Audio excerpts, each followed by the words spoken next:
We envision the ideal way of living. In housing, designing comfort tailored to your lifestyle. Through medical and welfare, providing safety and peace of mind. With entertainment, delivering culture and sports that move your heart. Wishing everyone a life full of richness and fulfillment. Always by your side, Kenoshi to Group.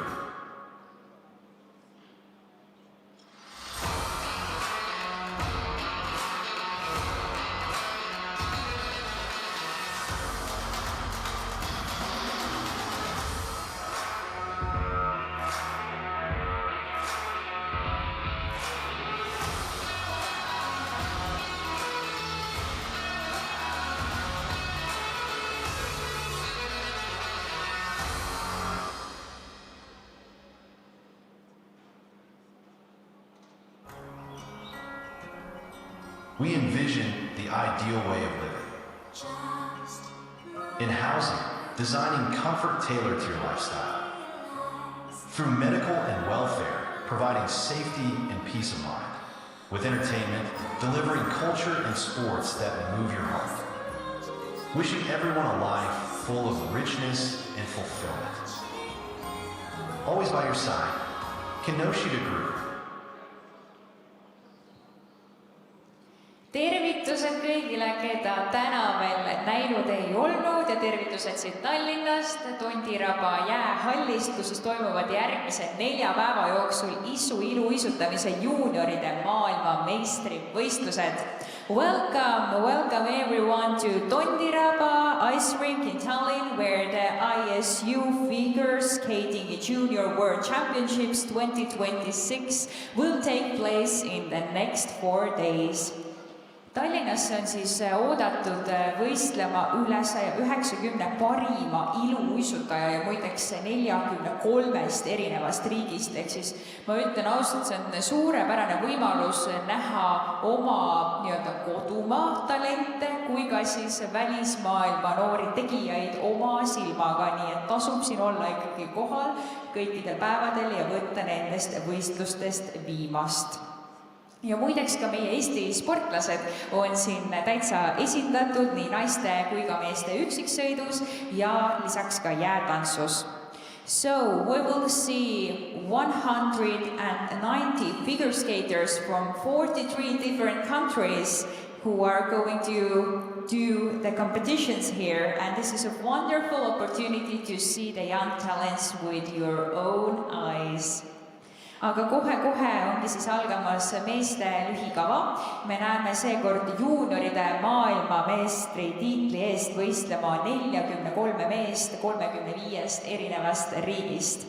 So after a few minutes, men's short program is about to begin, and we will see 43 men from 35 different countries who are actually going to compete for the Junior World Championship title. So it's going to be very good time and very good performances, what we're going to see here. Aga nüüd need järgnevad päevad tulevad tõepoolest väga võistlusterohked, adrenaliinirohked, aga samas kindlasti ka väga põnevad ja me näeme kokku siis veel 7 erinevat võistlust. Aga vaatamegi täpsemalt üle nüüd ajakava, ehk siis mida meil oodata on järgmistelt ja ka tänased päevad veel. Ehk siis meil juba oli paarissõidu lühikava ja järgmisena me jätkame siis meeste lühikavaga täpselt kell 4, nii et olge sellel ajal kindlasti valmis.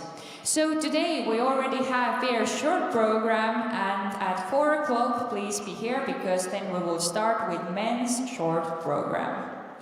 Ja nüüd vaatame edasi, mis meid siis ootab edasi homme. Ja homme on meil siis kohe hommikul naiste lühikava kell 10:40, kestab see täitsa õhtuni välja, siis siuke tunnikene pausi ja jätkame paarissõidu vaba kavaga. And tomorrow we have in the morning women short program, so 10:40 please be here, and after that we will continue with pairs free skating. aga meil on tulemas veel 2 väga toredat võistluspäeva, meil on tulemas reede, kus siis läheb väga tantsuliseks, ehk siis meil on jäätantsu rütmitants, mis on siis kell 1 ja peale seda meeste vabakava. And on Friday we're gonna have ice dance, rhythm dance and pairs free skating. Ja nüüd viimasel päeval, laupäeval on siis jäätantsu vabatants ja naiste vabakava. And on Saturday we're gonna have ice dance, free dance and women free skating. So please be here. Ja nüüd me vaatame veel üle ühe toreda video, kus meie enda mehed, kes siis asuvad ka siin võistlema meeste üksikkavas, saavad siis teile öelda omapoolsed tervitused edasi. And now we will watch a short video about our own skaters. Tere tulemast juunioride maailma meistrivõistlusele. Welcome to the ISU World Junior Figure Skating Championship. Tere, mina olen Vladislav Šarakov, Eesti jõusutaja. Kohe hakkavad sõitma mehed, alguses lühikava ja siis vabakava. Meestelt on oodata suureid kiiruseid, kõrged hüpped ja muud sellist. Mu endale meeldib need sammude seeriad ja koreograafilised seeriad usutama. Head vaatamist ja kaasaelamist. Hi, I'm Ilya Nesser, figure skater from Estonia. The men's event is starting right now. There we perform 2 programs, short and free. You will be able to see high jumps and huge speed. Especially I prefer jumps. Enjoy the competition and cheer for us. Head vaatamist!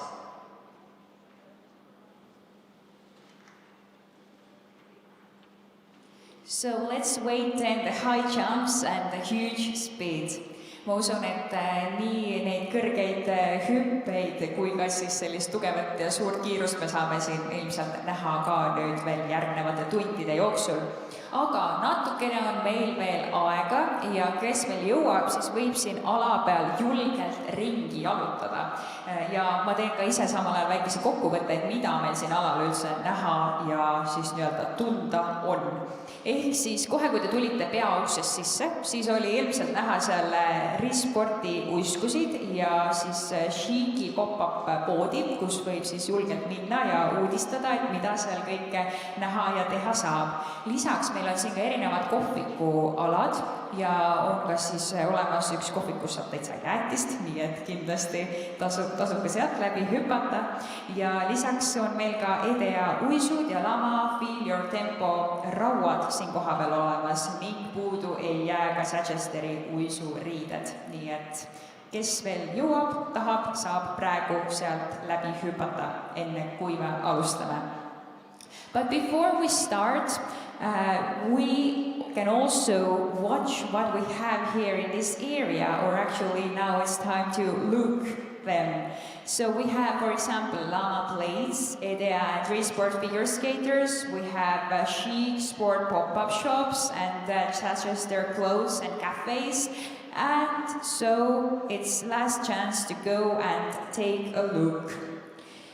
Aga nüüd, enne veel, kui me alustame, siis võime ka üle vaadata, et millised riigid meil siin üldse koha peal on, nii et siis te teate, et kellele kaasa elada. So, before we start, I will now say all the countries who are represented here. So, if you hear your country, you can make some noise. So, do we have here Armenia? Yay! Australia! Austria! Yes, Belgium! Bulgaria! Canada! Yes, China! All right, I can hear you. Czech Republic! Yes, Spain! I think, of course, we have here Estonia. Oh, yeah, now I can hear you. Finland. Our neighbors. Yes, France. Yes, United Kingdom. All right, Georgia. Germany. Hong Kong. Hungary. Israel, Italy, Japan, Kazakhstan, South Korea, Latvia, Lithuania, Norway, New Zealand, Poland, Switzerland, Slovakia, and do we have here Sweden, Thailand, Taiwan.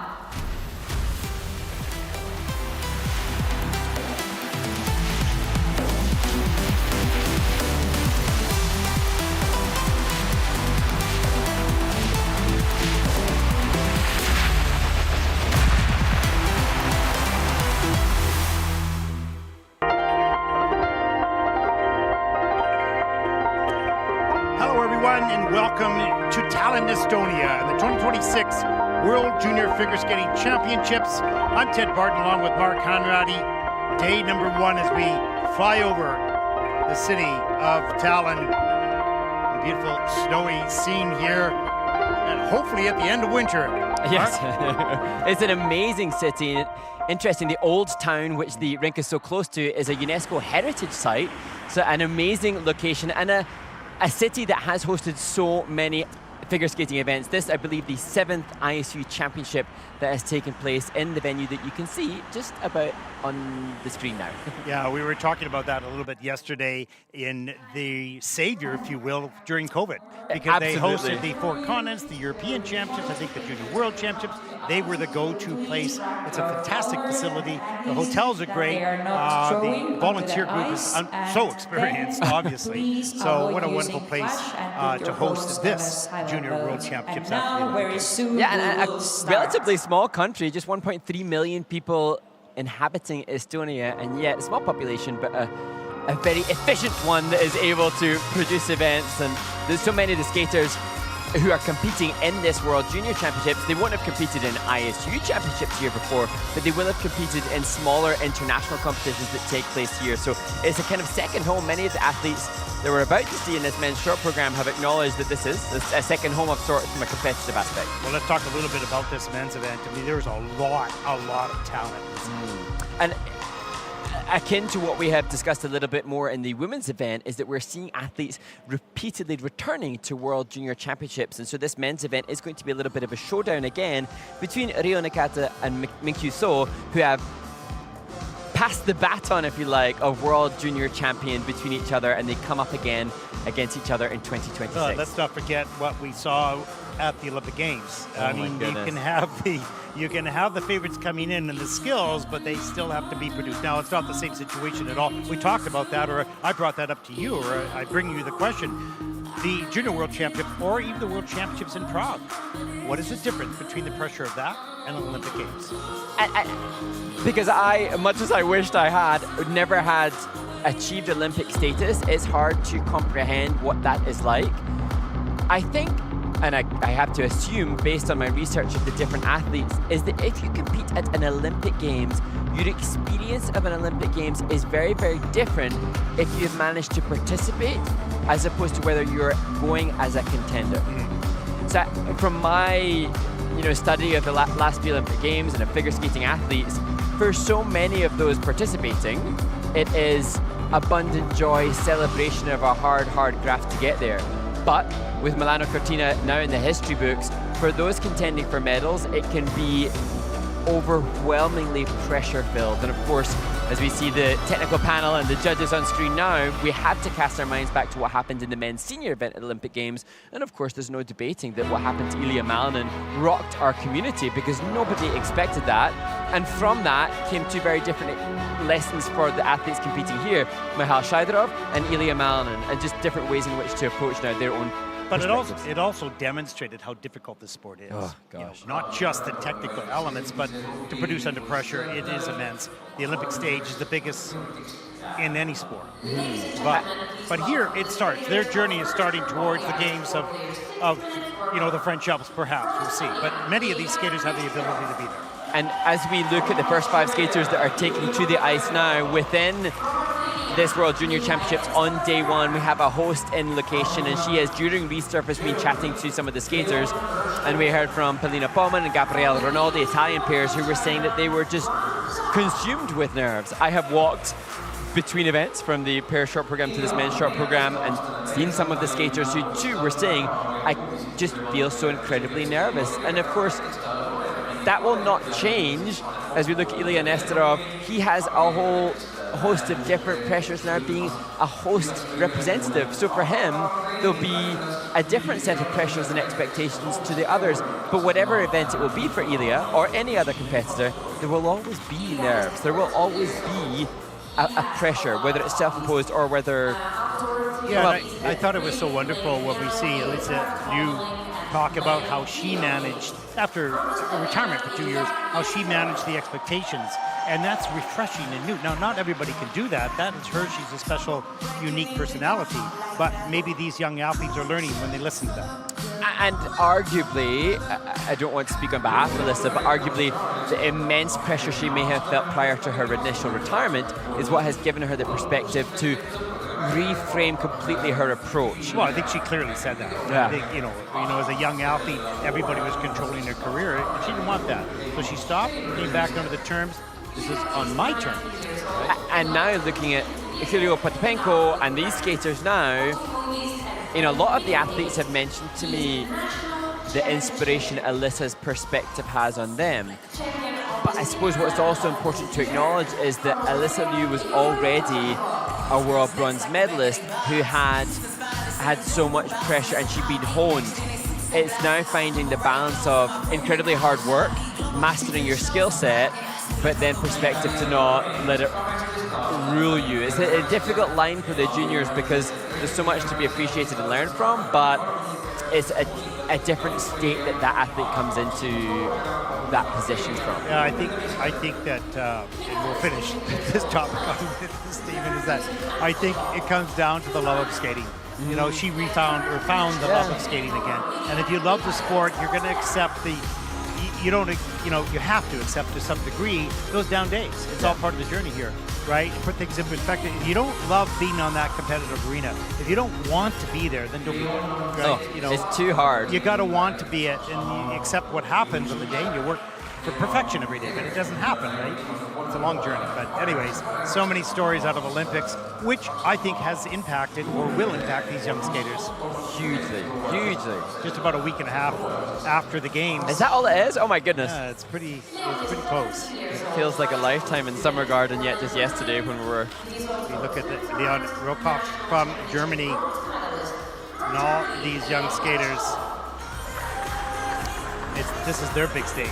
So true, and for the athletes on the ice now, it's important again for us to acknowledge the way that we did in the pairs event is that unlike a junior Grand Prix event, not all of these men will go through to the free skate. So there are 43 people competing in the men's short program here in Tallinn for the Junior Worlds, but only 24 will compete in the free skate. So it's the top 24, and so that's an added little bit of pressure. So they're probably looking for a score of around anywhere from 55 to 60 or...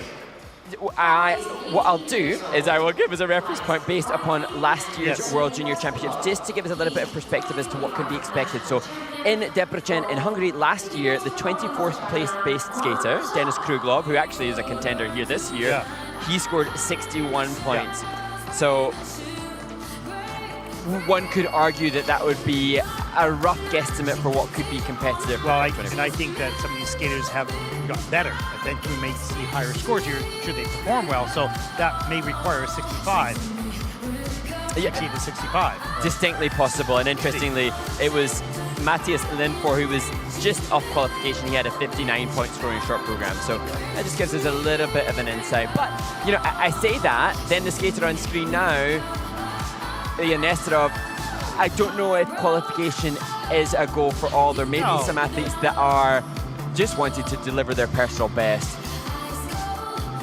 You can't leap to the top of the world or the Olympic Games. You have to take every step, which is some knocks with it, some successes with it. And we've always said this because it's always so true. It doesn't matter about skating, it's really in life, that you only really pretty much learn from the difficult days, the challenges. You celebrate the great successes, and that's a lot of fun, but not necessarily a lot of learning. And, you know, we're still seeing that now, even with two-time world champions who are still having tough days at the office. Yeah.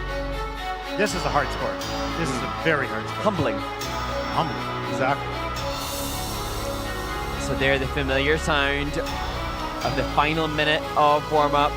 We see quite a few of the skaters on the ice now jumping successfully with triple axels. So that a further indication. First group. Incredible. And just to confirm that these are the first group for a reason based upon world standing and world rankings.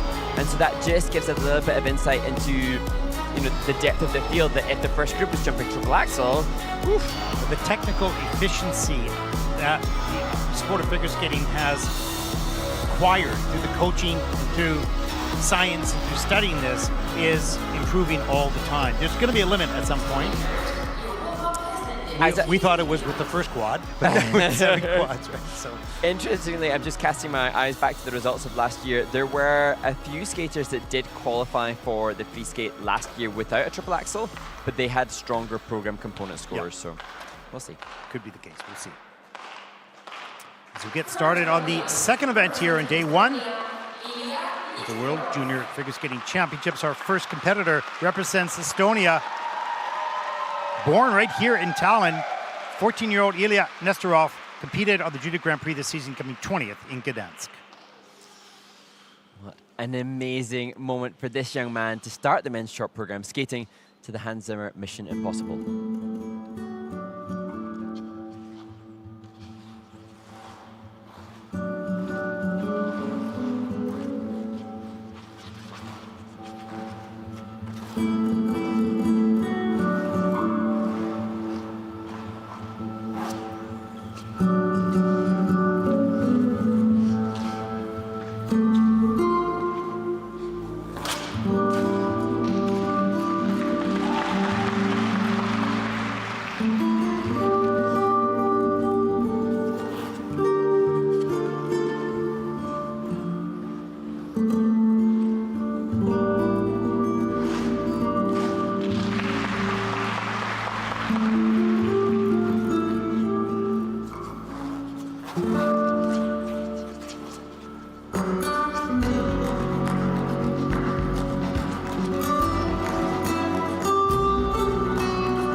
Well, representing Estonia, Ilya Nestorov started the program with a strong triple left, triple toe. Now it's under review. 4 of the 7 elements are under review, and still a lot of work to do on refinement and whatnot. But I think that was a pretty good skate for this young man coming first out. Yeah, what an amazing achievement for a 14-year-old. And he here largely in part to the success of his compatriot Arlet Levandi, who was in the top 8 last year, facilitating 2 Estonian men at this event. But Ilya has just gone out and really represented himself and his coach so well, Coach Ekaterina Nekrasova, who has been with him since his very first steps on the ice 11 years ago, and she has told us how incredibly proud she is of him, and that's exemplified here with that good skate. Good outside edge. It's probably on the quarter. We'll take a look at this. More height on the triple toe loop, and they're just under review at the moment, but great job, great fight. There's Ekaterina. And there is a look at the triple loop. Nice and tight. Good rotation all the way around. Yes, indisputable. And, you know, we've spoken about pressure and the challenges of performing under pressure. You know, he has a home crowd to entertain. There must be more family here, surely, for Ilya. And yet, I imagine that's a pretty great example. It's drag, lunge entry into the double axel, typical stuff. And just 14, so at this level, this is a good skill level to be at the age of 14, with much growth and strength to come.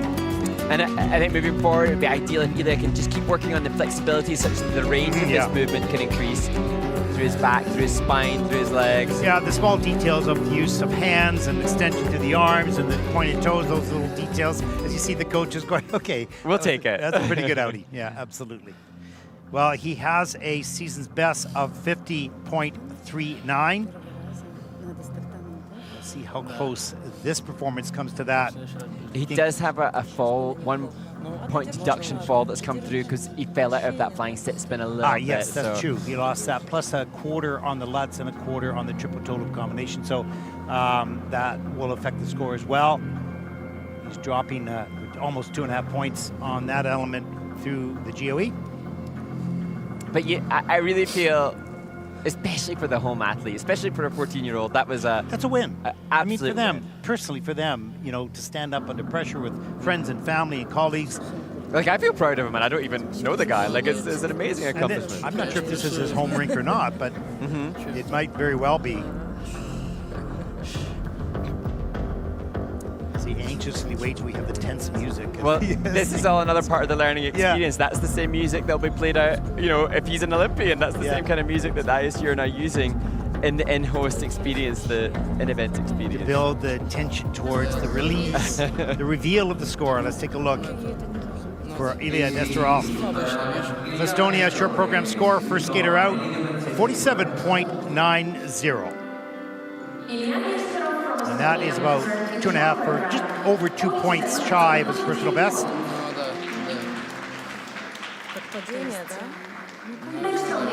Representing Australia, Our next skater represents Australia, Julio Parapenko, 19 years old, very powerful and fast skater with wonderful big jumps.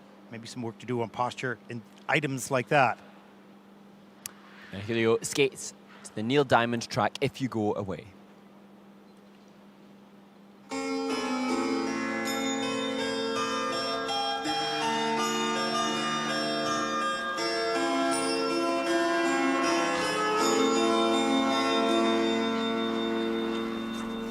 If you go away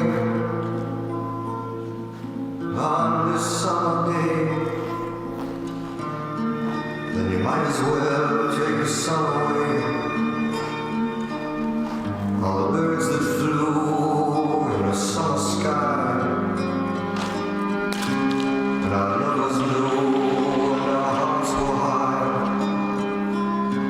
When the day was young and the night was long, stood still for the nightbird's song. If you go away, if you go away, if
From Australia, Julio Potapenko. You can see his disappointment at the end of that program. Mark, in preparing for this event, I took a look at some of the past skates of this team, and I saw this skater, I think of the Junior Grand Prix before, I'm not sure which event it was, really powerful, really big jumper, but on this day, kind of weak in the middle of the body, collapsing on the landings a little forward, the hands go down, and that was, a challenge here. Yeah, so true, and from my perspective, perhaps the enormity of the occasion just prevented the body from functioning as sharply and as confidently, or arguably sometimes there's more adrenaline, so you just have lack of control to be able to sink. And we heard about these skaters coming from Australia and New Zealand, 40 hours to get here because of all the world events and having to switch flights and find different pathways. Far from ideal preparation. Exactly, so not easy. As we take a look at the triple Lutz, slow getting into rotation, did not get all the way around, could not get the free leg back there. And then the triple loop after that, good height there. But the hand goes down, breaks at the waist. So those little things cost you points. And actually, I'd written down that the entry into his triple loop was a right back inside rocker followed by a right forward inside 3 turns. Such a difficult check and check back. But unfortunately, that hand down that he had there forces the judges to go into the minus grade of execution. Yeah, and that position right there in the spin, you can see his head down. It's a small detail, but those are the things that will be improved as he continues in his journey. Like that 1 foot axle, though. Yeah. And there's the flying sit spin. Straight up, straight down, a little bit forward on the, but nicely centered. Small little circles. You want to spin on tiny little circles. That'll be a faster spin. Good clear positions, another factor that the judges will use to enhance the grade of execution if the skater can showcase that. And it will all be these tiny details that Julio and his coach Larissa Matska will be working on hopefully in the off season, because he will move forward to senior competition now at the age of 19. He will be competing as a senior moving forward, and we wish him all the very best for that as he awaits his scores. There it is, 40.37 for Julio Potapenko from Australia. That'll put him into second place early in the competition.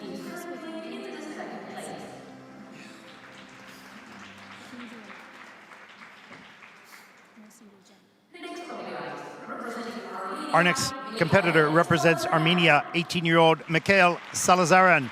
This is his third World Championships, Junior World Championships, placing 39th last year. And Mikhail started his skating having seen Javier Fernandez on TV, which inspired him, and he's pestered his parents to become now a Junior World Championship competitor. It takes a lot to know a man. It takes a lot to understand. The warrior sage, the little boy. It takes a lot to know one. To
Well, Mark, as we see in the upper left-hand part of the screen, it's now gone, but out of the 7 boxes, 6 of them were red, which means that you're losing points on the quality of the element, even if it's completed, quality of that mandatory reduction of scores based on the criteria.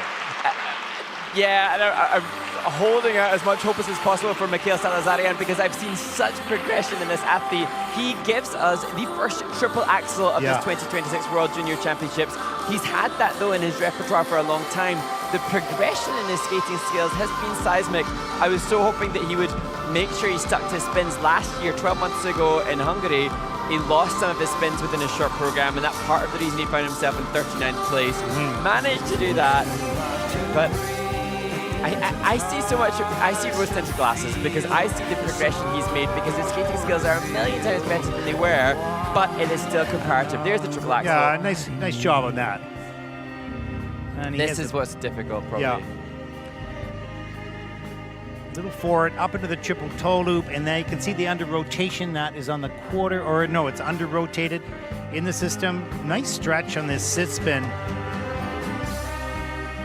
And just for Mikhail, where he has progressed, needs to keep working in that same vein. There's the triple loop.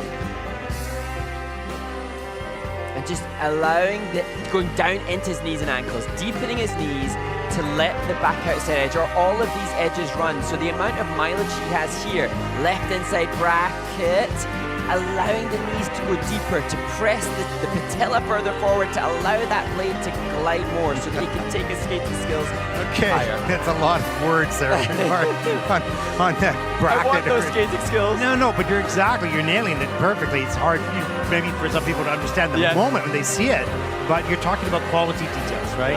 And this young man has improved a lot, no question, but the quality's not there yet because you need to gain the confidence to work on the small details, which are annoying to work on. Yes. You have to. And it must be a confusion, how much work is spent on quad content and technical element score or continued progression. And in the juniors, that's the decision. Coaches have to take the decision, we've got a whole list of things we need to work on. What are our priorities, right? Sergei Rozanov on side. And Armin Asayan as well. All the coaches will know what to do. It's just the application of it over time. Time is the key word for these juniors. Let's take a look at the scores. For Mikhail, 54.05. It is the season's best, and that'll put him, for the moment at least, into first place.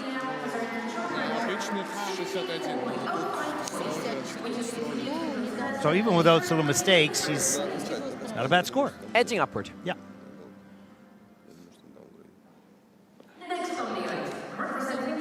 Our next competitor represents Germany, 17-year-old Leon Roykopf, born in Berlin. He had an 11th place finish in Varese, week number 3 in the Junior Grand Prix. He is the German junior bronze medalist. Skating to come together and happy.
A big smile on Leon's face at the end of that program. Some really good jump technique, Mark, and pretty good skating skills as well. Nice spin positions. Lots of work yet to do, but well done. Unfortunately on the lats. Yeah, Double the lats. and we just saw the German junior ice dancers. There they are, cheering him on. Great to see them captured on camera as well. Interesting, I was looking back at Leon's participation on the Junior Grand Prix, and his personal best there of 59 points didn't have a triple axel. I didn't think I'd seen him do it. So this, I don't know if he's been doing it domestically or in other internationals, but it's a huge stage to deliver a gorgeous triple axel like that. I was going to say, that wasn't just done. That was beautiful. Well done, yeah. Really, really well done. We'll take a look at that in just a few moments here in the replays. There it is, the triple axel. Look at that free leg, lift him way up in the air, tight and tidy and fast rotations. Beautiful landing. There's that missed pick, actually. His pick slipped off the ice, only gave him a double, but he gets up into the triple, has to step out of that. It's going to be a little costly. And in the course of development of the athlete, including the triple axel, potentially then a momentary lapse of concentration, thus to then head into the combo with the double loops as opposed to the triple that he was wanting. But the payoff of the valuable triple axel, which has 8 points as opposed to a 3.3-point double, could help him to achieve a new PB as we see that gorgeous quality. Beautiful triple loop. Really Great nice. jump technique, doesn't always work, but the basic mechanics of it, very strong. And Leon had said that his goal for this season was to make this event, was to become a Junior World Championship competitor. And he's been aided a little bit by Genrik Gartung being in the top 10 last year. He was 7th last year, so that's facilitated more entries for Germany. But he's, totally showcased his worth being here with skating like that. Mission accomplished as he sits in the middle of the heart. Nice. Well, he's looking to beat his 59.26. That is his personal best short program score, and this is a 60.68. New season's best as he takes over the lead.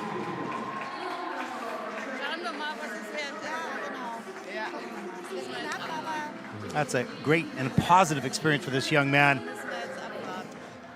Now that puts him in an anxious wait now because that's a kind of peripheral score for qualification. We'll see.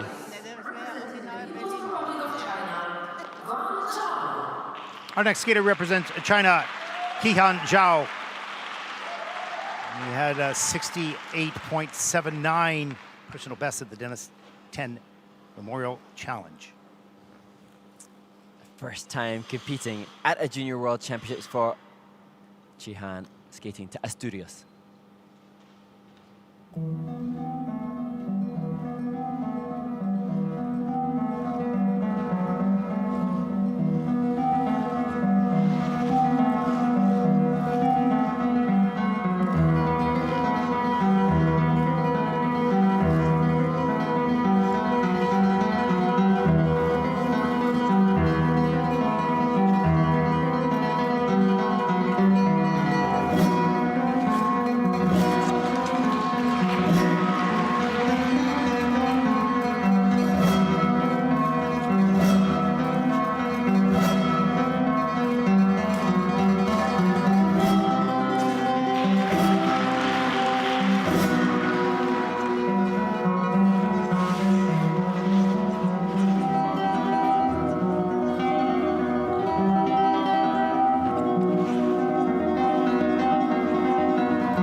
Nice performance. A really solid performance, and those, I assume, will be the highest program component Yeah. scores that we have seen thus far, the second mark strongest.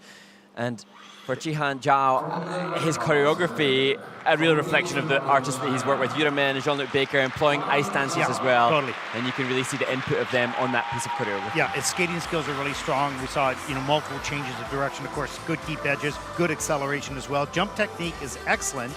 Had the problem on the triple axel on this day, but this is a very solid athlete, good technique, and very strong. So, bright future.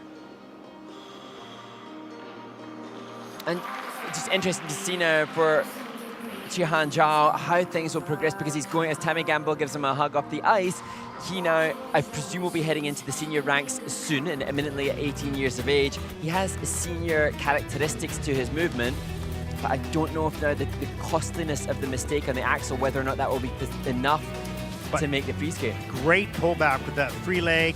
Unfortunately, he's too far back on the heel and the landing, slightly under-rotated, but look at the flip here. Gets all the way around, gets the free leg back in time, pushes himself up for the triple toe loop. That is clean in the system. He's got a great presence on the ice. He's strong and tall and good body line. And music that is as popular as that is and has been used as readily as that has been, Chihan definitely was able to deliver as it should be. There was musicality within the choreography, and there was a commitment and conviction to it that was necessary. Yeah. Of course, you can always do more, and that's inevitable, but the music did not overwhelm the skater, and that's why I feel he's moving into the 6s out of 10 kind of component. Absolutely, he matched the intensity of the music with the intensity of his performance and his choreography. As we take a look at Tammy clapping, applauding her student.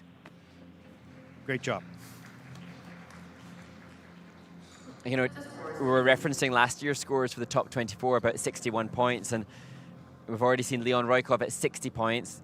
Chihan Zhao anxiously waits to see. Well, his personal best is 68.79, and this is a 61.55 with the fall on the axle. A little costly, of course, but he will take over the lead at this stage of the competition.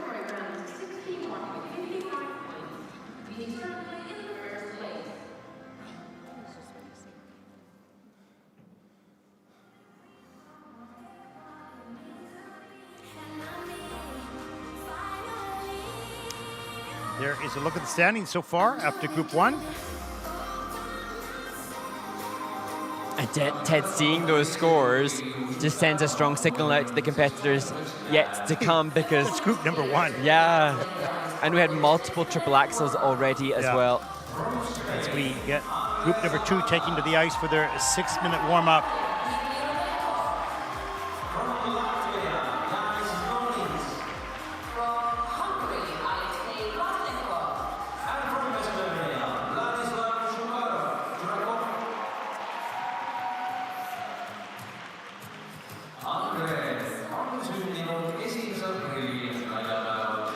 So as we look at André Zapata, great to see that there is a full Spanish team at Junior Worlds for the second consecutive year. Representation in the women's event, the pairs, the ice dance, and the men's singles competition. So great to see, and there was obviously so much excitement at the Olympic Games for Spanish skaters, with Thomas Laurent Garbini Sabat with the Minions and the drama and the controversy over whether he would be able to participate in the short program with the Minions music that he has so brilliantly used this season. And I wonder if Andre will be able to showcase a similar kind of performance value as that of his compatriots at the senior ranks. I think one of the interesting things that we could do in the future is to find out the membership numbers. How many skaters do they have in Spain for all these countries? Because what is impressive is, let's face it, Spain is not an ice country. It's not a winter country. No. But they've done a really good job. Obviously, they had some great skaters in the past, but they've done a great job at filling this event out with young skaters. And interesting as we look at Dmitry Rodenko now, what is so valuable to the federations is the redevelopment. So when you have champions that come back to deliver grassroots, and I think it's great to see Sara Hurtado coming back to set up the Spanish ice dance there as well, which will help facilitate a next generation. And Javier Fernandez, actually his sister Laura Fernandez, she working grassroots still in the nation to help to deliver this next generation. You know, you want your coaches to be also competitive. What I mean by that is I don't mean they have to teach necessarily competitive, but they want to do a great job with that. But for high performance competitive athletes, you need someone who wants to succeed for you and for themselves, right? And that takes a special person because it's a huge commitment coaches make. Massive, massive commitment. As we look at Yanis Snotins. And for the Latvian skaters competing here, it's not far, just across the Baltic Sea.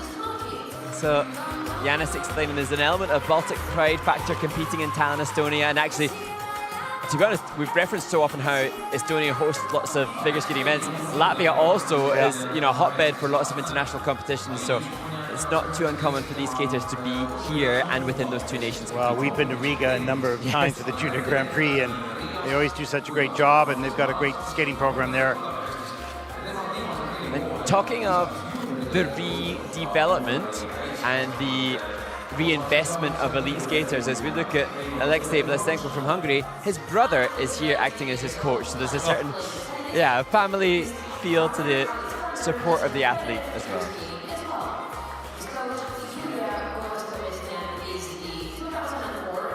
And Alexei didn't qualify for the free skate last year. He was in 40th place, and I was just casting my stats back, Ted. I keep referencing the score from last year. So 2025, top 24 was 61 points, but I look back to 2024 Junior World Championships in the men's short program, and it was 62 points, which was the lowest score to make the top 24. So again, now looking at those two stats year on year, heading into this event, that's just kind of corroborating and consolidating the idea that a low 60 score is the bare minimum we would expect for the athletes trying to get into that. Yeah, and if you have a solid 65 and above, then you have a pretty good shot. You shouldn't have a problem, but we'll have to see. But take a look at Vladsov Jurkov from Estonia.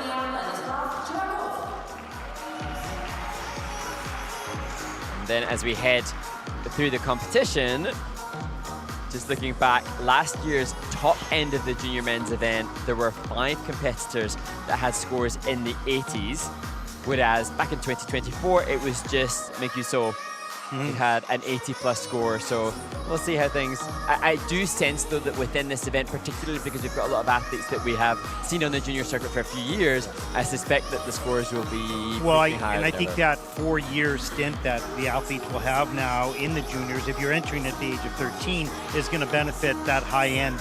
And they keep it, actually, it's going to be interesting because I think we're going to see more depth, stronger skaters with more depth in the juniors over the coming years because they will have matured.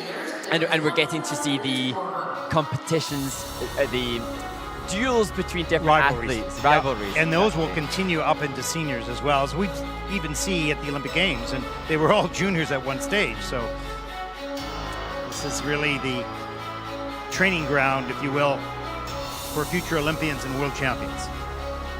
And thinking of former World Junior Champions, Evgeny Plushenko won the Junior World Championships. Had lots of illustrious names. So this is the 50th anniversary of the Junior World Championships.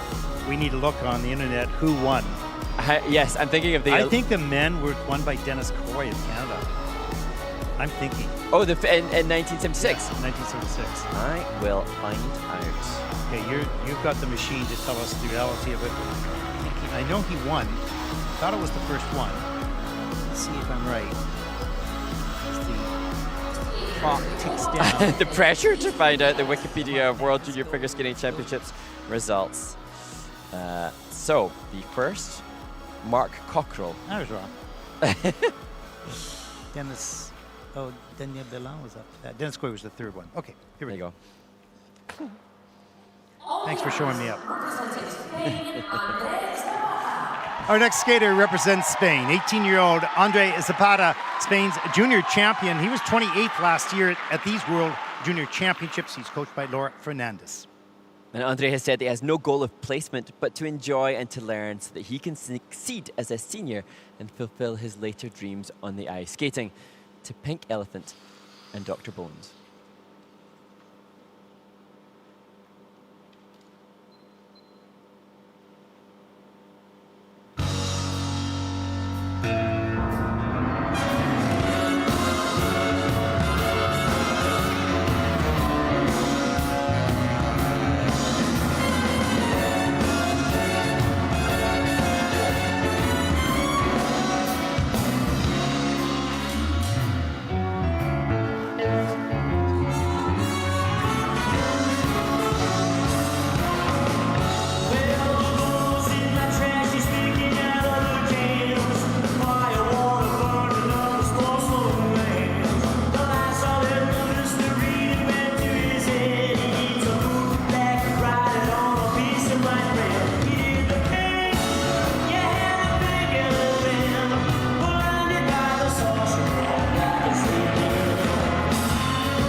Spain's Andre Zapata completes his short program. A skater that started skating younger than 6. He was on a weekend walk with his parents and his younger brother, passed the rink, went in, fell in love, and still trains in that same rink 12 years later. And you see the passion that he has for the sport and the way that he performs. And although that was not technically competitive, he's a joy to watch. Yeah, really interesting to know what was the item or what was the moment that a skater falls in love with the sport. You know, especially at such a young, tender age. It might just be the coldness of the rink. Yeah. The slippery. In Spain. Yeah, exactly. So, but to take it this far and to become that good.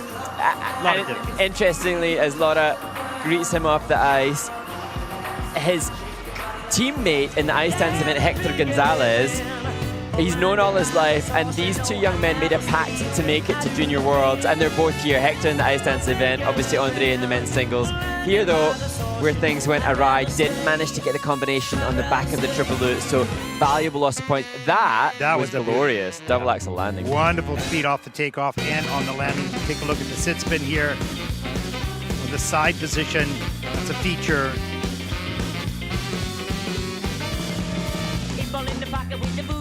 Flying sit spin level 4. Oh, look at the Spanish flag on his skate. Yeah.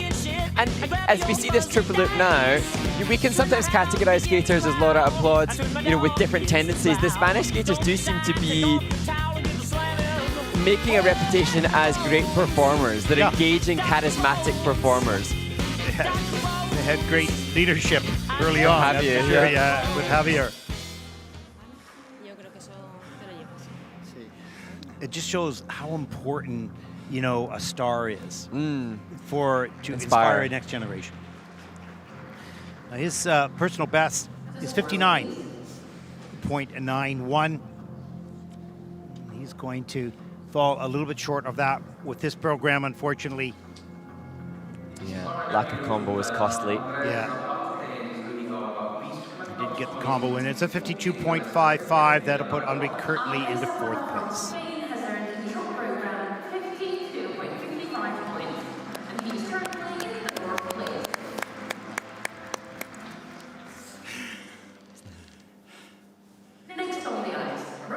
Our next skater represents Slovakia, 19-year-old Dmitry Redenko. This is his first Junior World Championships. He competed twice on the Junior Grand Prix this season. He's coached by Mikhail Matlar. And Dmitry edits and cuts much of his music himself. He's been a fan of the Breaking Bad TV show for a long time, and that the motivation for this short program music. Here we go.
from Slovakia, Dmitry Rudenko. And an interesting choice of music, a skater, as I mentioned, who writes some of his own music, and he's heavily involved in the editing of the pieces that he chooses to skate to. And it's not a conventional music choice for a figure skating performance, but the judges have to reward based on how committed and involved the skater is to the piece. And Dimitri, I feel, did that. You know, as I was watching the program, he has the choreography in there. You can see he could extend all those movements just a little bit more. But, you know, there's a lot to think of. There's a lot going on in a junior, you know, short program for sure.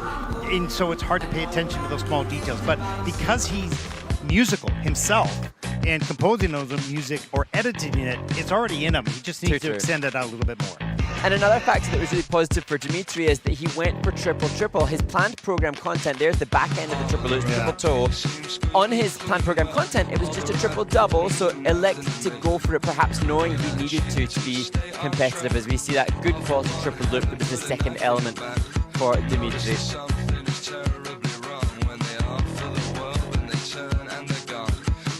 And that position he's in right there takes a tremendous amount of strength and flexibility to grab your hands behind your back to grab that blade and stay centered. So he stays here in the side position in the sit spin. There's the change of foot. The back side of that spin, always a little bit more awkward when you're junior. Committed to that head flip. Oh, he was invested. There it is. He was invested. Well, he has a season's best of 53.65.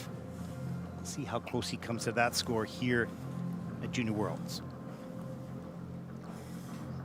You know, it's really important, no matter whether the refinement is there or not, that a skater make a commitment to the choreography and to the music, even if it's off, but you can see the energy. It's so important. Let's take a look at the scores. 52.96, a bit shy of his season's best, but that'll put him currently into 4th place.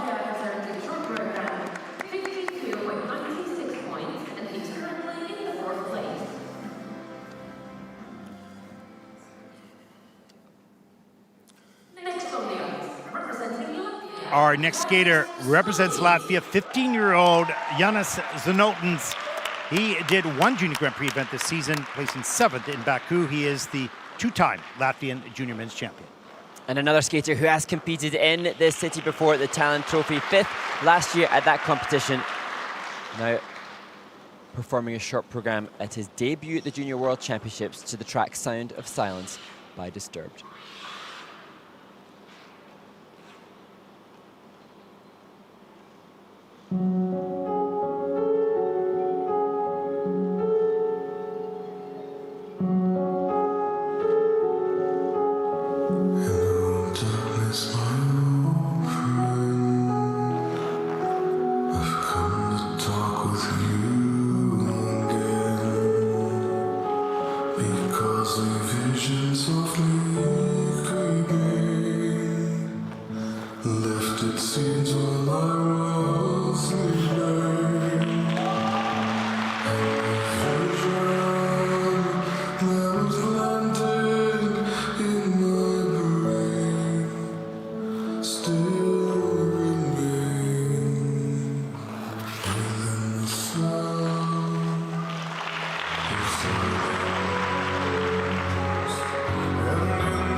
Well, Mark, Giannis, at the opening of this program, gets that big element. He delivers that on the World Junior stage, and then just got maybe either a little fatigued or too excited on the triple loop. Popped that up into a single costly.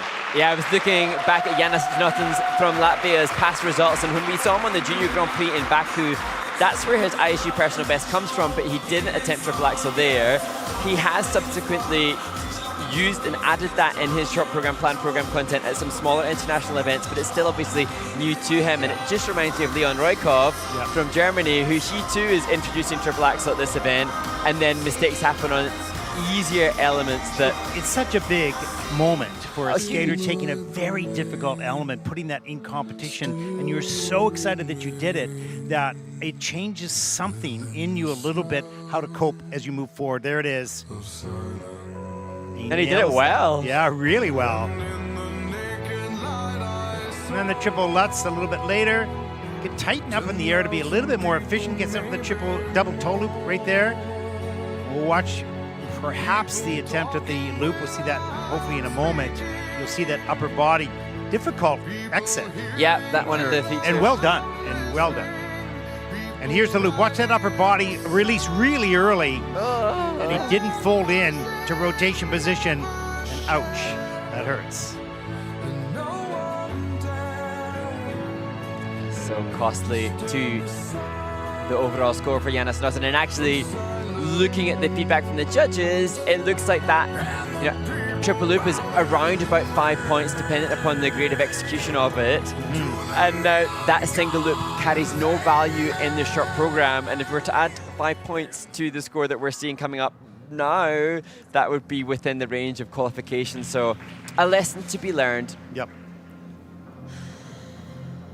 A victory of sorts with the triple axel, but you know, there's so much more than just one element. It's hard to cope with the excitement one moment, the disappointment in the next. Let's take a look at the scores for Jānis.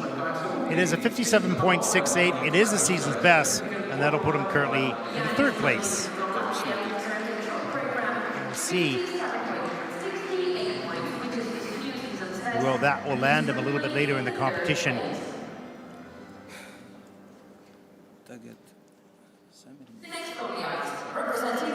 Our next competitor represents Hungary. 19-year-old Alexei Vlashenko. His older brother Alexander is also a high-performance skater. Alexei looking for a short program score in the 60s. Last year he was 46.38, so really wants to make a statement here right now. Skating to Coming Home by Chris Avantgarde.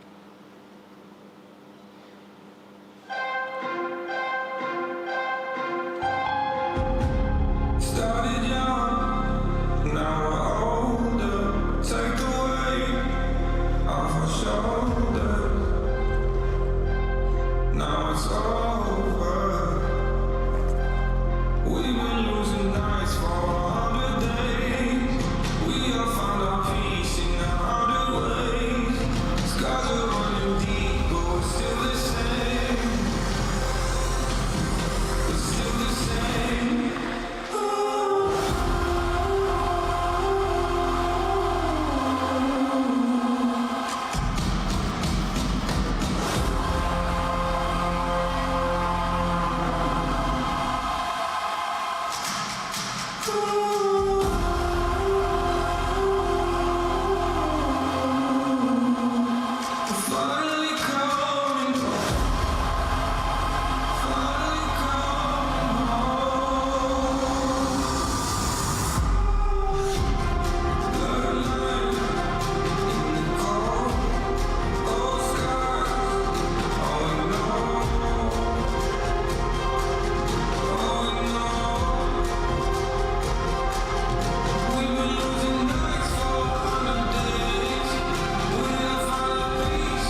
Hungary's Alexei Vlashenko showcasing progression to me in presentation, employing Adam Sawyer for the choreography this year, and that indication of progression made there in terms of his presentation and composition.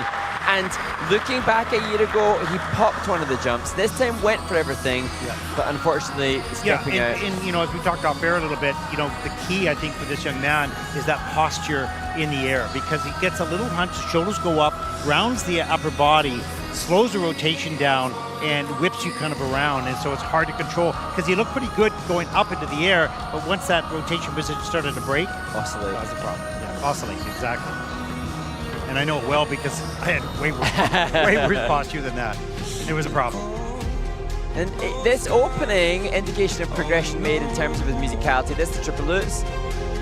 Well, yeah. See the shoulders and the head. Yeah. Here's the double axel, arms and free leg lifting up. Over rotated really with the upper body and has to step out.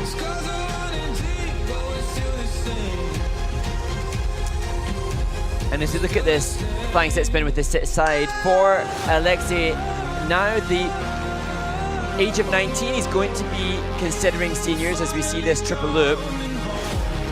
And the off-season will be absolutely crucial and imperative to him. Yeah, this is a critical time for this young man. He has the power and the strength. This is not an issue. He's got a lot of skills there.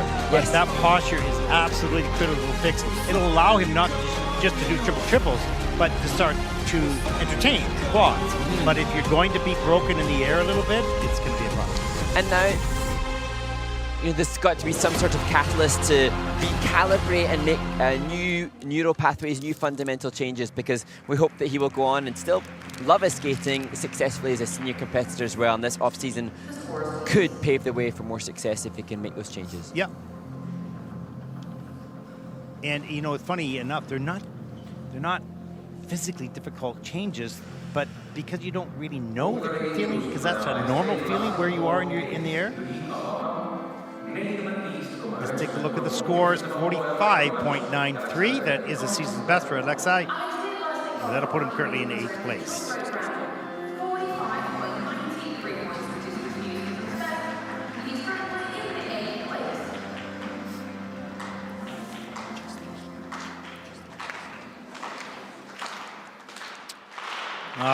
As we can hear the audience increase the support for this athlete from Estonia, Vladislav Jurkov, 16 years old. He was 26 last year at the Junior Worlds and really liked to move up significantly this season here at home. He had a 18th and a 10th place finish on his 2 Junior Grand Prix events this season. And we saw him just being ushered out onto the ice by coach Anna Levande. She taught Arlet, her son, to success in the top 10 at Junior Worlds last year. As Vladislav skates to Mashkinada.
Well, Mark, skating to Mashkanada, of course, you know, demands a certain type of energy, which I think he gave for most of the program. Yeah, it's so important to just give a little bit of a backstory for Vladislav Chudakov. This is a skater who has, as he describes, practically lived in this Tondiraba ice hall for 8 out of the 10 years which it has been open for.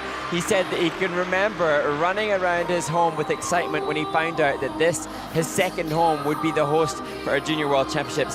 That said, in November, he had a partial tendon tear, and so he has been just doing all he can to be healthy enough to compete. Had to pull out of the Estonian National Championships because of the injury, so it's not been the optimal preparation, but it does mean so much to a skater who has, in his own words, almost lived in this venue. Yeah, and look at his movement right off the top of the program. He's really committed to the rhythm.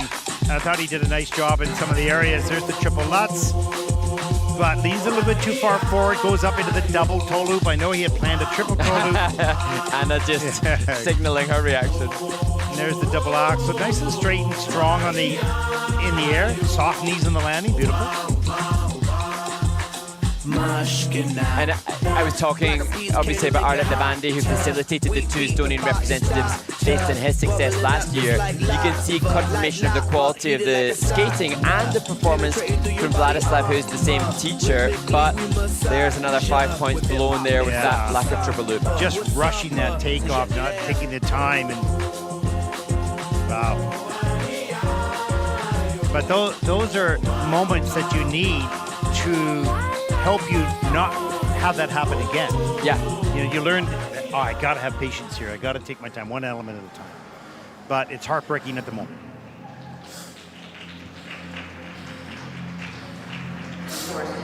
But I really appreciate the effort that he makes with the connection to the music and the rhythm. The kind of skater you want to watch. Yeah, and you know he'll be able to do much more in the future. Yeah, you look forward to seeing again. Well, 54.47 for Vladislav Chudakov from Estonia. That puts him currently into 4th place, the end of group number 2. With 6 more groups to come.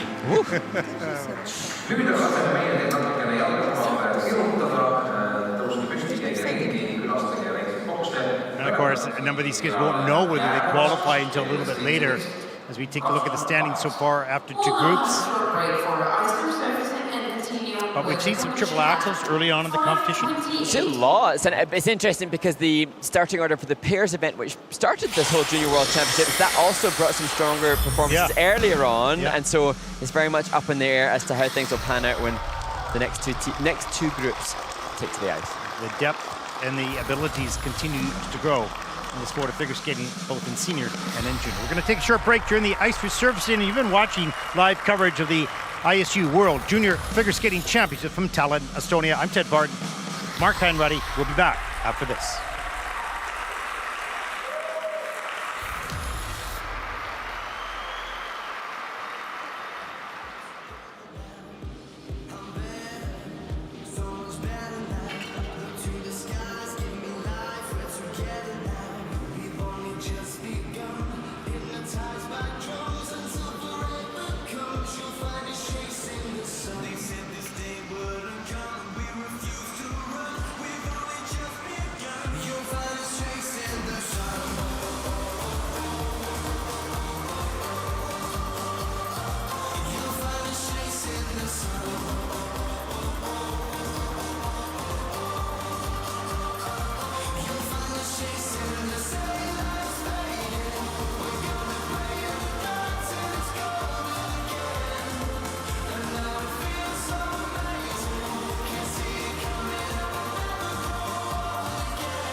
No nii, kes siin praegu veel on ja Eesti publik, siis teeme palun Ladislavile ja Iljale veel ühe suure aplausi.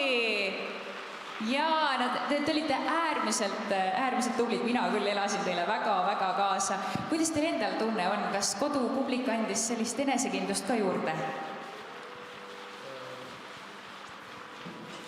Nojah, ma meeldisin seda minu lühikava oma publika eest ja tunnen end päris hästi praegu. Suurepärane. Vladislav, kuidas sinul emotsioonid? No sellel 6-minutilisel soojendusel oli küll see kõik väga hea, aga kui juba kava algas, midagi läks sassi. Eks seda ikka tuleb aeg-ajalt ette, selles osas pole üldse hullu. Aga nüüd on vähemalt selline avapauk tehtud, ütleksin ma niimoodi. Aga kas teil on olemas ka mingisugune unistus, et kuhu te tahate välja jõuda? Te olete juba teinud sellise vägeva stardi, aga kuhu siis veel tulevikus? Ütleme uisuvaldkonnas või siis üleüldse? Unistus? Noh, arvan, et järgmises hooajas teha uued rekordid ja lihtsalt iluistutada ja meeldima seda. Ühesõnaga panna samamoodi edasi, sama hästi edasi ja veel paremini. Ja ainult parem, jah. Veel parem, selge. Mulle isiklikult üldse ei meeldi nagu nii kaugemale vaatama. Ma pean ikka see tänapäevaga elada. Ühesõnaga hetk korraga, see toimib ka väga hästi. Aga kuidas teil muidu omavahel oli võistelda? Kas tekkis selline võistlusmoment ka või pigem elasite ikkagi teine teisele kaasa ka? No tekkis jah, aga see oli väga vaikne. Arvan, et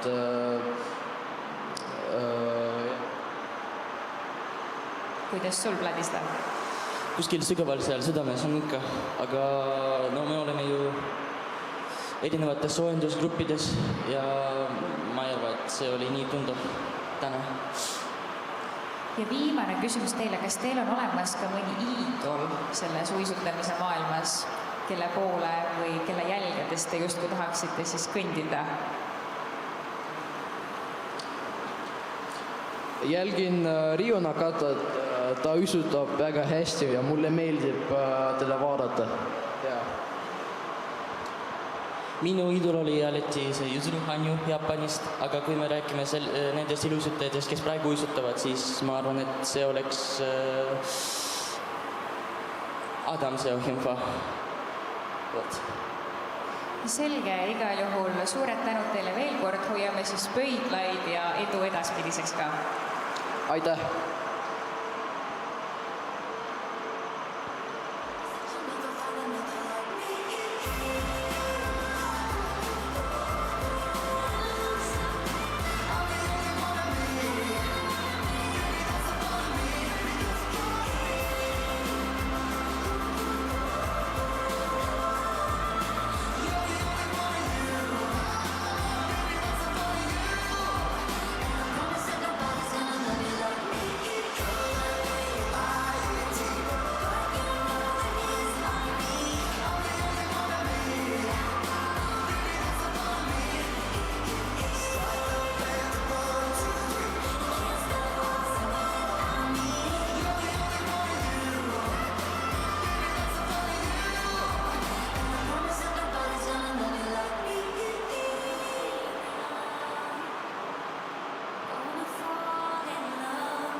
Aga mina olen juba järgmise inimese siit meil kinni püüdnud ja Liina Grete on jõudnud minu juurde. Sina oled iluisutreener ja kommentaator, ehk siis sinu hääl on ilmselt paljudele tuttav uisusõpradele.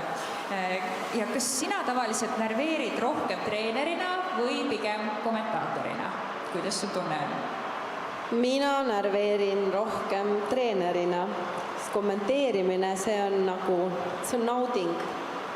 Et siin on kõik see, mida sa näed ja sa saad nagu selle emotsiooni rahvale edasi tuua.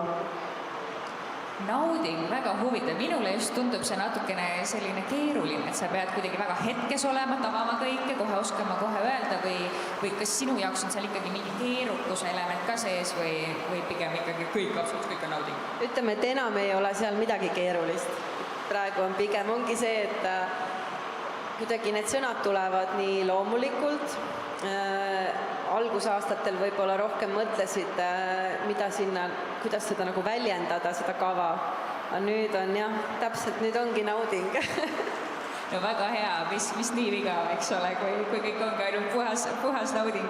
Aga kas sul on olnud otse-eetris mõni selline hetk ka, mis on kuidagi kommenteerides eriti meelde jäänud või siis mõni võistlus lihtsalt, mis on eriti meelde jäänud? Ja no muidugi Niina Petrõkina Euroopa meistrivõistluste tiitli võitmine. Et see oli täpselt selline hetk, et sa pidid olema otse-eetris. Tegelikult nagu pisarad tulid silma, aga samas sa pidid nagu edasi rääkima, et sa ei saa ju hakata seal nutma, sest et see kostab kõik välja. Ehk siis see oli selline väga omapärane hetk. Jaa, absoluutselt. Aga kuidas sa meie meeste kavaga rahule jäid? Alati tahaks ju paremini, veel paremini ja veel vägevamalt, aga arvestades, et nad on alles noored oma karjääri alguses, siis ütleks, et kõik on veel ees. Ma nõustun sinuga ja niimoodi ka veel vaadatuna, et kui me mõtleme nüüd noor iluuisutajate peale, siis mis üldse teeb ühest uisutajast hea uisutaja sinu arvates? No ütleme, kui on juba talent olemas ja selline uisugeen, siis pigem on see, et rutiini talumine, sest et need treeningud on paratamatult hästi rutiinsed ja selline töökus. Töökus on kindlasti, ma arvan, see kõige suurem võti. See on ka andekus. See on ka andekus, jah. Ühesõnaga, need kaks võivad käia siin käsi käes. Aga kui me mõtleme Eesti iluuisutamise peale, siis kas sellel on ka mingi oma stiil või nišš või ta kuidagi samastub väga palju nagu üldise iluuisutamisega? Või kas sa tajud mingisugust erinevust ka seal vahel? Ma ütleks, et Eesti on väga väike uisuriik, et pigem meil ei ole sellist välja kujunenud oma stiili. Et võib-olla oleneb, kuhu poole keegi vaatab, kas Kanada, Ameerika stiil või jah, et ei ole kahjuks sellist väljapaistvat oma stiili. Aga mis on sind ikka ja jälle toonud tagasi selle iluuisutamise juurde, et ei saa ühtega teistpidi sellest mööda, ikka oled selle fänn, mis võlu selles peitub? No see on nagu, ma ei oska öelda, elustiil, see on elu. Ehk siis ei saa ühtegi päeva ilma uisutamiseta, see tõmbab sind, see jää tõmbab sind, see libisemine. Et kui sa juba selle teele oled sattunud, siis lihtsalt sa eladki selles rütmis. Kas sul on ka enda jaoks pandud paika mingisugused eesmärgid, mille poole veel pürgida siin nüüd, ma ei tea, treenerina või kommentaatorina või üleüldiselt inimesena? No kommentaatorina ma ütleks, ma olen saavutanud kõik oma eesmärgid. Olen olümpial kommenteerinud kõik tiitlivõistlused, aga jah, eks treenerina me unistame ikka sellest kõige kõrgemast tipust, aga eks läheb aega, et tuleb leida see õige materjal, õiged tingimused ja siis tuleb anda endast maksimum. Aga kui sa nüüd vaatad neid võistlejaid meil siin, mis sa arvad, kes võib või mis riik võib siit, ütleme, võidukoju tuua? No praegu tundub, et Aasia on päris tugevalt noortes, nagu Hiina, Jaapan ja siis muidugi Ameerika. Need on sellised klassikalised uisuriigid. Ja võt ei teagi siin nüüd mitu päeva on veel tulemas, kõike võib muutuda. Aga kas sul on omalt poolt öelda veel noortele mingeid soovitusi, millest kinni hakata siin veel nüüd võistluspäevadel? Võib-olla eelkõige ongi see, et tuleks nautida, et noored on väga tublid töötegijad, aga mina kui kommentaatorina näen hästi palju seda, et see töö võetakse võistlustele kaasa, et pigem see võistlus ongi see koht, kus nüüd nautige seda momenti ja hetke ka. No super, ma arvan, nende kuldsete sõnadega me lõpetame. Aitäh sulle, Liina-Grete, tulemast ja edu edaspidi siis treenimisel ja kommenteerimisel. Aitäh, vaadake meid. Super. But now we will continue soon, so you can slowly start coming back to the arena to see our next competitors. And I will remind you that if you want to film the ice skaters, so please don't use flash and put your phones also in the silent mode and wrap also your presence. And we will continue very soon.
Welcome back, everyone, to Tallinn, Estonia.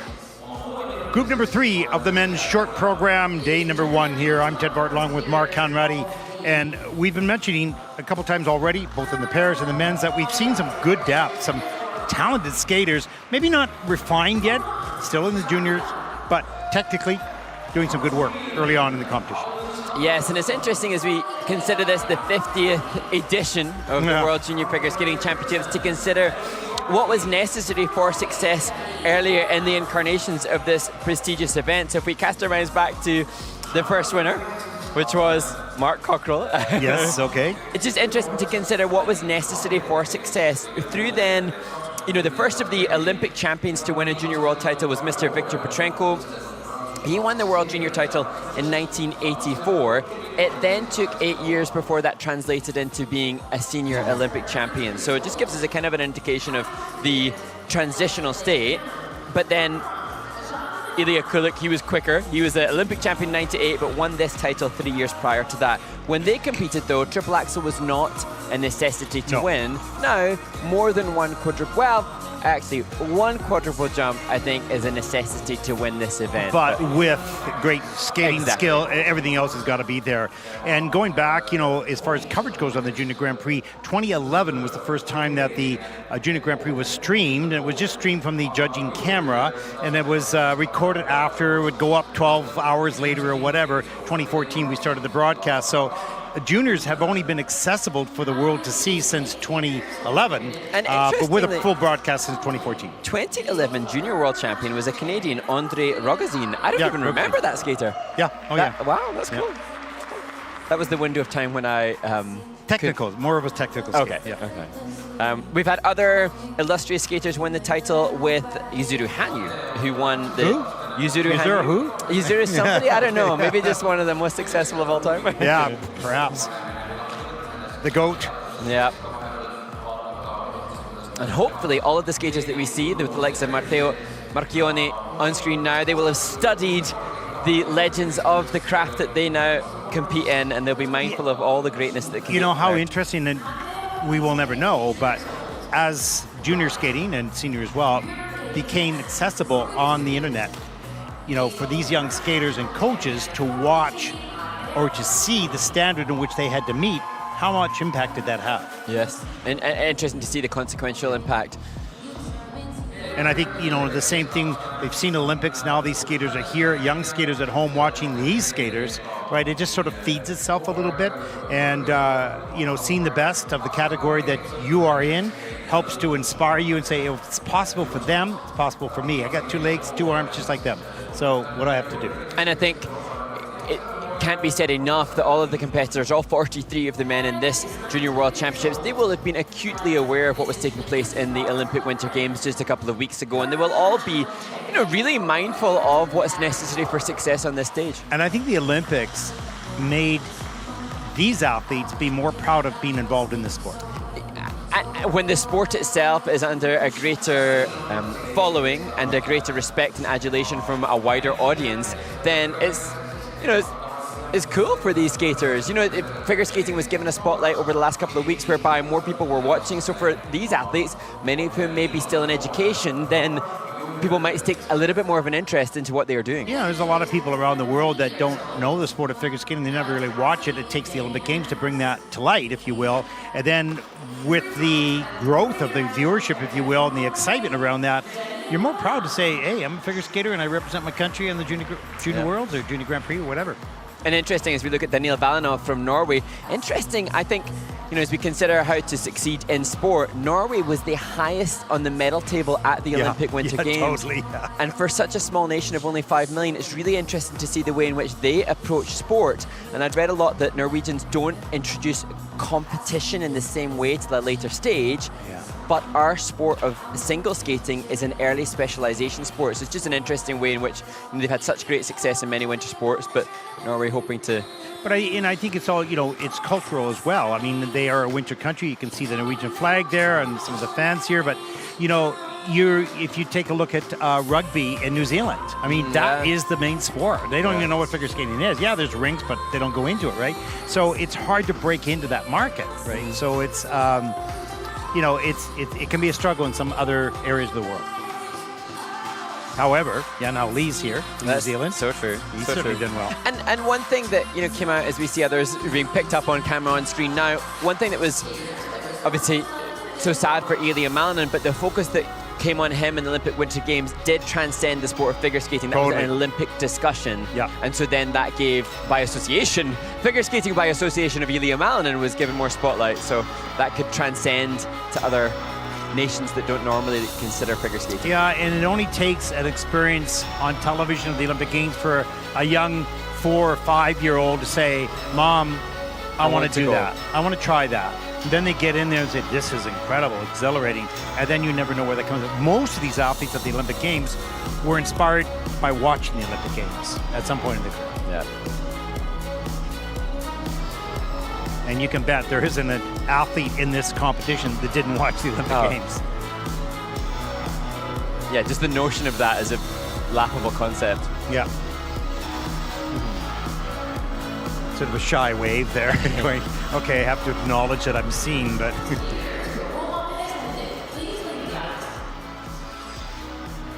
Here we go in group number 3 of 8. 43 men in this event, 51 women will take to the ice tomorrow for their short program. Our first competitor in group number 3, 19-year-old Jean Nadard from France. He competed twice this past fall on the Junior Grand Prix, coming 11th both times. Competing in the Senior Nationals in France, he was 12th this season. And this a huge moment for this skater who will be competing in his last ever single skater before becoming a pair skater.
from fans, Jean Medard. Mark, you know, I was really impressed at the beginning of this program. I felt I was watching an ice dancer, which is going to be great even in pair skating because he's got great skating skills, a good connection with the music, working with a partner, with a program, with a story. Could be magic. Yeah, he's primed for the discipline with which he is pursuing next, and he's been very vocal and very clear about that. For Jean Medard on this performance, I'm not sure whether or not there may be something plaguing him a little bit because we saw him land wonderful triple axel in Riga at the Junior Grand Prix there. It looked like only an intended double in the axle here, but also looked like he only really went for double loop. I was a little confused why the content seemed watered down, whether or not that was just a bad skate or whether or not there's something preventing him from delivering the same technical difficulty that we've seen from him in the past. But you're loving that. Yeah, no, you look at the movement there. That was awesome. There's the double axle, good flow off the takeoff edge, nice flow on the landing as well. Here's the loop. We can see that just open up there. It looks intentional. It does. It didn't look like he was going for the triple. But, you know, who knows? But what I did notice is his commitment to the choreography. There's the triple Lutz, lands forward, the hands have to go down, then he takes a fall. You know, that's the reality of the program, but when you take a look a little deeper, you can see some great skill. Yes. And applied with a partner in a program could be great. Yeah, and excited to see how things will unfold for Jean Medard. Interestingly, seeing Stanek Jeanette, the team leader here, he did say that lots of the French team were struggling with injuries, so perhaps that gives us a little indication as to why Jean didn't have the same technical difficulties we've seen from him in the past as we look at some of the step sequence. But certainly he will bring his technical ability, and we didn't see it today, but in singles into the pair event. And could be great. That's going to be I'm really excited to watch. see. Yeah, me too. We don't know who he will be skating with. Maybe he doesn't know either yet. I don't know. I'm not sure.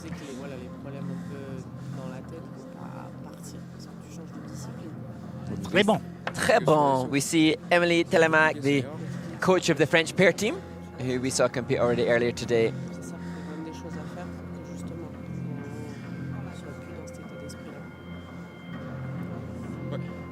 And John had said that he wants to enjoy and relish this experience before starting that new chapter of his career. Yeah, absolutely. Why not?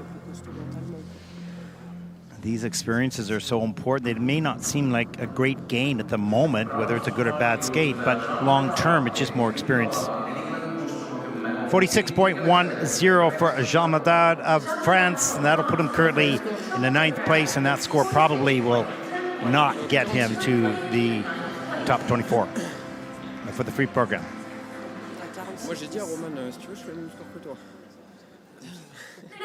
Our next skater represents Sweden, 18-year-old Albin Samuelsson. He competed in 2 Junior Grand Prix events this past season with a 11th and 13th place finish. This is his first trip to the Junior Worlds. And he will skate to No One Must Ever Know by Anthony Warlow for his short program. Could it be? Have I really lost my way? Have I lost my mind? Will I lose the day?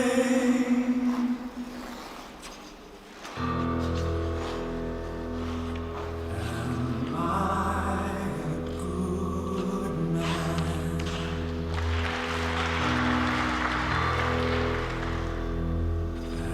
Am I a madman?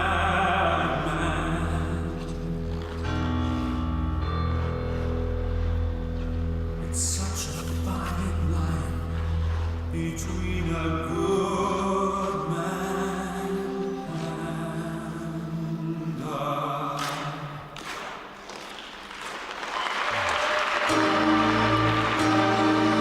No one must ever know what I have done, for if anyone does, so my work is undone, and I must get control of this monster inside in the name of the people who will die.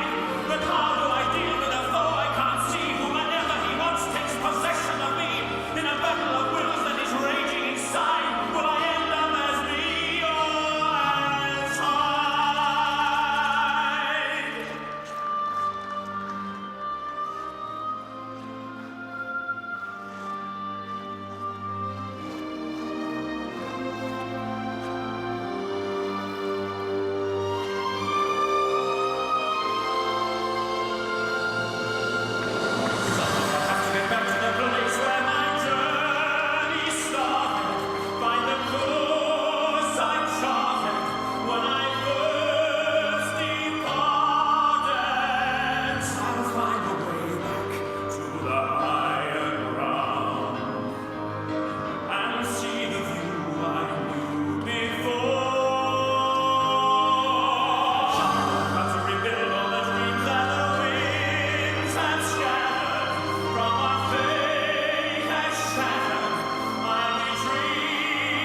representing Sweden, Albin Samuelsson, Mark skating to Jekyll Hyde, which is a bit of a dark piece, but beautiful melody as well. Passionate and strong and intense, as was he. I thought he did a great job. Had a great success technically as well, but good deep edges, nice flow. Yeah, wonderful. And I think I'm always fascinated by a skater taking a piece of music that isn't conventionally chosen, and when the piece is powerful and, as you say, dark and intense as that, to choose it is one thing, but then to deliver it with intensity that it requires is a whole other aspect. And his coach, Gertz, has explained that this season has been an important step in his development, as is this, competing at his first ISU championships. There's the double axel. Look how tight he is in the air. Soft knees on the landing, good flow. There's the triple Lutz, tight in the air, right on top of his landing foot, up into the triple toe loop. Take a look there. It's clean in the system, so that's all good. In fact, I don't think there were any reviews. I have to get back to the place where my journey started. And interestingly, from when we saw Albin on the junior Grand Prix circuit, he competed in both Riga and Baku. He seems to have made huge progression.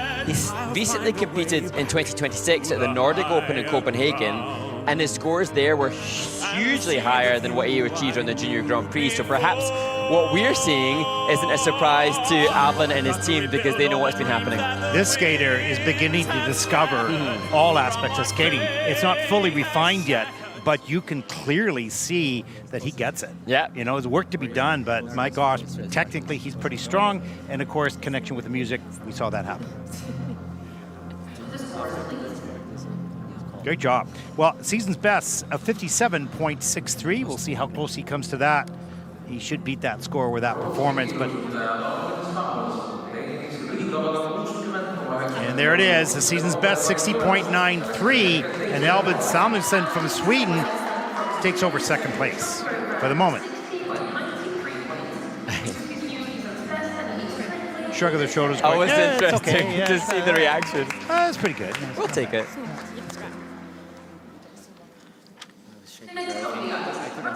Our next skater represents Italy, 18-year-old Matteo Macchioni, Italian junior champion who competed twice in the Junior Grand Prix at 15th and 23rd place. This is his first Junior World Championship. Matteo skates to Eleanor Rigby cover by Cody Fry.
Well, Mark, one of the things I noticed about this young man is he lifts off the ice so cleanly and so high on the takeoff of his jumps. It was hang time at the end after the rotation was complete before coming down for landing. Incredible, and beautiful spin positions as well, and good connection with the music, skating skills.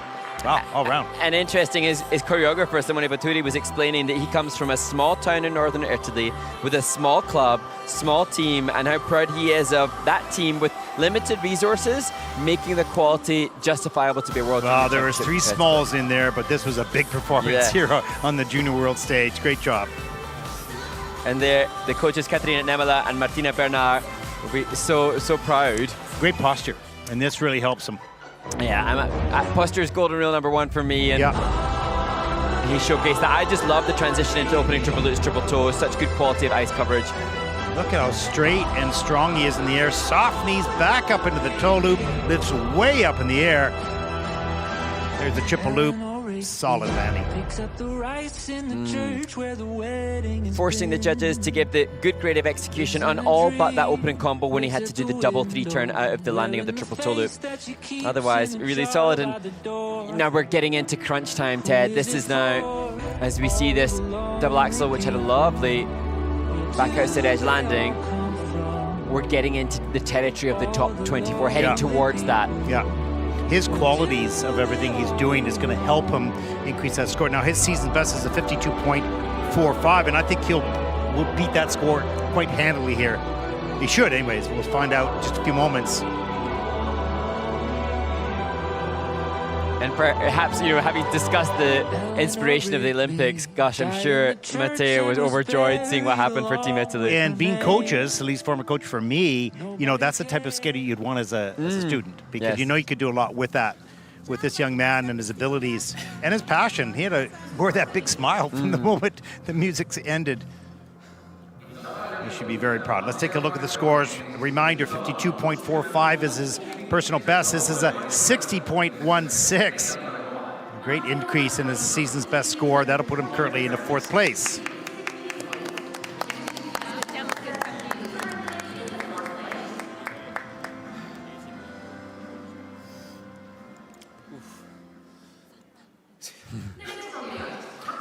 Our next skater represents Great Britain. 19-year-old Aaron York. He has some international experience, but not on the Junior Grand Prix yet. He is new to he's the new Great Britain Junior Champion. Skating to Bloodstream by Tokyo Myers.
What a shame for Great Britain's Aaron York nightmare on the final spin.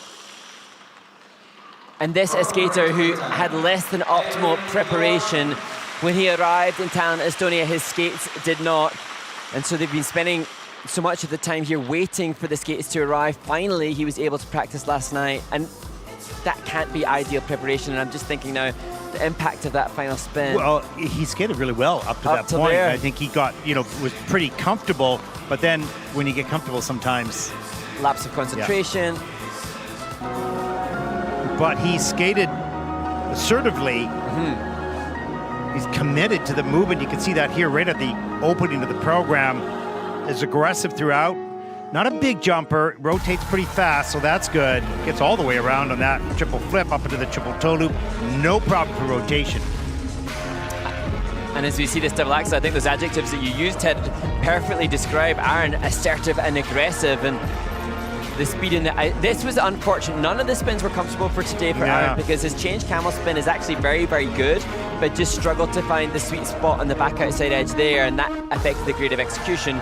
No problems with the jumps though. Triple loop was comfortable too. Yeah, a fast rotator, very efficient. But sometimes you just spin, the jumps bring a certain alertness to you. And sometimes if you just spin normally, you just don't pay as much attention in competition. I'm just gonna do my spin now, because it's easy. But then something slips. Here's the flying sit spin. Whoa, he did not convert it in that back position at all. And there, Zoe Jones knows what that will do to the score, unfortunately. Yeah. No. Okay.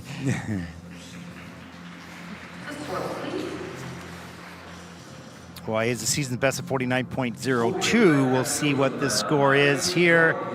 And that is a 54.51. And that'll put Aaron York from Great Britain currently into 6th place.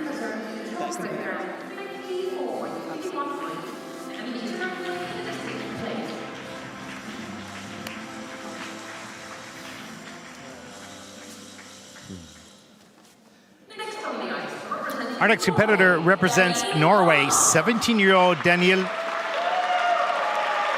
Daniel Ballen, I was just going to say, Ted, just sorry to interrupt. This is a really important skate for this young man. His father died earlier last month, and he wants to dedicate this and wants us to express how important this is for him. So just wishing all our best wishes and love right now, this very special young man, Daniel Ballen.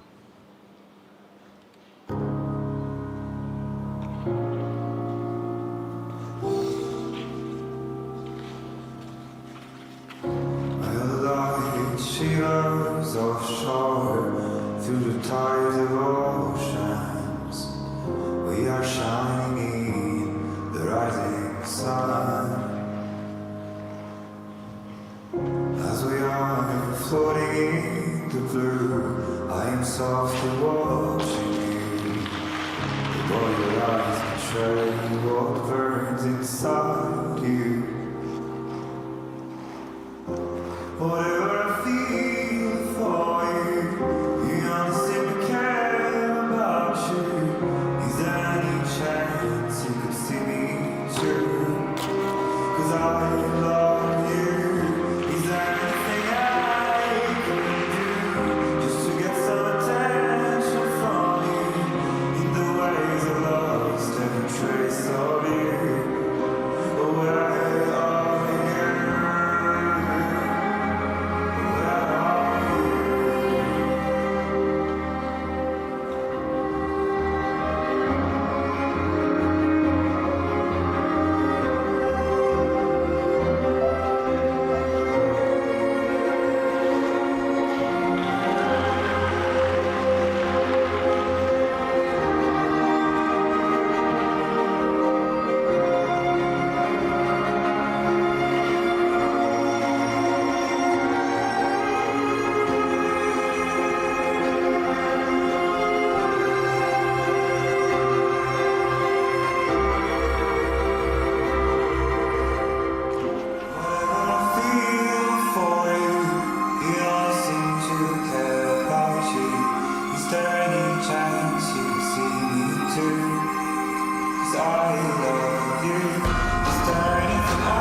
Norway's Daniel Valenov showcasing an incredible maturity in his ability to perform under the sadness and tragedy that he and his family have undergone of late. He explained that sadly his father passed away on the 18th of February, and Daniel said how obviously challenging it has been for he and his family, but I'm sure his family and his father are incredibly proud of him for performing here at the Junior World Championships.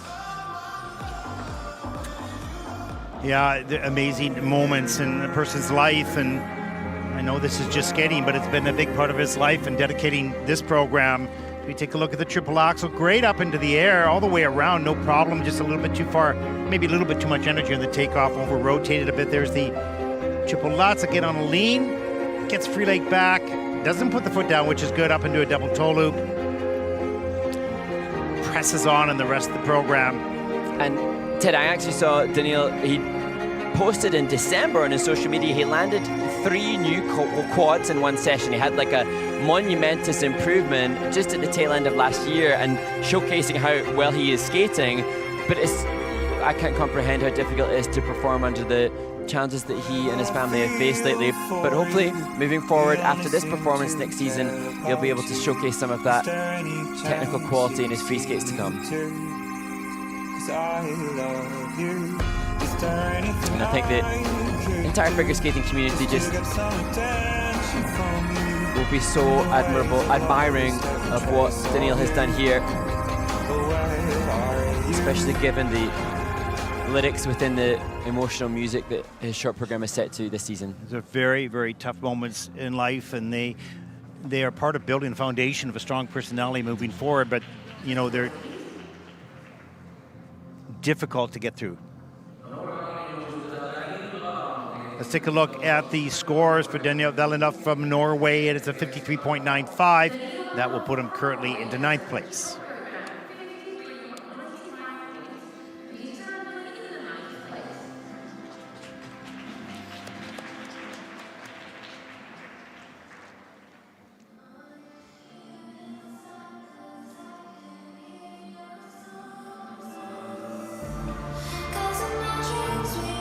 And there's a look at the standings so far after group number 3. Group number 4 are ready to take to the ice in just a few moments.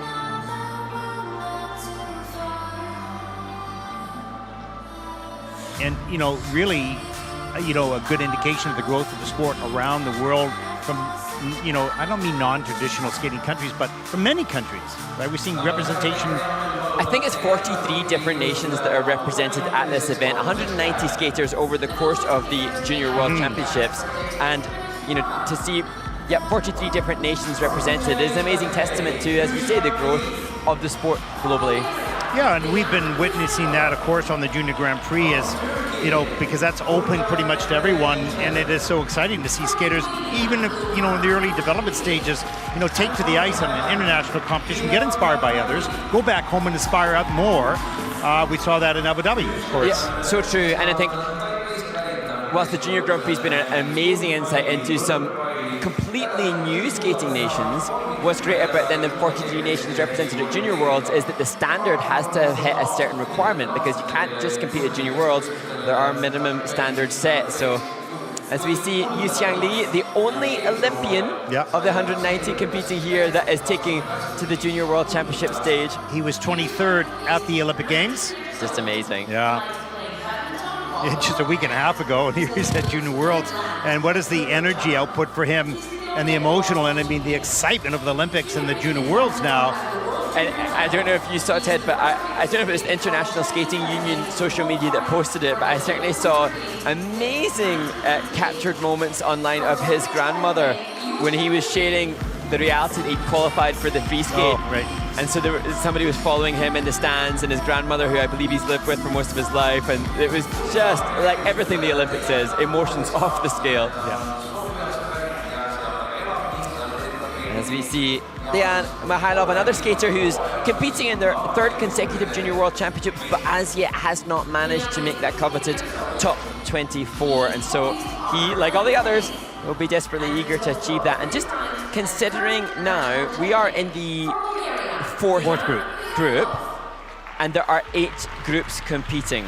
So within this field, we start to head towards the last 24. So before the end of this group of skaters, we will start to see Q marks going up beside the results for those that have been able to make that. And just as a reminder to those fans from around the world that don't follow or have not followed a lot of skating, up in the left-hand part of the screen, not now, but during the performance, you'll see a number of boxes. The key boxes to look at are the little boxes below the elements that come in. Green means they're getting points added to the base value. Red means they're taking points away from the base value, and a gray box means it's just neither good, neither bad. Just it's okay. Yep. And what we don't want to see, I'm reluctant to even acknowledge it. Yes, is an X. Yeah, an X means it hasn't fulfilled the criteria for that element, so therefore no value. So hopefully, none of them on anybody's score sheet is the aspiration for us and the skaters, of course. As we see, an incredibly musical skater from Lithuania, Luka Imirashvili.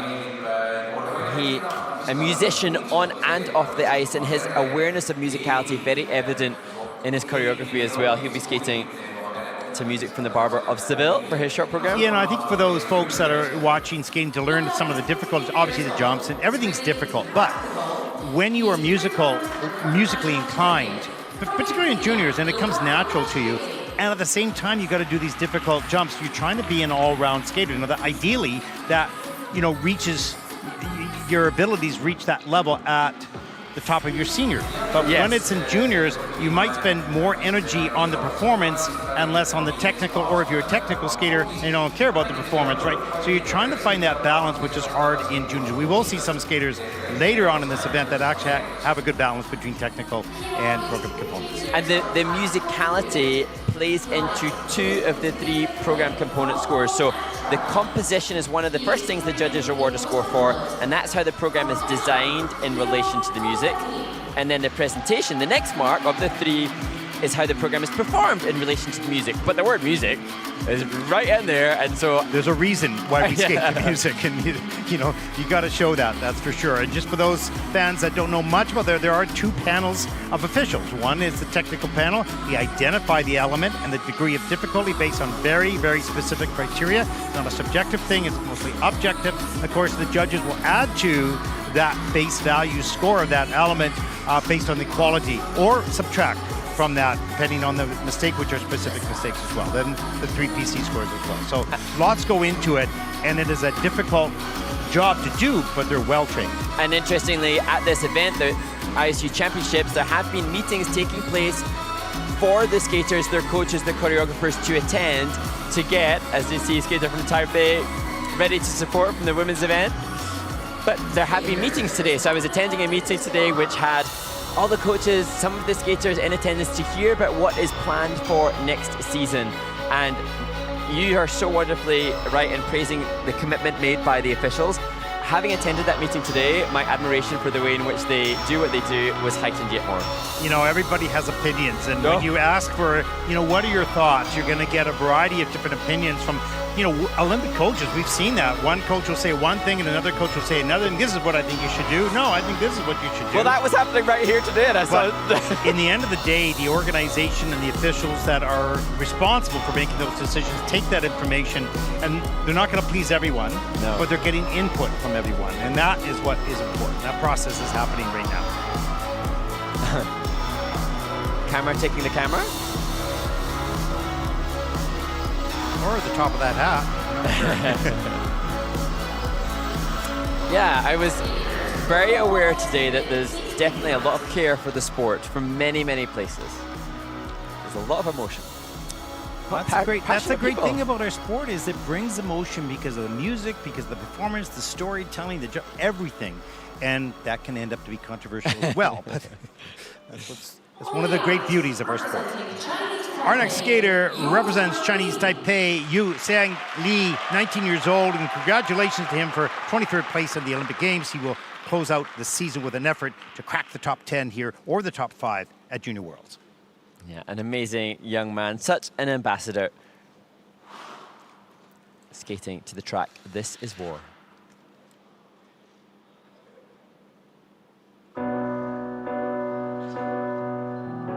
Welcome to the city, said a young man.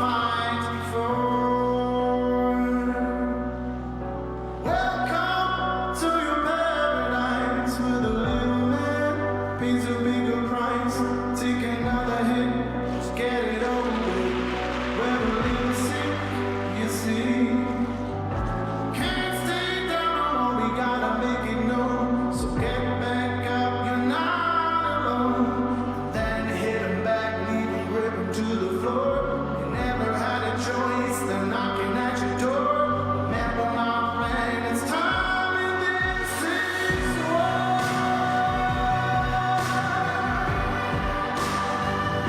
It's time and this is war.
Well, he's the second Taiwanese skater to have qualified for the Olympics and the first born in Taiwan to do so. Yu Xiangli manages to skate cleanly yet again. It looks like he has had level 4 in each of the 3 spins, level 4 in the step sequence, and landing all the jumps. And I think that real testament to the work that he must have done throughout the off-season and earlier in the season, because this young man must be emotionally and mentally and probably physically depleted after the roller coaster of emotions that the Olympic Games must have given. Or on the opposite side, maybe he's just motivated because he's on a roll. True. It's, you know, he feels that he's maybe found the secret to be able to perform consistently. Yes.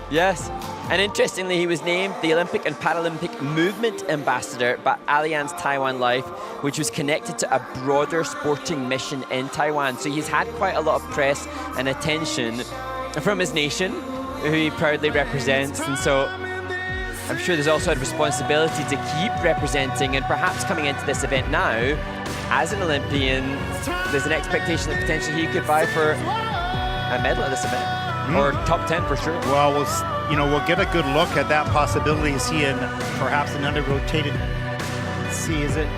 Q mark. Yeah, a Q mark. We'll see that score.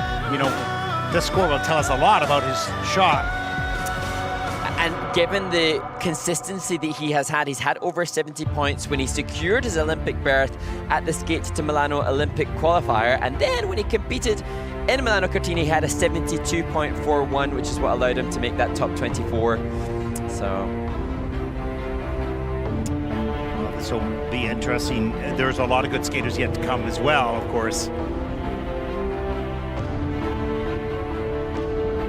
But what a great year this young man's had. I suppose that all we saw when he competed in September in Beijing and secured the spot for the Skate to the Milano Olympic qualifier.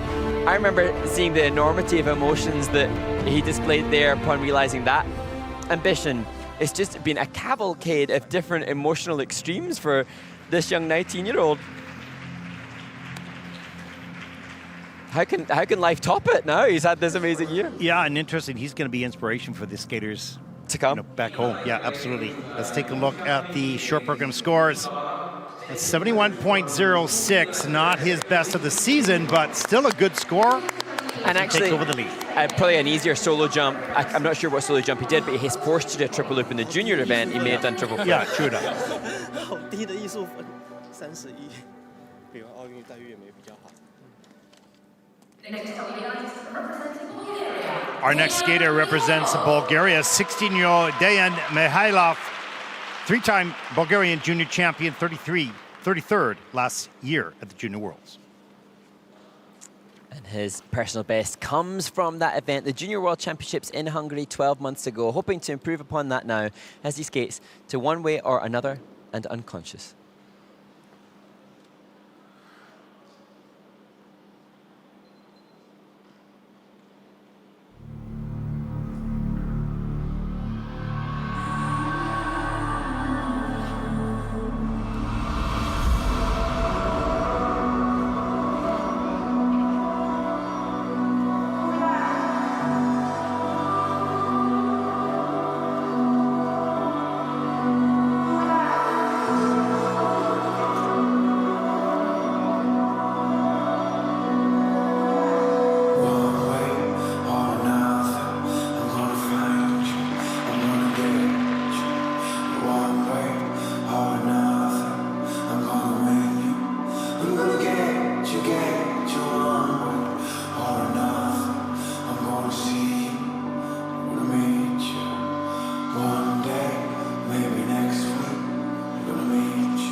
Sixteen-year-old Dejan Mihailov, representing Bulgaria, visibly disappointed, understandably. The fall on the triple loop and the mistake on the triple-triple combination costly to a skater. I don't know about you, Ted, but there were aspects that I loved. There was a contemporary stylization choreography by Adam Solya again that stood out to me.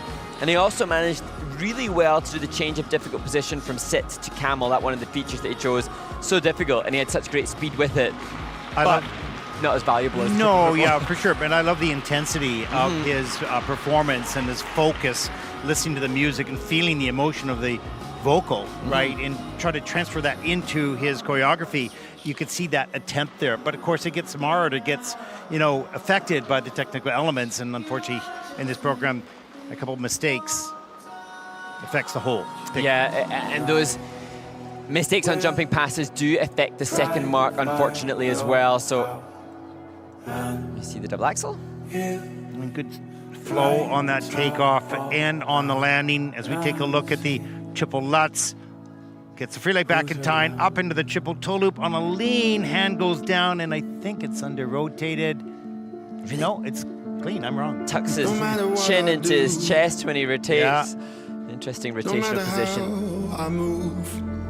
See that here. Triple loop. No time in the unconscious. That is under rotated with the fall, of course. but you know he's got a, you know the basics of a strong, powerful performance. If he can match the technical elements with the performance, of course that's the same for everyone. But yeah, but there are aspects in Dayan, particularly for me from a presentation aspect, I think have something that could be tapped into that could serve him well as a senior, particularly. Yeah. Of course, a lot of the focus in the off-season will be on acquiring a consistent triple axel and potentially some quads. But from a second mark aspect, there's a lot of potential there in Dayan Mihailov. Yeah, he's just 16. He's got some time in juniors still if he chooses. And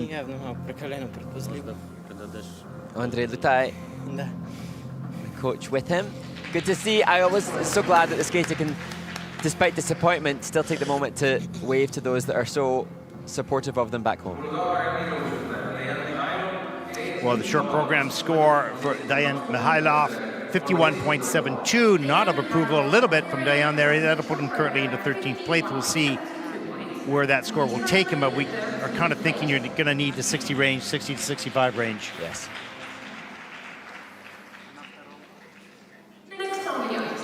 Our next competitor represents Czechia, 18-year-old Furkan Emir Insal. He had a great Junior Grand Prix result at home in Ankara. He was 4th place at that event, but followed that up the next week in Varese with a tough performance, ending up 19th.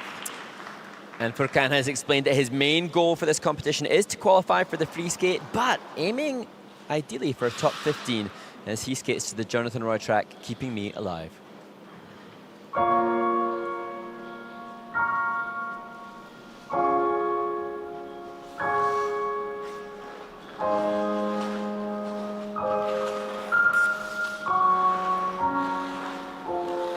Tried to hold me down, so I became a soldier, built up all these walls, and now I'm climbing over those nasty bees are tempting me.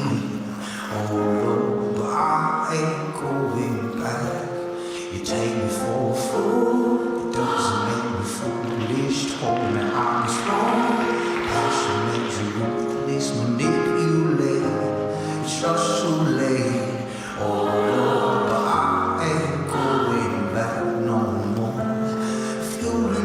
Flames gonna show you what I made of.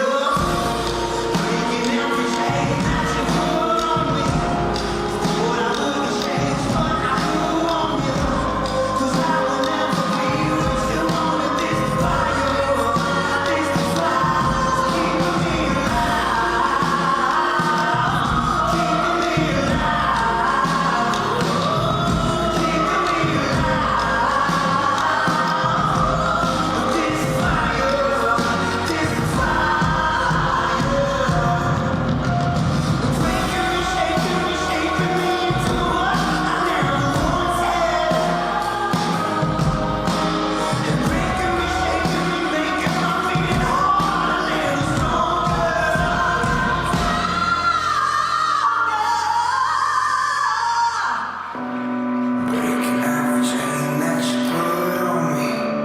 What I would've changed, but I grew on you. 'Cause I will never be what you wanted. This is fire, this is fire. Keeping me alive, keeping me alive,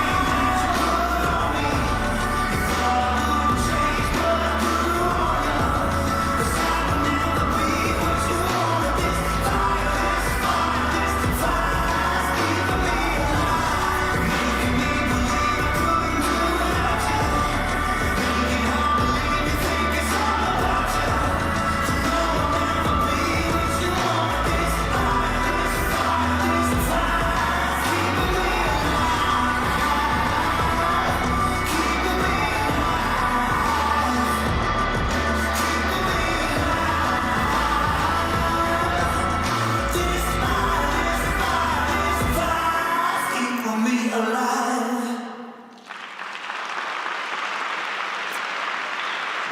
Boy, Mark, you can see the disappointment there. Almost like he was trying too hard, yanking and pulling those takeoffs. And so difficult, and I was obviously explaining Furkan Emre Incha from his aspiration for this event, and it's so hard to manage that eagerness and hunger without it overriding into a negative equity on the result, and unfortunately I think that desperation to deliver forced him to over-try effectively. And he'd said that he's been training so much more this season, upping his training hours to over 20 hours per week with Rana. And it was so sweet and kind in acknowledging that his coach Rana Gotchman is a huge motivation to him. She's helped him to find the time or to motivate him to train more. But now she has a different job on her hands, and look, she's doing just what she needs to. Rana making sure she's comforting him. You know, finding that sweet spot where the energy matches the technique at the same time. And if you come in with so much desire, sometimes you muscle as opposed to allow the timing that you've trained unfold. We take a look at the double axel. That is not a problem. Good start to the program. Spread eagle here, setting up for the triple loop. There's the takeoff. Looked kind of okay in the air, but then it started to lean forward, under-rotated with a 2-foot landing.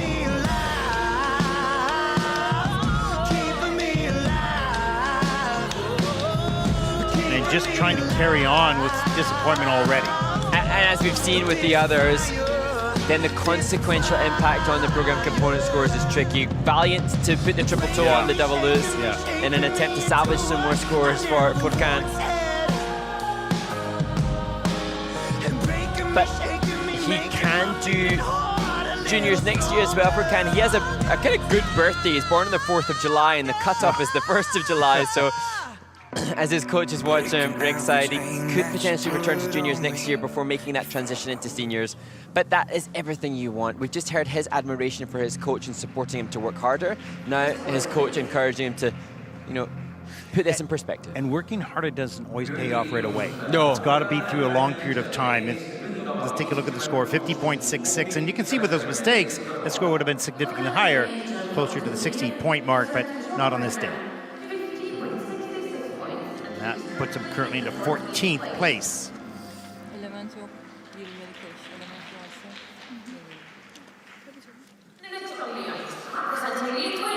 Our next skater represents Lithuania. Born on Christmas Day in 2009, Luka Meštasvili, 16, is the 3-time Lithuanian junior champion. And as we mentioned in warm-up, a wonderfully musical skater skating to music from the Barber of Seville.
was skating with so much joy. 16-year-old Luka Imedashvili from Lithuania. As you mentioned, he's just got musicality in his soul.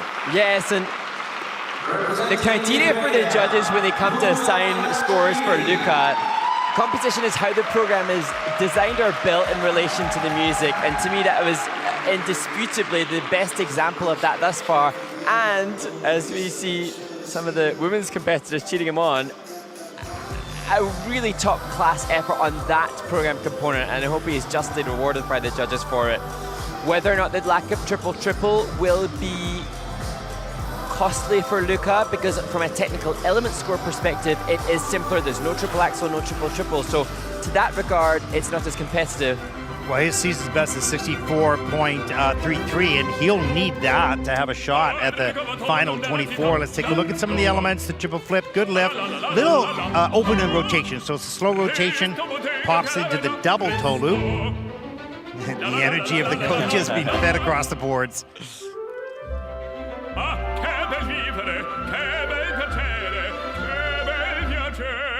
They're traveling 3 turns into this camel spin. Pretty good position. Yeah, and the highlight jumping past the triple loop. And as the coaches look utterly invested in the performance. Totally live every step, eh? This was a brave highlight. It's actually Swiss timing, not the judges that are getting the energy there from Luka at that point in the program. But there is a tangible factor for, say, the triple axel. A triple axel worth 8 points, a double axel 3.3. The lack of triple-triple, that could be another 4 points or so.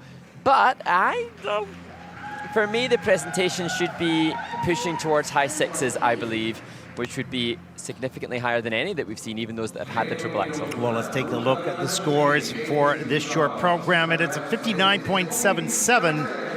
So that's going to be very close. Is it enough? Is it not? You kind of need to be in the 60s, but we'll find out. He's currently in 6th place. Yeah, and with so many skaters left to go, you'd be hoping to be near the top of the standings.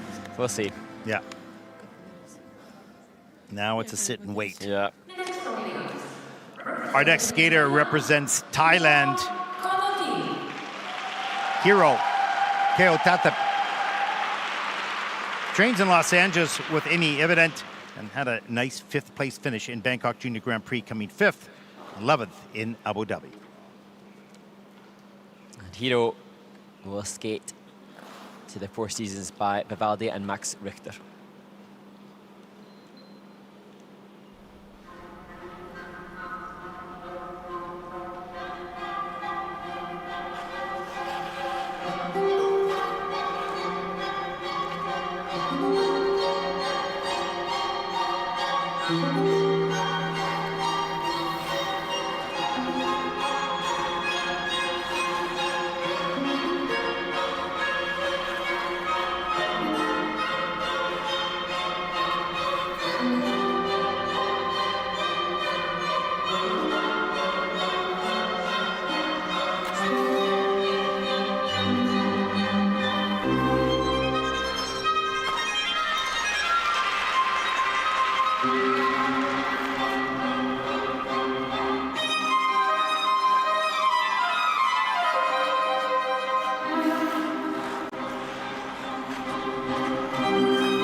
Thailand's Hero Keitathip completes his short program as skater, finally being able to participate in a Junior World Championships. He fractured his ankle twice in 2024 and consequently missed last year's Junior Worlds, but now proudly representing Thailand and including somewhat successfully a triple axel as a relatively new element for him in his short program. Yeah. You know, some wonderful qualities of this thing, man. You know, so elegant. Perfect choice of music, good skating skills, wonderful posture.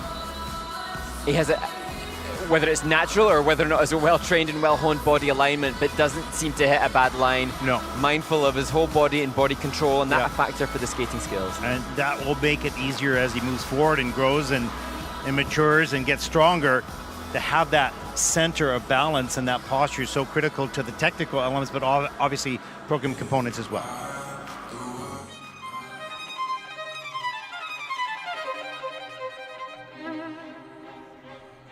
And I love this Four Seasons. Here's the triple axel, deep left knee bend.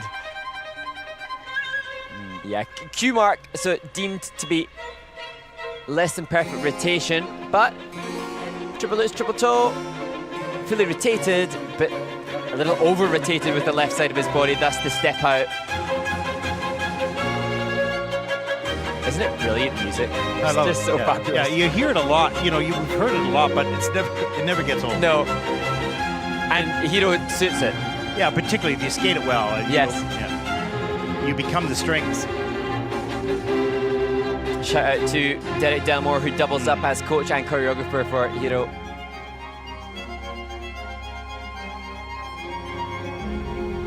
You know, the physicality of a performance such as this does not exist only in the jumps or in the spins. You see here in the movements, you know, it takes a lot of energy to bend low and put your hands down, do it on knee slide, all those extra things uses energy. And that showcasing multi-dimensional movement should also be another factor for the judges, not just skating upright in a conventional skating manner, forcing yourself to push the boundaries. And his score is 61.93, a season's best, and that will put Hiro currently into second place, and that just might be enough. But we'll have to wait a little bit longer. But he's in that area. That's helpful. We now see the first skater to qualify. Yu Xiang Li, the Olympian, unsurprisingly takes his spot. Hiro will be first in line after that if he can manage to stay above somebody else. And we will take a look. There it is, the standings after group number 4. 4 more groups to come. It is a long event. It sure is. And, you know, this is now not any more exciting than any other aspect, but this is the time in which we get to find out who has qualified for the free skate, which takes place in 2 the days. next number of skaters for the athletes that have gone before are very critical to see where they find, you know, whether they are going to stay here or fly home. We don't know, that's for sure. So now we will have an ice resurfacing, and we will be back right after the ice resurfacing. Stay with us. Through medical and welfare, providing safety and peace of mind. With entertainment, delivering culture and sports that move your heart. Wishing everyone a life full of richness and fulfillment. Always by your side, Kenoshi Group.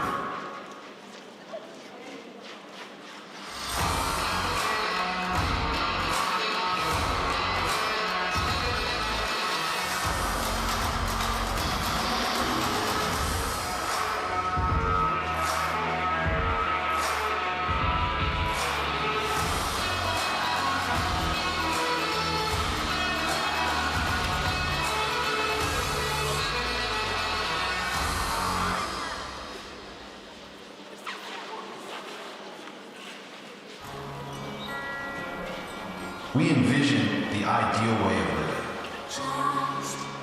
In housing, designing comfort tailored to your lifestyle. Through medical and welfare, providing safety and peace of mind. With entertainment, delivering culture and sports that move your heart. Wishing everyone a life full of richness and fulfillment. Always by your side, Kenoshi Group. Now I am here with Hiro from Thailand. Thank you again for your lovely performance. It was very amazing. And I wanted to to ask, what was the most challenging part of your program today? I think the triple axel was definitely the most challenging since it's like a newer element for me. Okay, but have you ever been in Estonia before? No, it's a lovely country. Okay, it's your first time here. Okay, do you have some plans, like what you want to do after the competition? Do you want to see more Tallinn, our capital, or you just enjoy time here in the ice rink? Definitely enjoying my time here in the ice rink. I think I will walk around the hotel just to see different things. All right. But when did you start skiing? How old were you then? I think 4 to 5 years old. All right. And what other plans you have for this year? Do you have any other competitions? After this, I have Thai nationals, and then my season will be done. Do you also have an idol? I think the Japanese skater Rina Matsuike. Okay, and what is one thing that you are proud of today? Or what do you think, how it went? You are right now in the second place. I think it's quite good. I was definitely nervous, but once I stepped on the ice, I felt pretty good. Okay, but now you can all take your phones, like everybody who is sitting here, because now we will start playing Kahoot. Hero, have you ever played Kahoot? Yes. Yes, okay, so you already know what game is it. So it's very easy. You can scan the QR code that you can see on the screen, and then you will see there the questions. Ehk siis eesti keeles ka me hakkame kohe mängima Kahooti mängu ja kindlasti tasub siia tulla mängima, sellepärast meil on loomulikult ka auhinnad olemas ja auhinnad on siis välja pannud Eesti Uisuliit, ehk siis saate võita meeneid, mis on siis nii-öelda seotud iluuisutamisega ja saate siis nii-öelda sellist teemakohast mürtsi endale, mis on väga-väga hea. Ehk siis esimesed 3 kohta. So we have merch, and the first, the second, and the third place can win the prizes. So it's gonna be very good, and if you will win something, then in the end of the game you can go next to the doors, B2 and B3, and then you will show your result and you will get a prize. Ehk siis kui te võidate midagi esimesed 3 kohta, siis peale võistlust minge sinna uste juurde B2 ja B3 ja saate sealt siis oma kingituse kenasti kätte. Aga nüüd ootame natukene veel viimased inimesed liituvad. So the last seconds, and then we will start with the Kahoot game. So now it's the last chance to come and participate. And Hero, you are ready as well. So we will discuss here what we will think about the questions and the answers. But I think now we are ready to start, so let's do it. And here comes the first question. If you have 3 apples and you take away 2, how many do you have? What do you think? 1? You think 1? Okay. I don't even know. Maybe I would say 2? But let's see. Yes, and 2 was the correct answer. Ehk siis 2 oli õige vastus. And now here comes the other question. What color is a smurf? A smurf. Ehk siis mis värvi on smurf? Do you know the answer, Hero? I think it's blue. Yeah, I think it will be the correct one. And it is. Now here comes the third question. Who sang hits like Love Story and Shake It Off? Ehk siis kelle hitid on Shake It Off ja Love Story?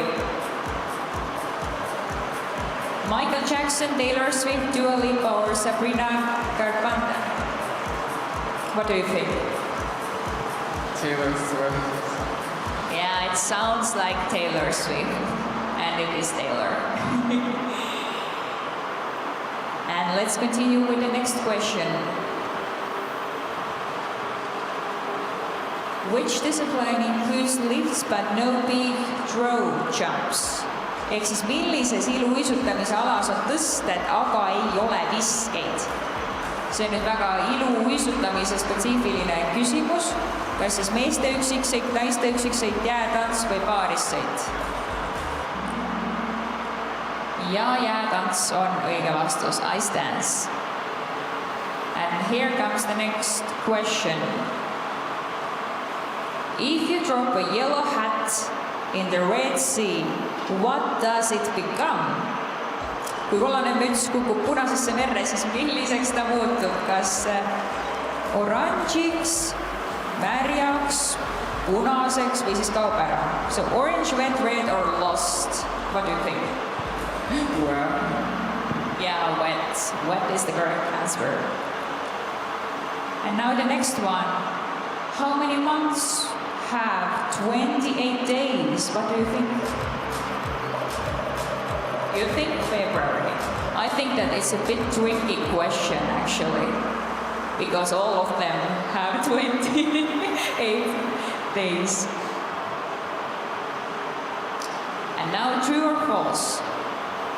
Tallinn is the capital of Estonia. True. Yeah. I think this is quite, easy question. And the correct answer is yes, true. And we continue. How many colors are there in the rainbow? Mitu värvi on vikerkaares? So I must...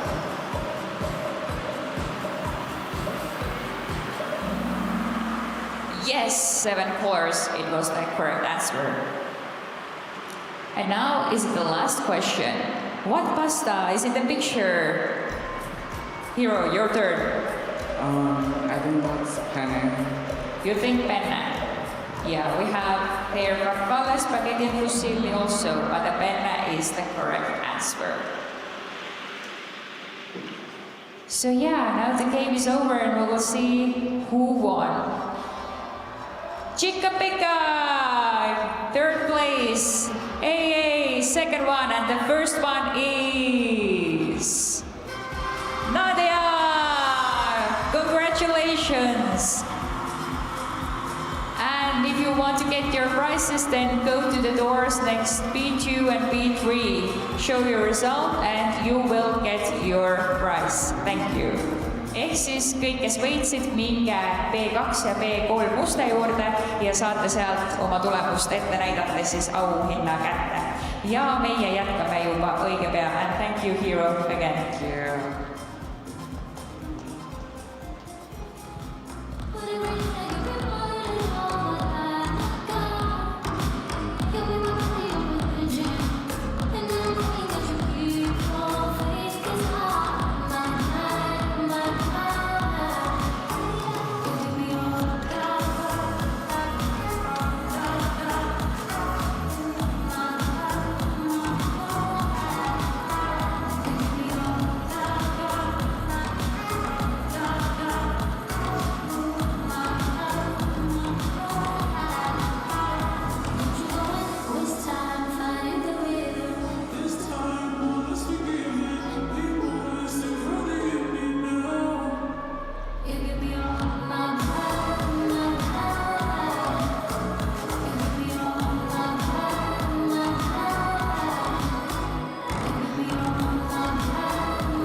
slowly start again with the competition, so you can start moving back here from the area.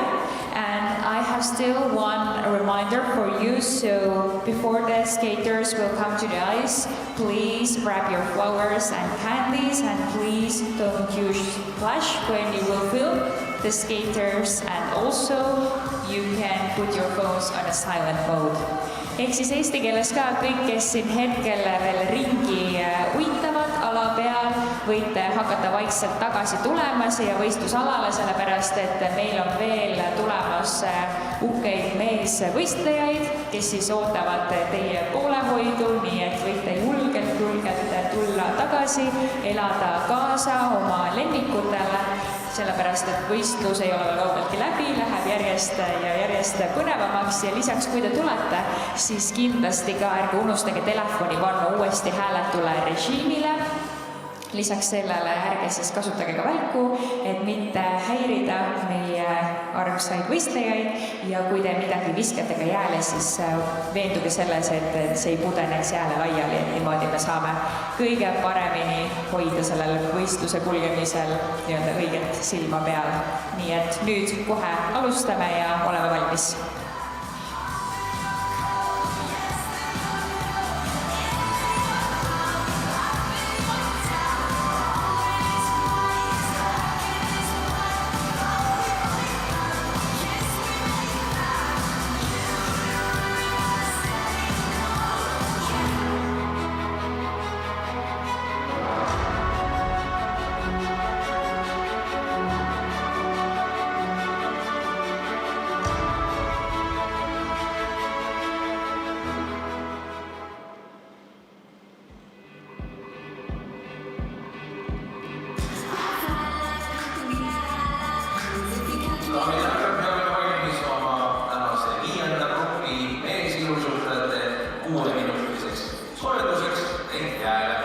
Ladies and gentlemen, please welcome the skaters of the fifth group on the ice for their 6-minute warm-up.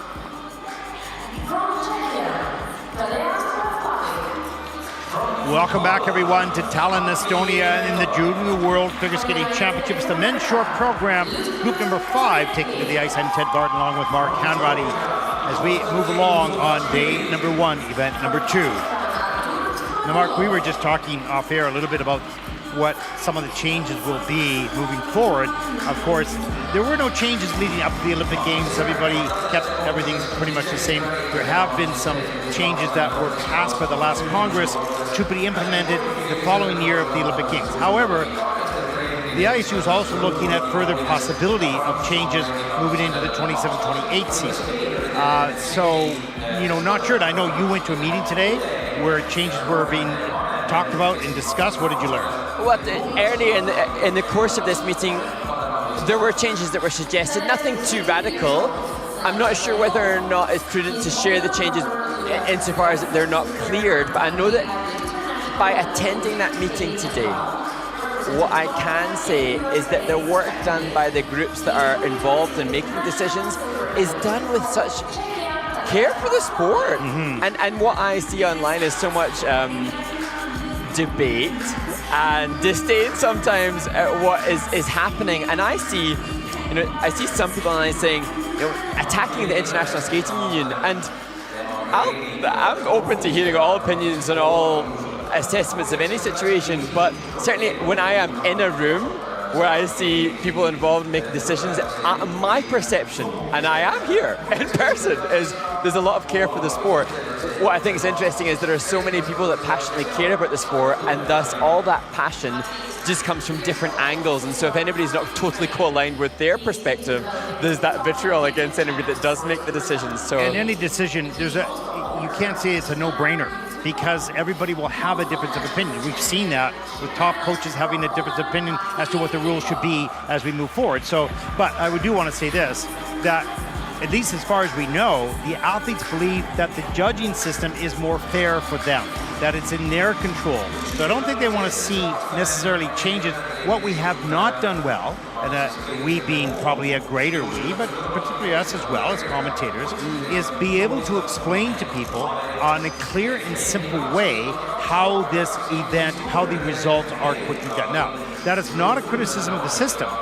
That is a criticism of the organization and ourselves to be able to articulate so people could clearly understand. So that was not the responsibility of the organization in the beginning, back in 2002 when we had the Salt Lake City debacle over there. It was the IOC had said, if you do not change your judging system, you will not be in the Olympic Games. Yeah. I know that because I was part of that, and I had to present to the IOC what we were developing. So, but this is an athlete-centered, and that is a 2030 statement, athlete-centered judging system. And that should, to some degree, certainly remain. However, there's lots of flexibility in that system to allow for changes to appear that can make it more entertaining, more exciting, no question, but it's got to stay athlete-centered so they understand and they are in control of their result.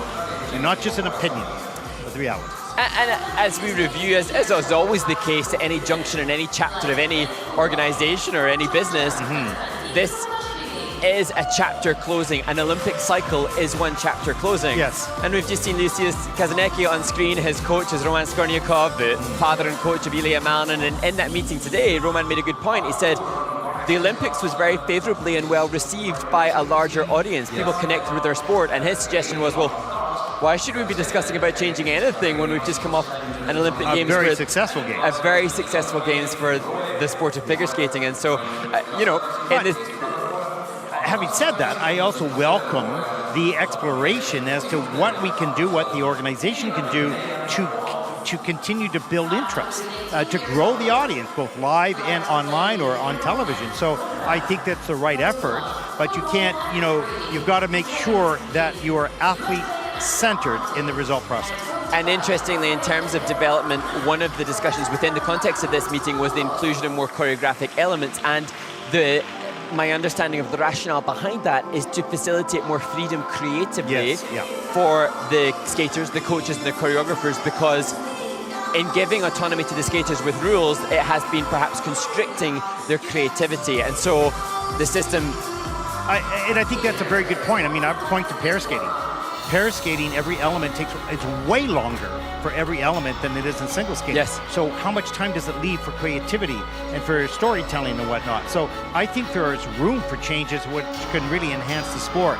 And the good thing about what the ISU is doing is seeking out information from all of the partners, of course. And just so very, very interesting to be in a room today where you've got some incredibly successful, educated, wondrous contributors to the sport of figure skating that come with polar opposite perspectives. Exactly. And so I think that's where I feel like... polar opposite, passionate perspectives. Exactly.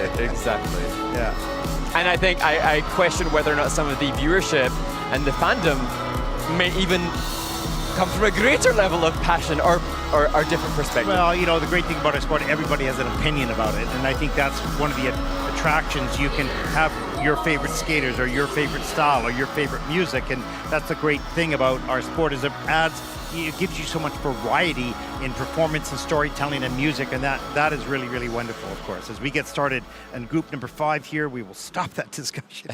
We'll move on into this event. Our first skater represents Czechia, 18-year-old Tadeusz Vaclavec. And this is his first Junior Grand Prix Junior Worlds.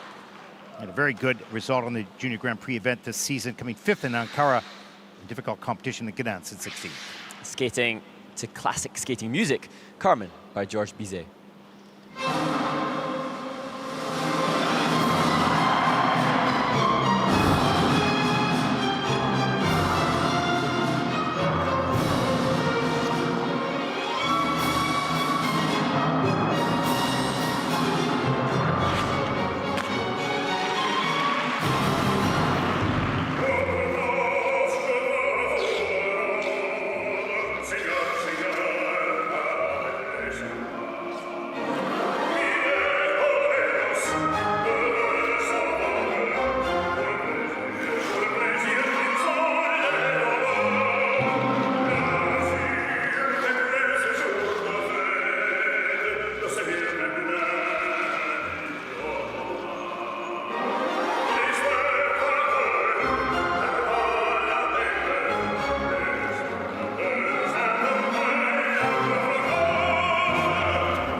Tadeusz Vaclavic from Czechia.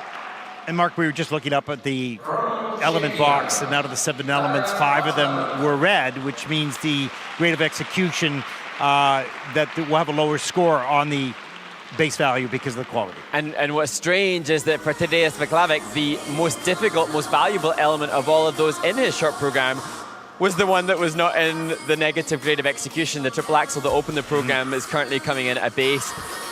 What I find really interesting is I wonder, Ted, if we have ever had at the World Junior Championships, or indeed any ISU Championships, 2 siblings competing against each other, representing 2 different nations. He for Czechia, his brother Lukáš will compete later for... And the mother and father, of course, skated for the different federations as well. As we take a look at that triple axel, great start to the program. Looked okay in the triple loop, stiff of the landing, lands forward, losing some points for the grade of execution. And for Tadeusz, his jump combo of this salto was intended to be triple-triple, putting it later in the program to amass an extra 10% of value, but just all over the place with the left side of the body, and thus only able to do a downgraded double toe loop. So for the jump combo, he's only receiving just over 3 points, as opposed to what we're seeing from the leader, say currently, Yuxiang Li, who has nearly 12 points for that same element, or the same jump combo, his jump combo. So that's costly indeed. And I find Tadeusz Vaclavic a really tidy, clean skater. He's compact in his movement. It's refined, but he doesn't have a monstrous amount of speed and flow, and that is a vital aspect to accruing higher skating skills component score. And as he anxiously waits for the score because he's wanting to qualify, but I'm afraid, I'm not sure this number is going to do it for him for the free program. And that combination was really the element that cost him 52.73 for Tadeusz, and that'll put him currently into 14th place. I think the choice of music was good for him. All of that, you know, crisp. Yeah, crisp and tidy and clean and strong. The next audience, representing Poland, Matvey Yefimenko from Poland, 19 years old. He's Poland's senior silver medalist. Competed once on the Junior Grand Prix this season. This is his first Junior World Championship. And Matvey comes in fresh from success, winning the Edge Cup not long ago, skating to You and I by Scorpions.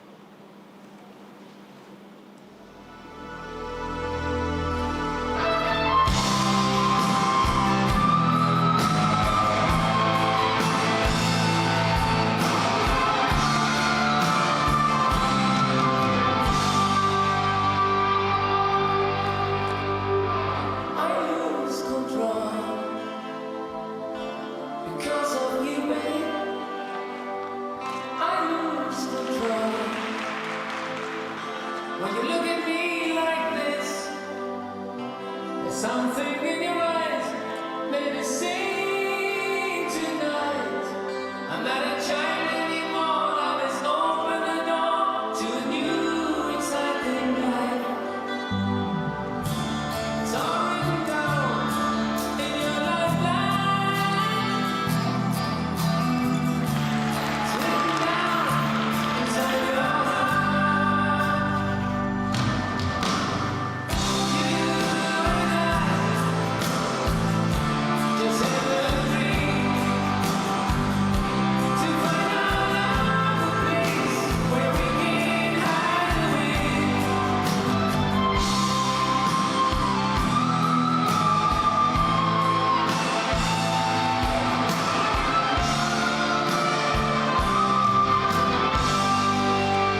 Well, Mark, this is the type of performance that Nutvi needed to have in order to qualify. We don't know. We'll have to wait and see with the scores, but that was a solid technical program. Really well delivered. Yeah, he has totally delivered, and we can critique the skating positively and negatively, but the ability to deliver what you are capable of is a whole other psychological aspect, and Matvey Yefmenko has totally done that. Yeah, he has to be very pleased coming off the ice. He couldn't do much better on this stage at this moment.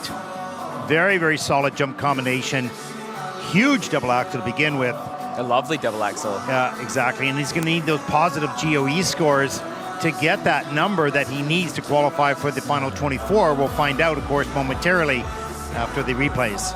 Interestingly, Matvey has over 100,000 subscribers on YouTube. He's a big YouTuber and TikToker. Very successful as well. There's a double axel. He flew off that takeoff edge, crossed the ice. Good speed and flow on the end, and accentuates that with an arm movement. There's the triple Lutz. Gets the free leg back in time. Up into the triple toe loop. That was beautiful. Just quality, as Mario Schwiedek acknowledges it.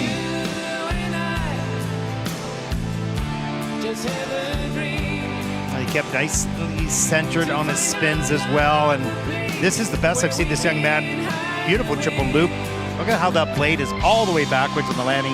And he appears to just be very much in the moment. There doesn't appear on the landing that triple loop. There didn't seem to be any debate. And a factor for the judges in giving creative execution positively is an effortlessness to the element. And there was a sense of effortlessness in his commitment. Oh, on this day, he was in a zone, and it didn't look like he had to work very hard because he was completely under control. But wow, that was the best I've seen this young man skate. That was a great performance. He would need 61.56 to secure one of the qualification spots. Okay, he's looking for that 61.56, and it's a 62.89, so he qualifies. And you can see the reaction in the kiss and cry as he takes over second spot at this stage of the competition. Great skate.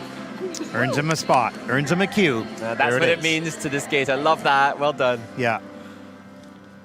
All that energy, all that effort, all that work, and a special moment. Our next skater represents the United States of America, 17-year-old Lucius Kazanecki. What an amazing season this young man has had. He was on the Junior Grand Prix back in 2022 for one event, then came back this season, winning the bronze in Ankara, gaining confidence, winning gold in Abu Dhabi, Junior Grand Prix final, and here he is. Skating to the Interstellar soundtrack.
Well, as you can see in the upper left-hand part of the screen, all the element boxes are green. That he's adding a lot of points to the base value of those elements. A nice, tidy, clean performance for Lucius Kazanecki from the United States. And your description there, Ted, tidy, clean, that's absolutely what it was. The elements delivered with a conscientious awareness of the grade of execution requirements to make those boxes go green, to add to the score. And I also felt like choreographically, it was just tight and clean.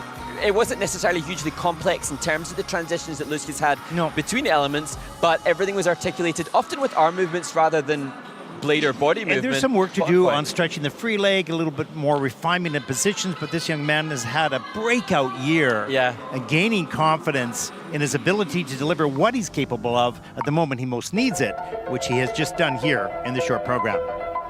One thing I really appreciated in this was the step sequence. We'll look back at some of the elements here. Triple loop. Nice stretch there. Yes.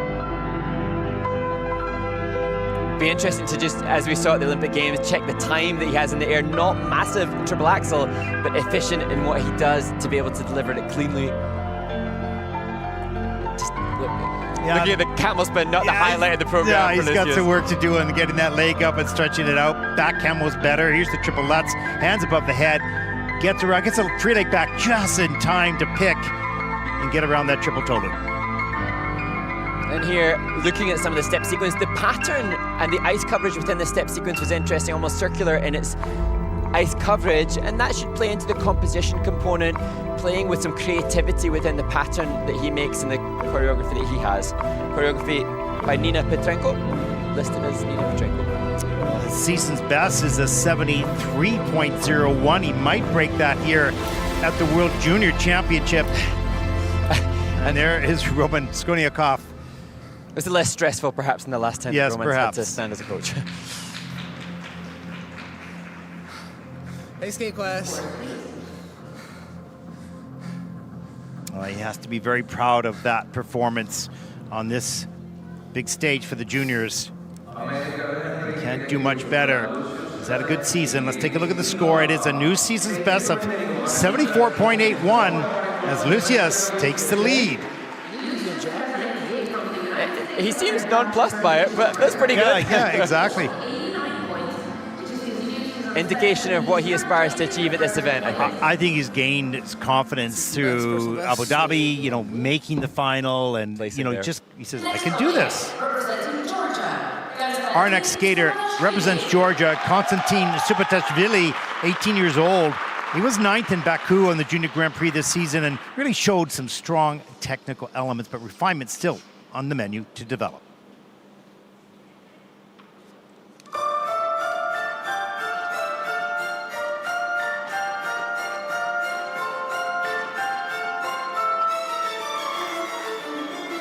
Oh, if there's one thing to be taught, the streams are meant to be caught, and friends can never be bought. Doesn't matter how long it's been, I know you'll always jump in, 'cause we don't know how to quit. Let's start a riot tonight, a pack of lions tonight, in this world he who stops won't get anything he wants. Play like the top 1% till no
representing Georgia, Konstantin Supatashvili, and I thought technically he did his stuff, but I thought he had a bigger range of movement to the music. I saw him once the technical elements were a success.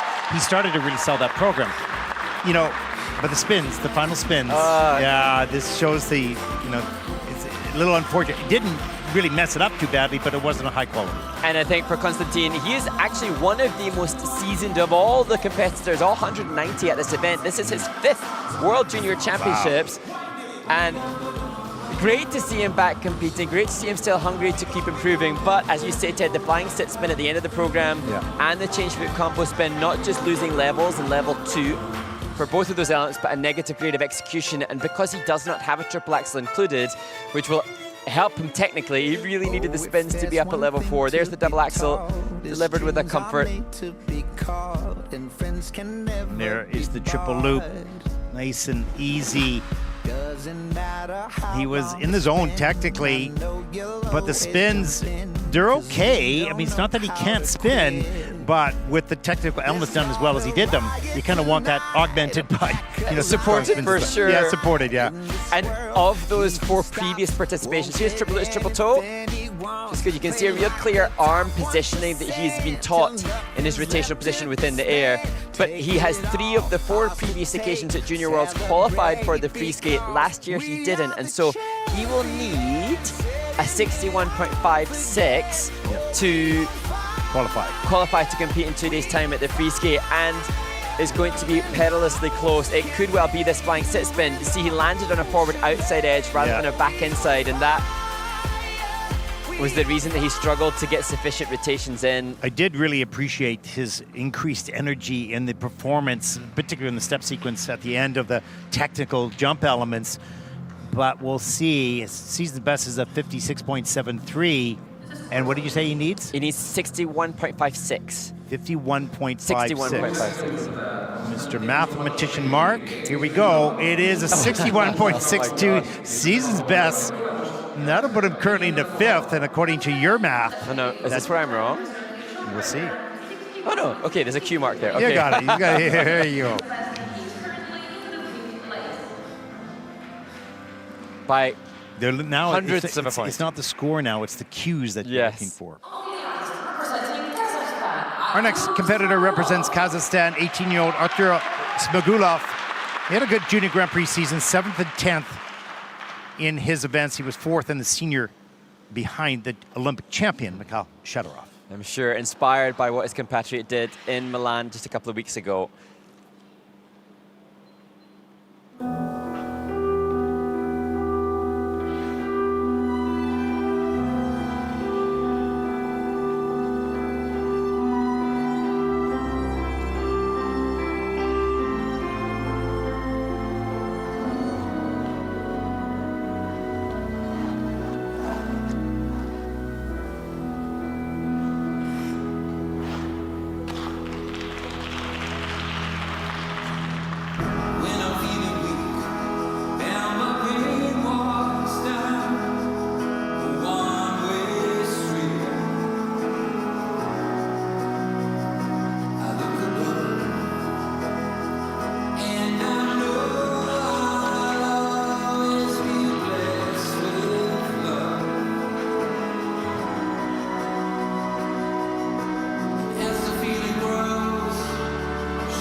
From Kazakhstan, Artur Smagulov, he's a passionate skater. I mean, I love his commitment to the music and to the performance, but this was a technical, challenge today, I mean, to say the least. Yes, I too love Artur's skating. He skates with such an openness through his body, and it's so enjoyable to watch, but you can see how he feels about that performance, and he will know only too well the implications of the multiple mistakes that he had. Each of the 3 jumping passes was struggling. I was just checking, Ted, because when we've watched Artur compete previously, I think he's normally gone for triple toe combination. On this occasion, he elected to do the more difficult and more valuable triple flip, but that risk versus reward was not paying off today, of course. Yeah.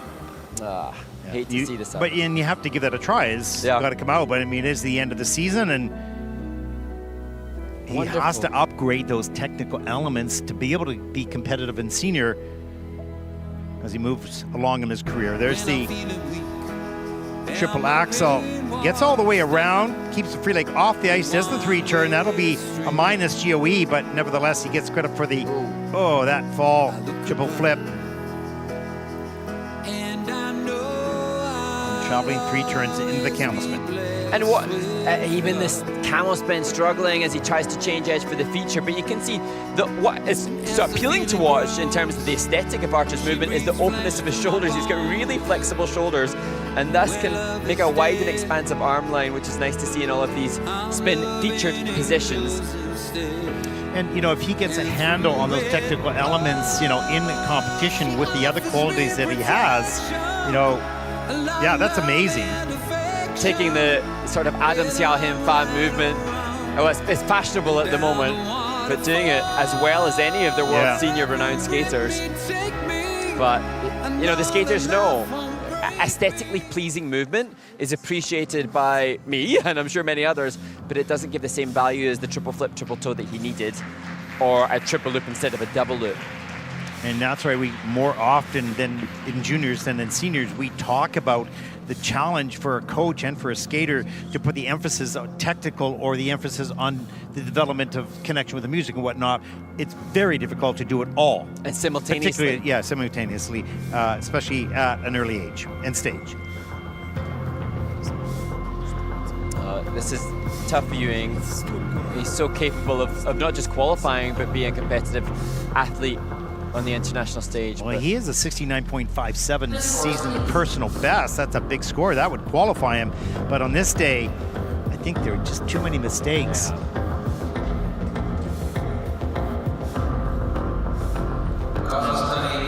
The agony of waiting for those numbers to come up, and you're wanting to see a Q, and there is no Q there. It's a 51.76. That is 19th in the short program. But I would stand by saying that Artur Smagulov from Kazakhstan could very well be a competitive senior. This is an awful day, but he's very huge potential. Yeah, absolutely. He has abilities, great abilities. On this day, it was very difficult as we take a look at the standings so far. And the scores that we're seeing confirm what we thought based upon the last couple of seasons, that it's a low 60 score, which will secure a top 24 position towards the free skate. And that's though we still have 3 more groups. 3 more groups, so everybody else still has to skate well. We can see performances like Artur Smagulov, who's so capable of qualifying, unable to deliver. Skating in these next 3 groups doesn't guarantee you anything. No. You're going to have to deliver enough to get those points.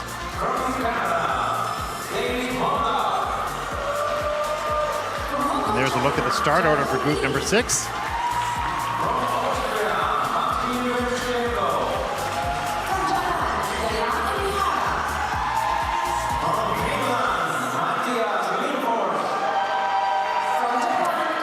Interesting to hear the support for the Finnish skater as well. Of course, we are not too far from that country, and Matti Slinfors presumably benefiting from people making the trip here to support him.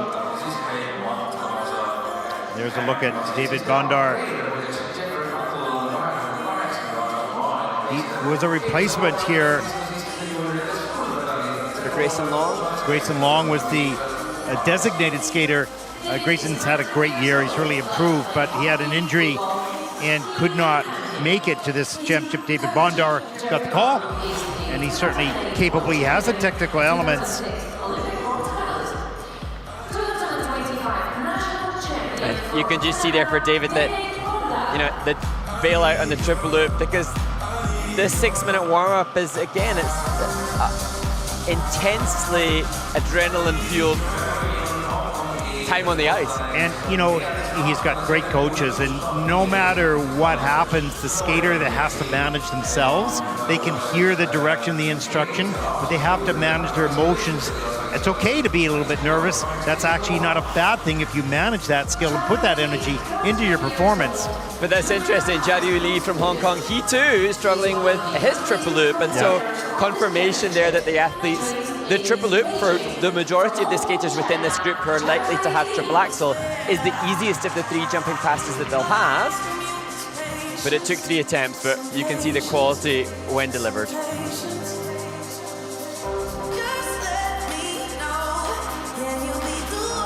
And now these skaters will have, seen a lot of the event so far, understand what the score is required, and kind of have an idea of, I think I can do this, but the pressure's on to get that number, to get the cue.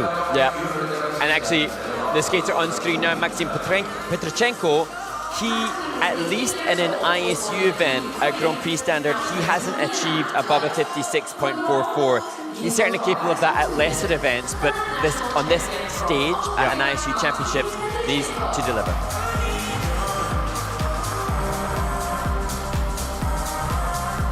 Whereas for every one of the other competitors in this group, 3 of them have had over 70 points already, so they're certainly assuming that qualification is expected, but for the likes of Dea Ebahara on screen now, that kind of caliber of athlete from that powerhouse skating nation as Japan won't be thinking qualification, will be thinking medal contention. Yeah. Japan, of course, second at the team event at the Olympic Winter Games. And they had their eyes clearly focused on that gold, and that was a great. Actually, it was the first time in Olympic Games that I've seen that team event be that close and that exciting. Yes, normally before the second day of event, it's a little bit more expected what the result will be, but it did go right up until the very last skater. Yeah, that was really exciting. And they're one of the most charismatic and creative skaters, Matthias Lindfors. So I'm off the ice yesterday, and I was asking he and coach Alina Meyer-Virtanen, what's next year's program going to be? Because it's a skater that is so engaging and creative that you're already tuned in to wanting to know what's next. Yeah, and a lot of it doesn't come not only from the choreographers. I mean, he is his own choreographer to a large degree, because he has that in his soul, the desire to pick the music and skate the vision.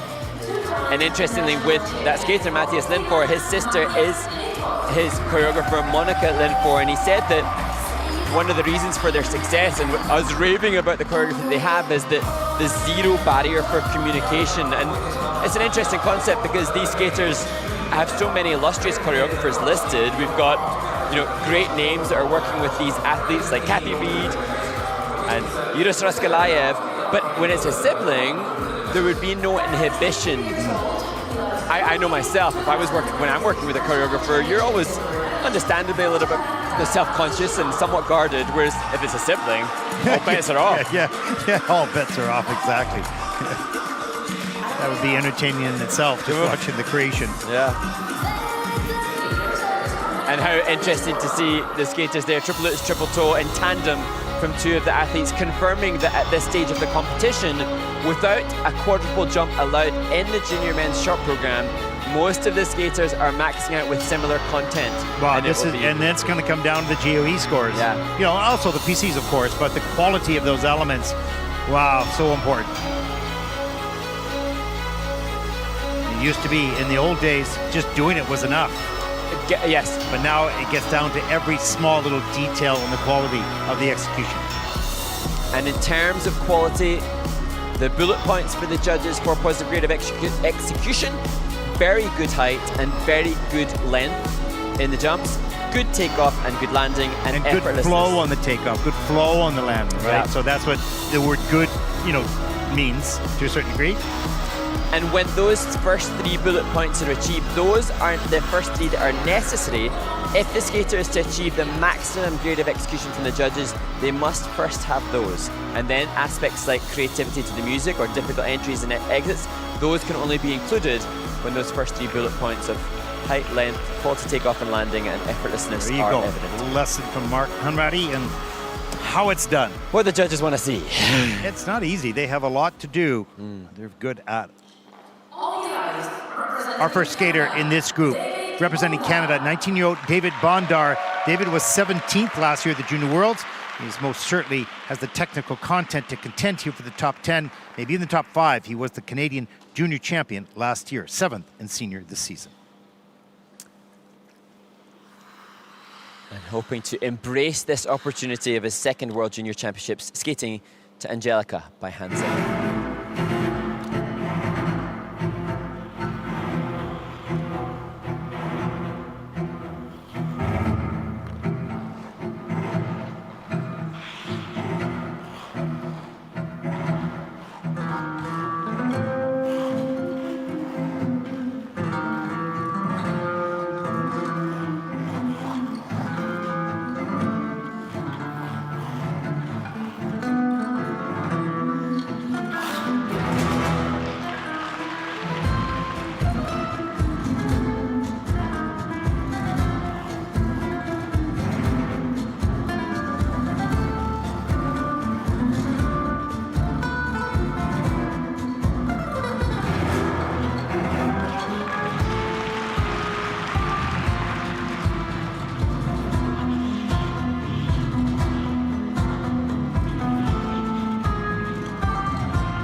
David Bondar from Canada. So interesting, Mark, because I've watched this young man for many years, of course, and he's had some struggles technically to deliver what he's capable of doing.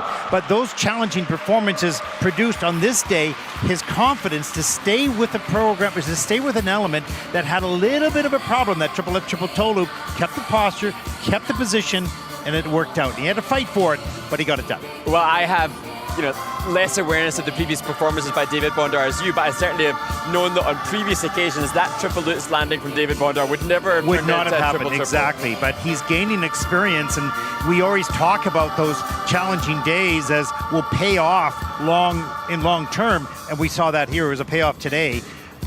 And I was just wondering, because the coaching staff that he has, Lee Barkel and Yuris Raskalaev, the choreographer, those two coaches had some of the most joyous moments at the Olympic Games. So I wonder if David is reveling in the good energy from the coach and choreographer that he's worked with Here's this season. the triple loop a little forward, but he manages to get the free leg back. There's Jeffrey Buttle and Lee Barkell. They teamed up.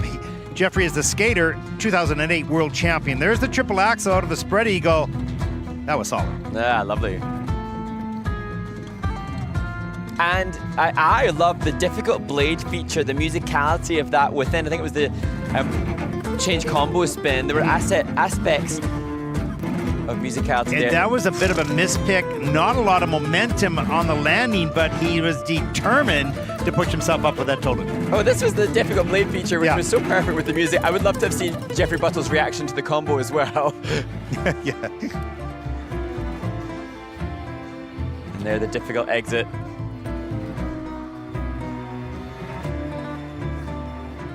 And I think for David Bondar, whilst he's obviously got more mental strength and resilience to be able to deliver under pressure, also the program component scores have developed in his maturity as a human as well. Totally, yeah. His journey has really started to pave and pay dividends, if you will, down the road here with learning how to stay calm under the pressure and under a small issue.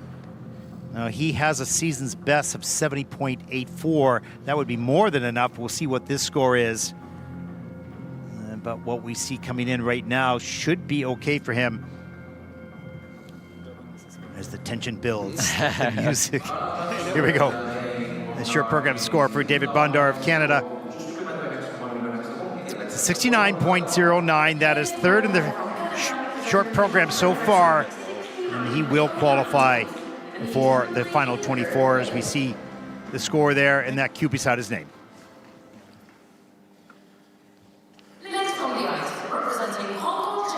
Our next skater represents Hong Kong, China. Jiari Li, one of the younger competitors in this event at the age of 14. He has a wonderful strong back and classic style combined with some excellent jump technique. A very balanced skater at the age of 14. Yeah, so true. And the music Don Quixote, the choice for his short program, which really is very befitting of the aesthetic style that he has with his skating.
Well, Mark, interesting because we saw the boxes, element boxes, green, except for the first one, of course, with the fall. But his quality of skating throughout the program should make up the difference of that loss of points on that first element in order to qualify. Yeah, just such a refined and elegant skater, and so much body control and body awareness to be able to move as he does. Frustrating for him to have had the fall on the triple lutz, triple toe. That his biggest money-making, point-scoring element in the short program. I think, just for context, the triple lutz, triple toe, which so many of the skaters are performing in the short program, that's worth over 10 points. And so the negative grade of execution that he has to endure from that fall is really costly on a tech score perspective. But just like you say, Ted, the quality of his movement on a second mark is indisputable. Yeah. And that mistake would be more costly for some other skaters. There's the Lutz. Looks good. No problem. Gets free leg back in time. Looks good in the air there, and then too far back on the heel. Cannot get the free leg back and takes the fall. And I'm fascinated to, as we look at this double axel, just wonder for Jari-Uli what the education has been to create this kind of skater, because it looks balletic in its stylization. Just the ability to do that back layback. That in itself is also a somewhat unconventional. He's taken his own path, carving his own style, and there aren't many skaters that represent Hong Kong, so just interested to know, what has created the classy skater that we are seeing. It'll be interesting to see with his all the posture and all the wonderful positions that he has when he creates something that is perhaps not classical. That's perhaps him as he wants to explore what other possibilities there are out there. But the good thing for a skater like Jari-Uli is that when you can move with such body awareness, it offers you a vocabulary of movement or a vocabulary of awareness with which to be able to stylistically approach different movements. His season's best is 68.25, and he will fall short of that, of course, of that mistake. Will it be enough? 60.94 is the current needed score. Yep. Yeah, he's got it, 62.38. And although not his performance that he wanted, certainly qualified for the free program as he, puts his hands against his face. Okay, I'm safe. Not wholly happy, but I'm safe. Our next skater represents Austria, 18-year-old Maxim Petrichenko, Austria's junior champion. He competed twice on the Junior Grand Prix season this season, placing 8th and 9th in those two events. And Maxim will skate to the co-play track, The Scientist.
Well, Austria's Maxim Petrochenko had said that the freedom that he feels on the ice is something special, and he acknowledged that it's not just jumping, but the emotions that he can share through his skating are one of his favorite aspects of the sport. You know, I didn't know you were going to say that because that's your research, but I was going to say at the beginning, I said, no. But I felt his freedom. Like, okay, it's not all refined yet, whatnot, but he's got the shirt sort of hanging out there. Yeah. You know, he's got this emotional type of music, and he's just grooving to it. Like, he's free. He's loving that moment. And I was totally engaged and swept away with it. I mean, I love that track anyway, but Maxim Petrochenko really looks like a skater who brings you into his performance. Yeah, exactly. And much more to come from this young man, I'm sure. Well, all that said, yes. Unlike what we just saw from Jiaryu Lee, who had the fall in the combo, for Maxim, he fell on the first part of the jump combo, so he can't add any of the value. Unlike a fall on the second half of the combo, where you at least get the value for the second jump, Maxim doesn't have that to bank upon. No problem with the triple loop, though. And this could be costly for searching for that cue. We'll find out. But certainly like what we see here in his development. So much more to come.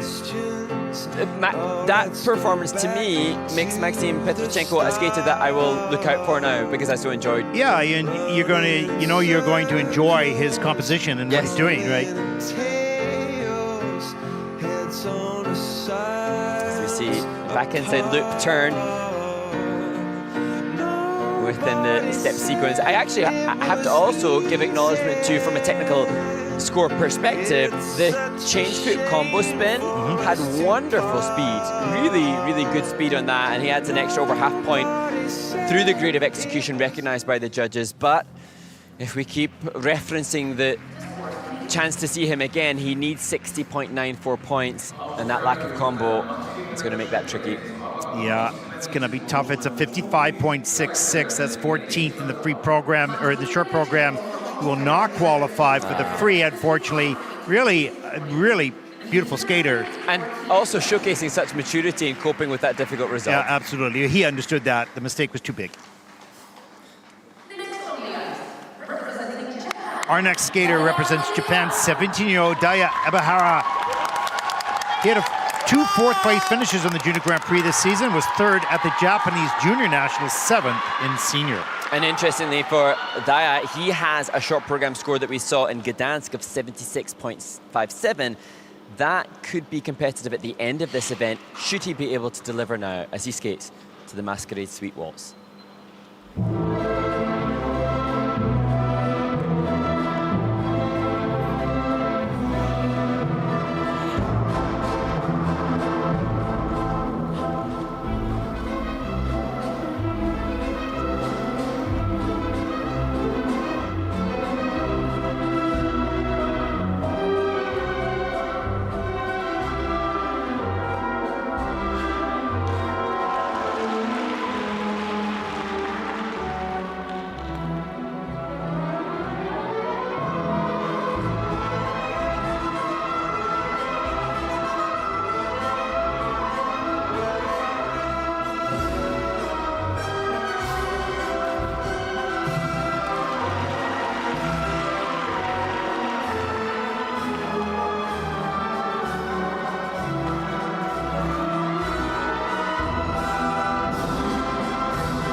Well, this young man left no doubt on any aspect of his program.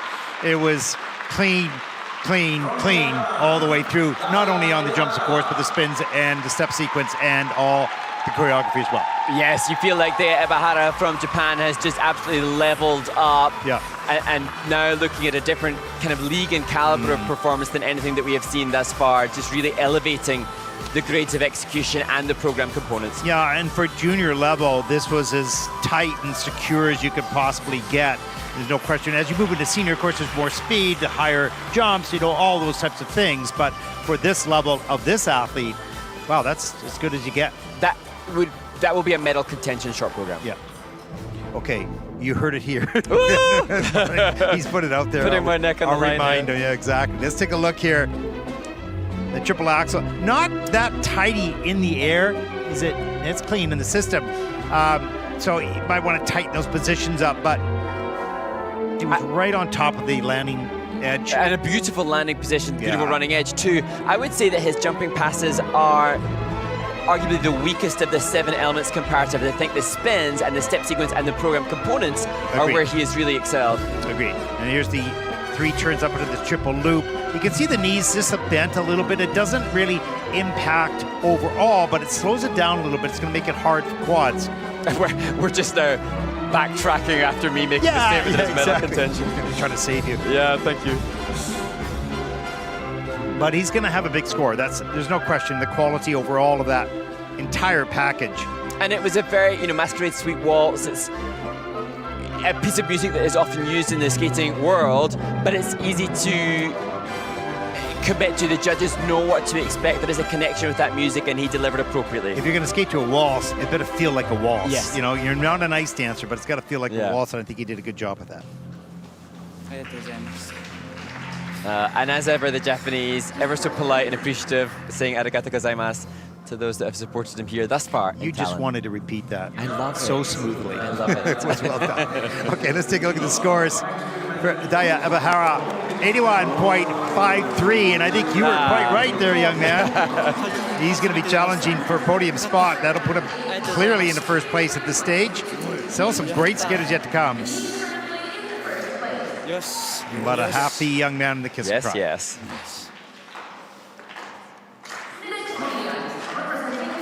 Our next skater represents Finland, 18-year-old Matthias Lindfor. With a birthday coming soon, Matthias is the Finnish senior men's champion, competing twice in the Junior Grand Prix this season, 7th and 8th place finish in those 2 events. And Matthias this year competing at the ISU Senior European Championships, hoping to utilize all of those experiences as he skates to Color Me.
Well, Mark, we've talked about this in the past. I mean, this young man immerses himself in the music and the movement and creates a moment for himself and the viewer. I'm just so fascinated by watching Mattias Lindfors from Finland.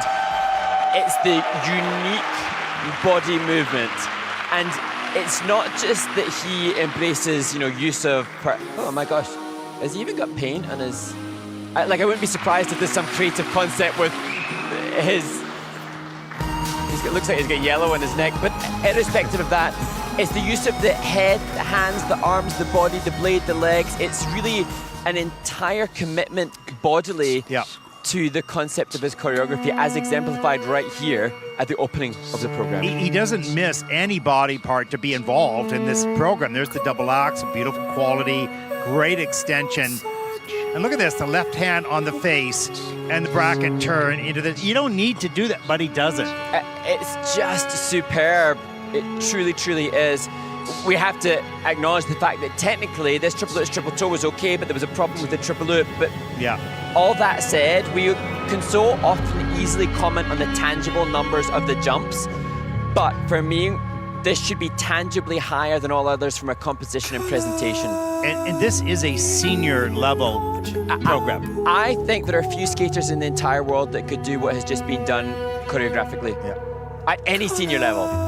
But that triple loop has to have a negative grade of execution. It's okay. He didn't do it perfect, that's for sure. But the rest of the program is just his skating skills. We talk about skating skills. We talk about choreographic commitment to the music. You can't get a better example here in junior than this.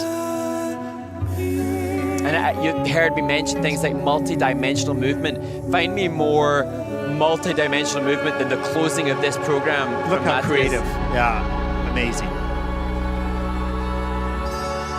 And as I mentioned in the warm-up, I'm already posing the question to Mattias and his coach, Alina, what's next? I'm engaged and invested in this artist. He is an artist, that's for sure. Let's take a look at his scores. He has a 70.85, season's best. And this score on this day is a 66.70. And that's fifth. That's going to be enough for sure. But what a joy. He is, in his own way, a star, a bright star. I completely agree.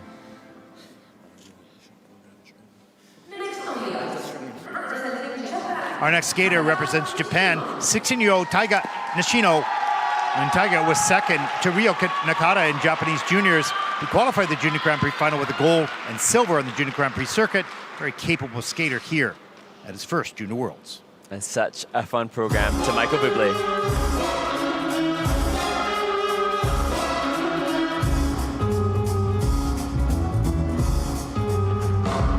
It was a night, oh what a night, it really was such a night. Oh the moon was bright, oh how bright it really was such a night. Oh the night was light, with stars above. When she kissed me, I had to fall in love. It was a kiss, ooh it was a kiss, it really was such a kiss. Oh how she could kiss. Oh, what a kiss it was, really was such a kiss. Just the thought of her lips set me afire. I reminisce, I'm filled with desire. But I gave my heart to her in sweet surrender. How well I remember, I'll always remember.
Well, what a wonderful performance. I mean, not only technically very clean, but he was choreographically committed to that performance all the way through. And what I'm feeling upon watching this performance from Taiga Nishino is how indulgent it is for us to be seeing such great performances in this event that we do nitpick. Yeah. I'm starting to consider how a skate like that from Taiga Nishino is not the best, and yet independently on its own, that was a great skate. It really, really was. For me, I'm disagreeing with the judges though, because I thought that Daya Ebahara had more commitment from a presentation perspective, but how difficult it is to compare Masquerade Sweet Waltz with Such a Night by Michael Bublé. Yeah. But whatever the outcome, Taiga Nishino from Japan has done his job very, very well. Yeah, and clearly in this sport, which, there's objectivity, but there's some subjectivity as well, no question. But you're just a human being, and you hear that happy music, and you see that performance, then you see Masquerade. How do you've got criteria which you have to follow, but you're also human. Yes, and the levels in terms of the back-to-back of these two skaters, it is almost identical in terms of what was delivered from a planned program content perspective. This triple axel, though, higher and better quality than Daya Ebahara, I would give. So on that element, Taiga is the leading scorer to me. Triple loop. Probably better actually than the Daya in that regard too. Just barely touching the board. Some people would be slamming the boards, but she just touched it carefully. As we take a look at the back camel. And actually, when we're making the comparison, as we look at the jump combo, triple loops. Good, man. Yeah. And triple toe right in front of the camera. I think that might have we didn't get to see the feed. But Taiga finished behind the Ebahara at Japanese Senior Nationals, but ahead of him at the Junior Nationals. So really, we're seeing that these two skaters this season have been flip-flopping in the results. They are so compatible. So what will it be on this? As we see the numbers starting to come in, of course, they're still changing. Work has been done. It looks ever so close. We're seeing the result chop and change as more inputs are being put in by the judges. Great. I would have gone program component scores for Daya Ebahara, but maybe technical score for Taiga Nishino. Thank you, and you heard it here live. I'm being very bold.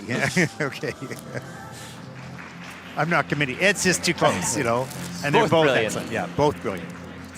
And what is significant is whether or not they can both go above 80 at an ISU event. Well, let's see what happens here. It's an 81.14 season's best, but that is just second, but barely second. Let's take a look at the standings. Less than half a point. Yeah, an 81.53 to an 81.14. Wow. Yeah. Okay. Sets up our final two groups coming up after the ice resurfacing. Pretty exciting stuff, Mark. Yeah, really brilliant. And already, we've been treated to seeing an Olympian already, and we've seen so many clean skates right up until David Bondar in 5th place, and then the creative genius of Matthias Lindfors in 6th place. Yeah, it's going to be a super finish with the final two groups, and we're going to take a short break during the ice resurfacing, and you're watching live coverage of the 2026 ISU Junior World Figure Skating Championship from Tallinn, Estonia. We'll be back right after this.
I am now here with Taiga from Japan, and congratulations, you have now in the second position. How do you feel yourself? Like, what was the most challenging part of your program? まずは率直にこの世界ジュニアっていう舞台でそのノーミスランニングをすることができてすごい嬉しいですし、これまでたくさんいろんな努力をしてきたので、それが少し出た試合になったのかなと思います。Honestly, I'm very happy that I was able to perform clean at Junior Worlds in this competition. And I feel like my effort and everything I did so far has come into fruition. So I'm very happy. Oh, and how many hours do you usually train, like per week, or how many hours you will have to train to be able to even like be part of the Junior World Championships? 週に練習量を増やして自分は3時間半以上はだいたい練習していると思います。So I increased my practice hours to come here, and I was spending more than 3.5 hours every day. And what you will do later after the competition? Is it your first time here in Estonia? Do you have any other plans? エストニア来るのは初めてで、試合終わったら街を観光できればいいかなと思ってます。This is my first time in Estonia, and I would like to go around and explore the town. All right, and the last question, who is your idol? 僕の目指している人はやっぱ羽生結弦選手で、全てが完璧なので、それを目指せるように頑張りたいと思っていつも練習してます。My idol is Yuzuru Hanyu. He's perfect in every way. So I practice every day thinking I would want to be close to him. Okay, thank you so much, Taiga. Enjoy your time in Tallinn. Thank you.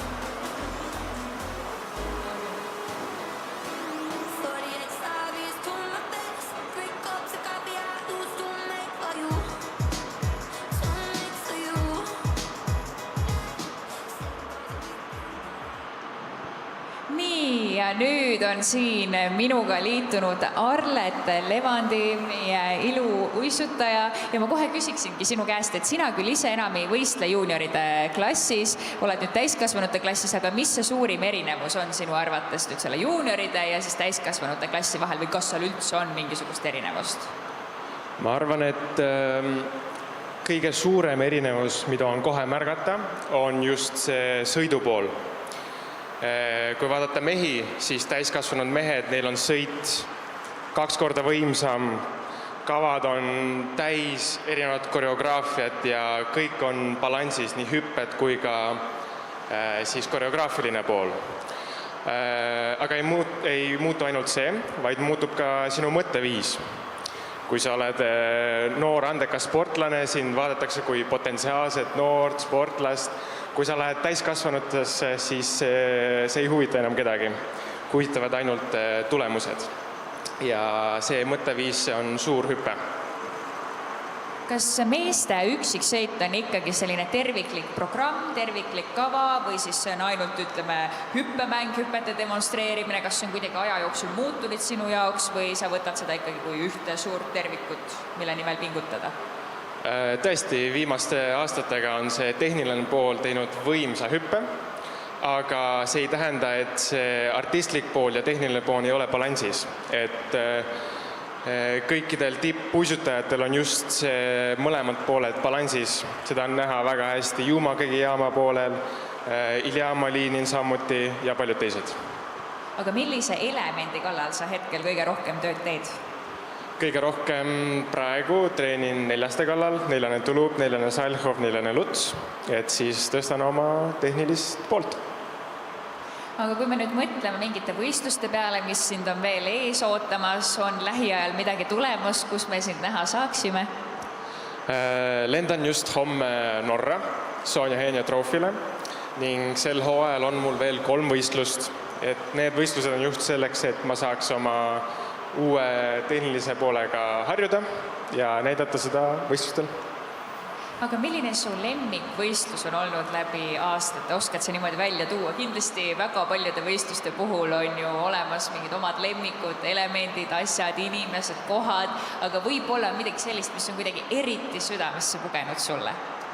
Ma arvan, et võistlus, mis mul on kõige rohkem südamesse jäänud ja kõige suurema tõuke mulle karjääris andnud, on siis 2020. aasta noorte olümpia, mis oli Šveitsis.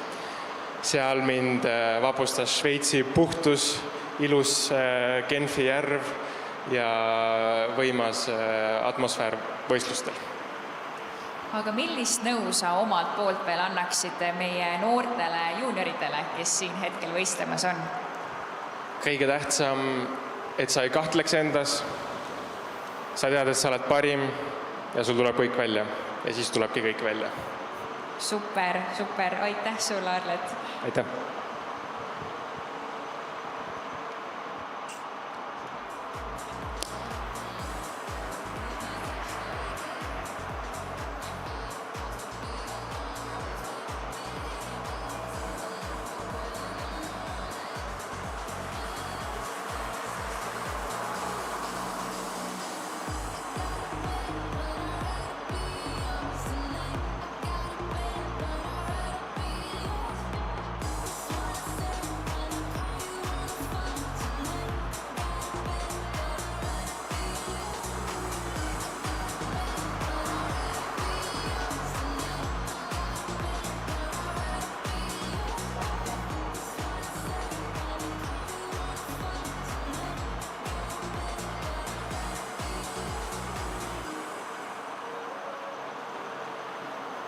So, this was the interview with Arlet Levande, an Estonian figure skater who is no longer competing in the junior category, but is now competing in the senior one. And tomorrow he is having a competition in Norway, so we wish to him good luck. And he still enjoys supporting and cheering for the junior skaters. So, thank you, Arlet, again. Aga nüüd hakkame juba vaikselt tagasi liikuma ka siia poole, kes on juba läinud uudistama siin edasi mujale, mingid kohvikutesse võib-olla läinud, vaatanud, võtnud sealt mingisuguseid kohvi või snäkke endale, nii et haarame nüüd need kaasa ja tuleme liigume tagasi siia areenile ja hakkame siis kaasa elama meie sportlastele, kes siis on veel tulemas nüüd siin viimase raundi ajal, sest ma usun, et nemad ka kindlasti vajavad seda toetust. And now it's the chance again to hype our last skaters because they need your support. I'm sure they need. So take out your flags, move them and make some noise, and we will continue very soon.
Welcome back, everyone, to Tallinn, Estonia.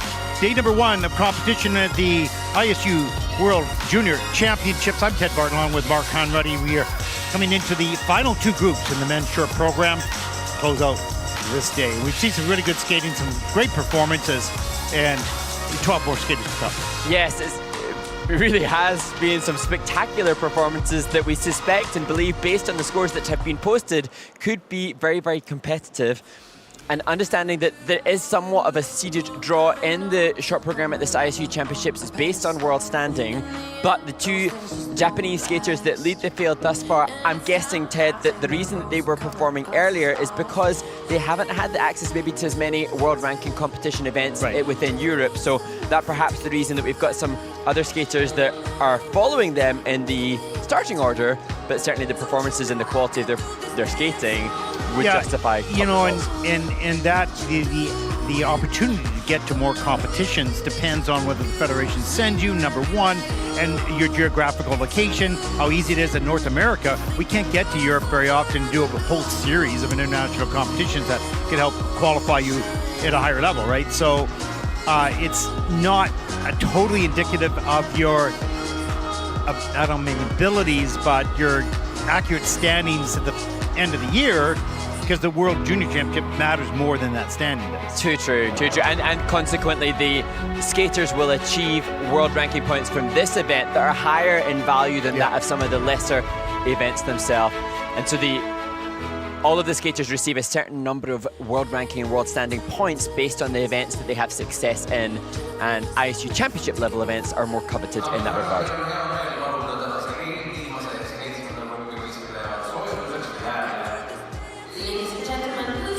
And you can send all of your questions to Mark Conruddy. And what's your handle? Yeah, we would love to hear from the fandom about any questions that they may have. I actually had some coming just in. There was a question asking about the age criteria for juniors. So for those of you that are not familiar, the skaters in this junior field, in this men's singles event, have to be under 19 by July the 1st. So July the 1st, 2025, which is the start of this new season, the skaters must be under 19. So we have had some competitors that have already reached 19 years of age, but it's important as to when they turn that age. Okay. And our season bridges the calendar, so from July the 1st to July the 1st, so sometimes that can be a little confusing for those new to the sport as well. But yeah, that's the age criteria. It has changed. There have been lots of implication changes for age criteria, as we see Ian Wheeler, he's an 18-year-old, and many of the competitors now, like Ian, have been able to compete in both junior and senior. So it's 15 years of age that you have to be able to, 13 years of age to be able to compete in junior, but then 17 years of age to be able to compete senior, and under 19. So there's a little gap in between, which Ian, and actually quite a few of these competitors have fallen into. So we've seen Matthias Lindfor, he's currently in 6th place. He also has done senior Europeans, and Genrik Gartung, who we'll see in the next group, he too also in that kind of niche area and window to double up as they transition.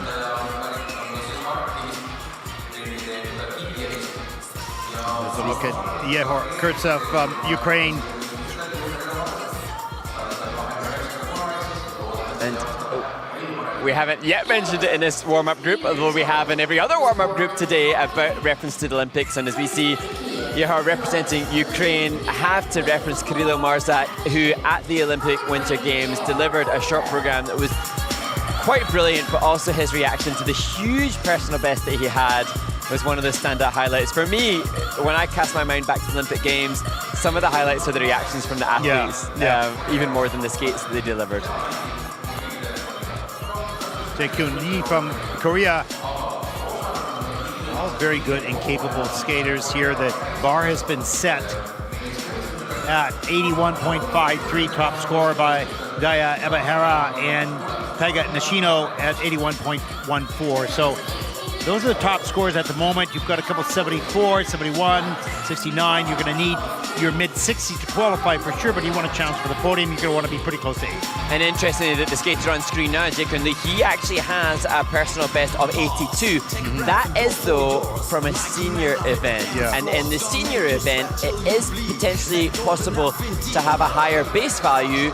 In juniors, all of the skaters have to perform a triple loop, and so that has a lower value. You don't have a choice to increase your difficulty. Or in the seniors, they can perform quadruple jumps in the short program, whereas that's not possible in the junior competition. As we look at Lukasz Vuklavik, who has hopefully been supporting his brother earlier on. Today, he competed already, but Lukasz has more chance of qualification of the two siblings. Yeah, what an experience. You know, competing against one another at the World Junior Championships.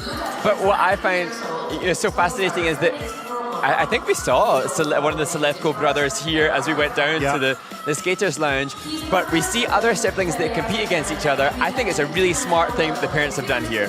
Have one sibling representing one parent's heritage and another sibling representing a different one, so that you never have to worry about them vying for the same spot. Or knocking each other, exactly, knocking each other out, right? As the Estonian men had to do, vying for one Olympic spot.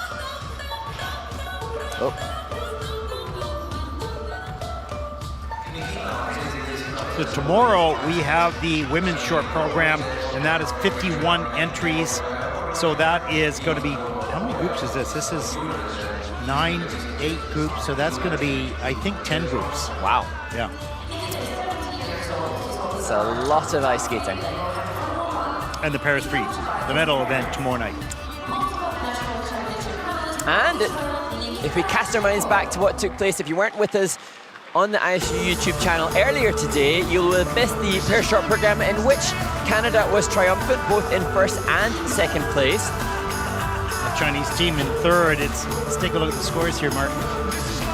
That's 62-8-4, 62-62-2-2, and 58-3-4, your top 3 scores. So it's going to be interesting. You know, can you handle the short program? They did it, that's great, but you can't win with the short program. Are you going to get tight and go like, okay, I'm here, I want to stay here? How do you play that game? And that then in turn, as we look at the men on screen now with Denis Kruglov, that in turn plays into the psychological preparation, and so the skaters vying for medals, then the placement of the short program has a new dialogue mentally in their heads. But we were chatting, as we referenced this pairs event, with Bruno Marcotte, who was explaining that at the Olympic Winter Games, his team, Miran Kihara, the world champions, found themselves just in 5th place after the short program, and he was trying to stay 2 steps ahead of their mental dialogue to ensure that they felt confident heading into the second portion of the event. So he brought back a previous example in the Olympic Games of a team that climbed up 7 points. Yeah, so Aliona Savchenko. Savchenko. So that was smart on Bruno's part. So, and now for that coach, in this situation, now having to tell the skater or the skaters how to mentally best prepare when you are the leader, when you are being chased, how to stay confident. You don't want to be defensive. You've got to go offensive, maybe not crazy offensive, but you've got to fight for it and not hope for it. Okay, here we go. Group number 7. As we start to wind down on day number 1 here in Tallinn. Junior World Championships. Our first skater represents Switzerland, 18-year-old Ian Wheeler.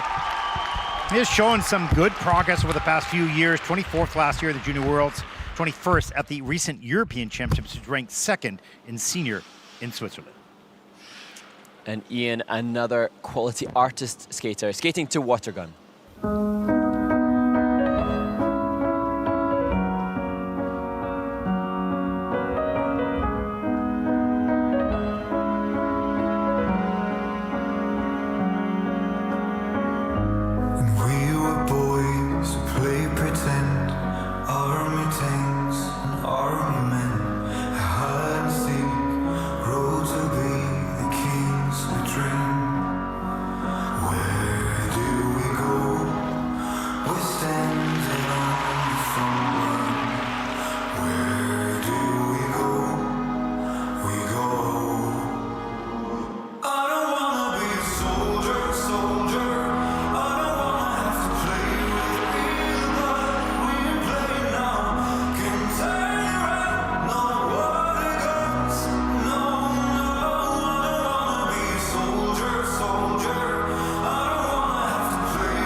Representing Switzerland, Ian Wheeler. Mark, you saw the element box all green, and almost a full 2-point GOE for that triple axel, that opening triple axel. Some really wonderful quality on all aspects of this young man's program, particularly the spins. Great, pretty good speed, but great positions. And what I think is so impressive about Ian Wheeler is that he skates with such a natural ease across the ice, and yet he started relatively late, took to the ice at 10 years of age after a school trip, and to many that's beyond the age of consideration for this kind of quality that he delivers. But my perception of that performance as Stefan and team join him ringside is that not just a maturity but an assurity, perhaps on the back of the increased senior championship experiences that he has had. There's the triple axel riding that takeoff edge. Great lift all the way around, free leg extended. That was a beauty. There's the triple loop. Little bit off axis, but he managed to get the free leg back in time to save that. There's a look at it spin. What I liked with this program is a little bit different than what he's had in the past. Well, it's a little bit like when we were talking about Jiaryu Lee. When a skater has a classical stylization and a body control and body awareness, then that framework of body control allows you to be able to interpret other things that's more contemporary. Yeah, and I thought that he did a great job with this. It was a good selection, I think. You can see Stefan Lambiel living every step. And Stefan, I'm sure Stefan was doing a show like just last week, so amazing how he manages to keep looking after these students as well as do shows. However, you have to assume for Ian Wheeler, when your coach moves like Stefan does, it's going to be a huge We've always known Ian's a good skater, but this is the best performance I've seen from him. Now, I'm sure he's done better somewhere else, but this was really very, very strong. While he has a 72.30 is his personal best in the short program. We'll see what this program earns. It's a 76.77 season's best, new season's best, and that'll put him currently in third place. Great job.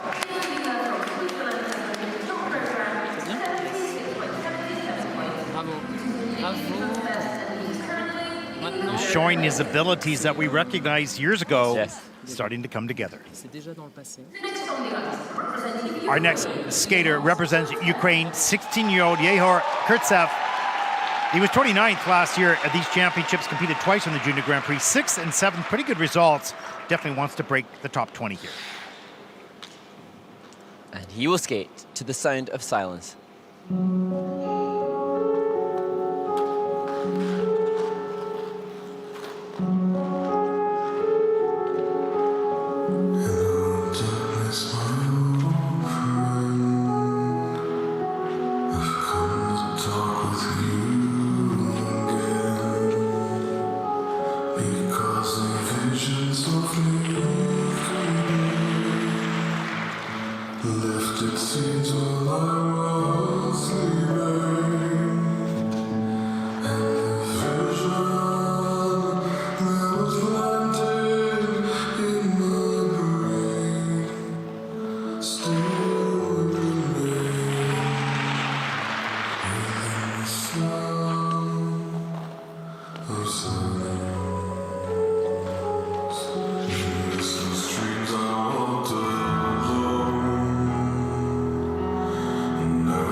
From Ukraine, Yehor Kurtsev, really excellent skating skills, very, very stable throughout that program. And what Yehor Kurtsev has just delivered to me is such an advert of how diverse our sport can be, because his delivery is so different in its style to some of the other performances that we've seen.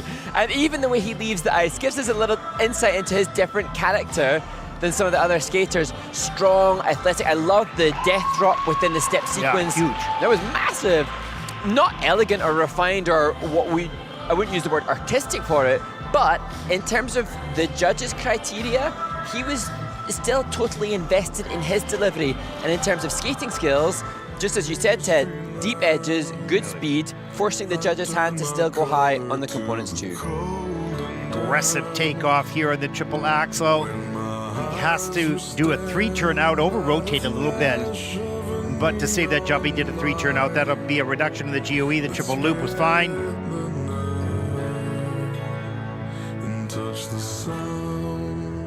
Oh, this was great. The difficult entry into the change camel spin. And whilst, again, it's not the most stretched and elegant position, he did maintain speed and center, which is criteria. Not a bad position. No. Yeah. But certainly that difficult entry, as we take a look a little bit later in the program, I always felt secure watching him. Mm-hmm. You know, like you never felt he was out of control. Really over his blade through some of the difficult transitions like this. I think we're being treated again to where he's comfortable in the knee slide. Yeah.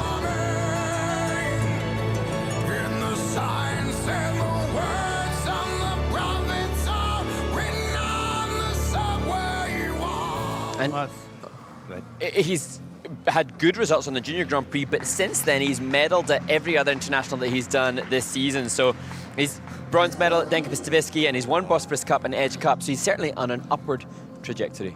65.92 is his season's best.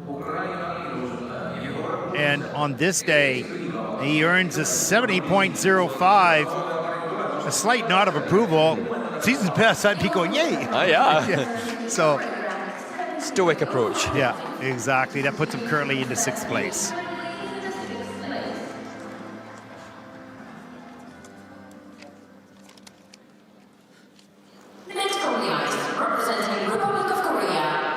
Our next skater represents the Republic of Korea, 18-year-old Jaekyun Lee, another possible challenger for the podium. He has had success for the past 3 years on the Junior Grand Prix, with his 11th last season at this event.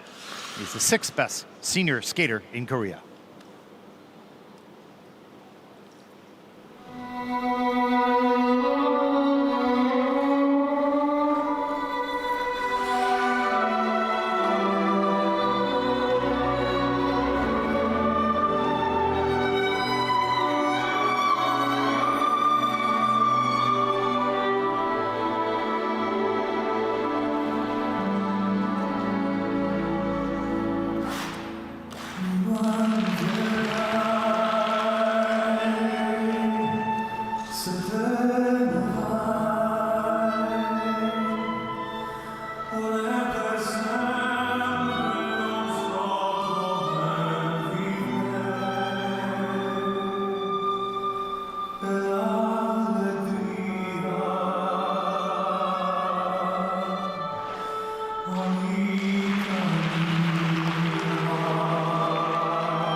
Well, Mark, another skater who has all boxes are green. For Yes. those technical elements, quality, adding points. Jae-Kun Lee from Korea. And interesting because I think for Jae-Kun Lee, he has often been somewhat overshadowed by Min-Kyu So, but perhaps it is his turn to shine, and he hasn't competed on the Junior Grand Prix this year. Instead, he has been competing on the ISU Challenger Series, the senior events, and I sensed a senior quality of movement or ice coverage from what Jae-Kun Lee has just delivered. Yeah, and he's so quick in the rotation. If you watch some of these elements, of course, he did have to turn out. But watch here how quick he is into that tight rotation position. Beautiful flow in, cross the ice. Here's the triple axel. Watch those arms and the free leg fold right in right away. Clears that jump really nice. He has to fight a little bit for the landing, but still excellent. And I suppose descriptions as you've just given about having to fight a little bit for the landing in an event where we have seen so many clean skates already, having to fight a little bit will be a differentiating aspect as we see this triple lutz, triple toe. And again, landed, cleanly done, but less running edge than perhaps we've seen from some others.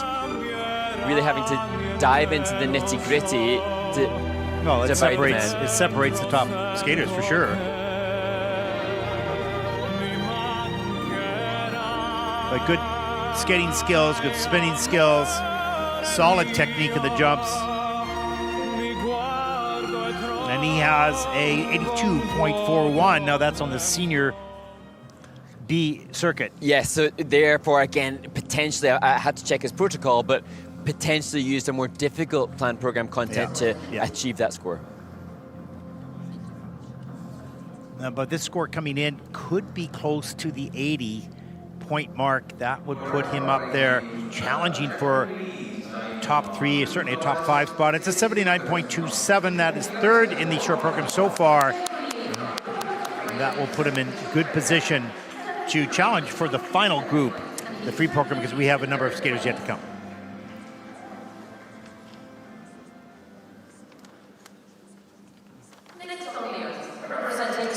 Our next skater represents Slovakia, 19-year-old Lukas Baklavek. Lukas did well in the Junior Grand Prix this season with a 5th and 6th place finish. An interesting fact, his mom represented Czechia and his dad, Slovakia, in figure skating. And he will skate to Lighthouse by Patrick Watson.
Slovakia's Lukas Vaclavic struggling through this short program, but it's important to acknowledge that this is an athlete who was injured since mid-November and was only able to get back on the ice in the new year, and that perhaps the reason for a mistake like the fall within the step sequence for a skater that is obviously of such quality, because that's not entirely reflective of his ability. Yeah, there's no question. You can see some really beautiful qualities in his performance, and he's a really wonderful skater, but he comes in a bit under condition, not from lack of effort, just but from the lack of training time, of course, that he's had. Some aspects, like you say, just wondrous. I was fascinated by some of the composition. It took 34 seconds before he started the first triple axel, which is a big statement piece, quite a prolonged time before taking the first element. Yeah, great lift up there, just a little under-rotated, couldn't get the free leg back, as we see a nice strong edge here, just right up into a mohawk up into the triple loop. That was nice. Really nice, and that reflection of the way in which he's been trained. He has good technique, he is a well-rounded skater, but in a field this deep with this many good quality performances, there were just, of course, too many mistakes. You can't be at your best, and we see the triple Lutz here. If you haven't had the time up into a double toe loop, couldn't get high enough and quick enough into the triple toe loop. This was just after the change camel spin, and I love the pacing of it, allowing the stop to breathe before then continuing with the composition of the program. Good program.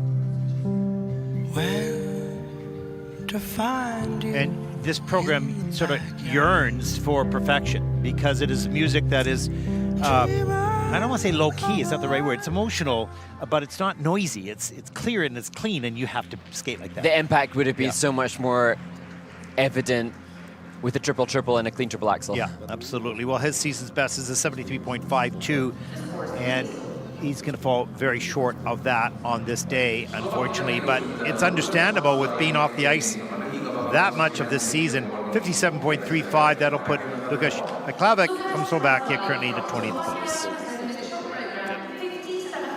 And the way in which he's accepting that showcase, totally. he knows. His feet firmly on the ground, understanding the situation. I tried my best. Oh, he tried his best. Our next skater, 17-year-old Nikita Shaiko.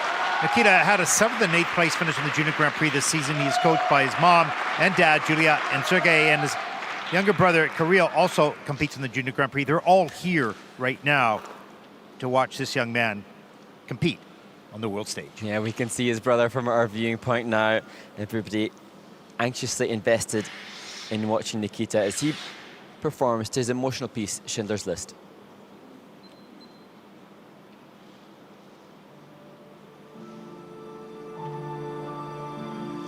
Sometimes when I close my eyes, I hear you call my name. Even though I watched you go, I know I'll see you once again. The day will come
Nikita Sheko delivers a solid short program, misses the triple-triple that perhaps is crucial within the context of this fiercely contested event.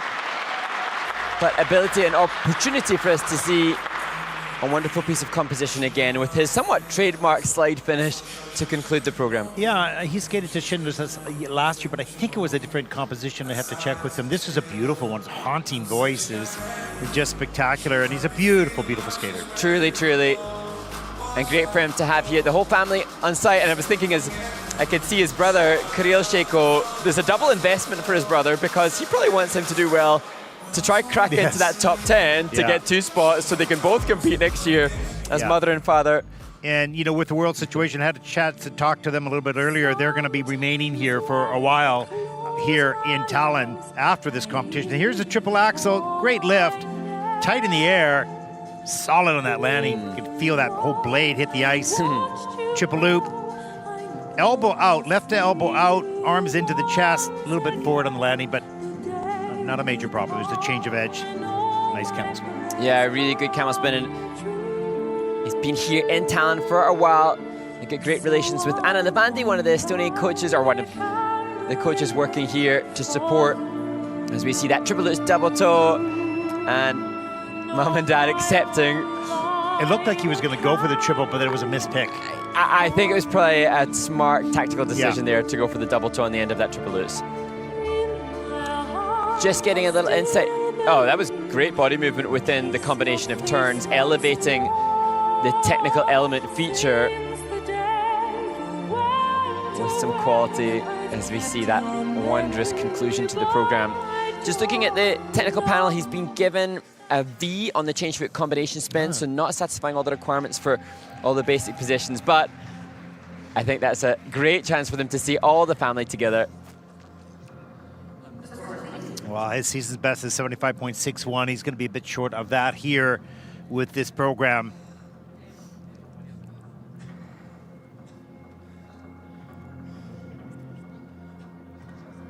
And Nikita was explaining that he did twist his ankle just before the national championship, so had a bit of a dip in the season.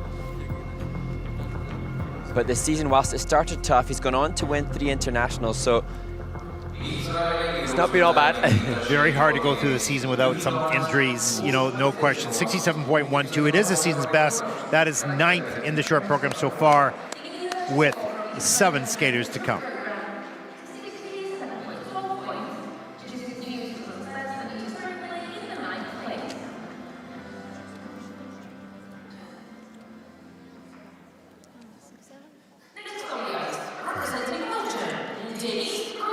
Well, you see the Belgian flag there ringside for the 16-year-old from Leuven, Dennis Kruglov, who has had a wondrous season.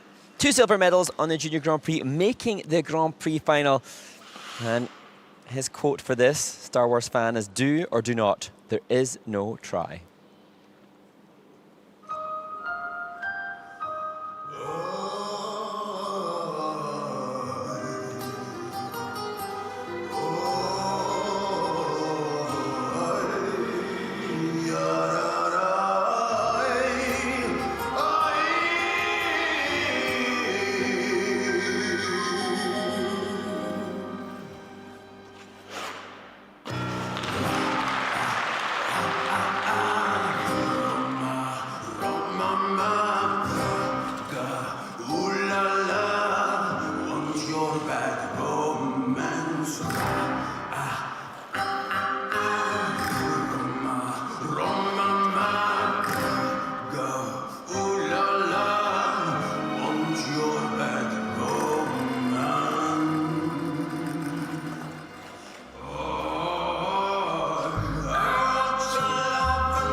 Wow, Dennis Kugelov from Belgium, and this hot streak continues here, Mark.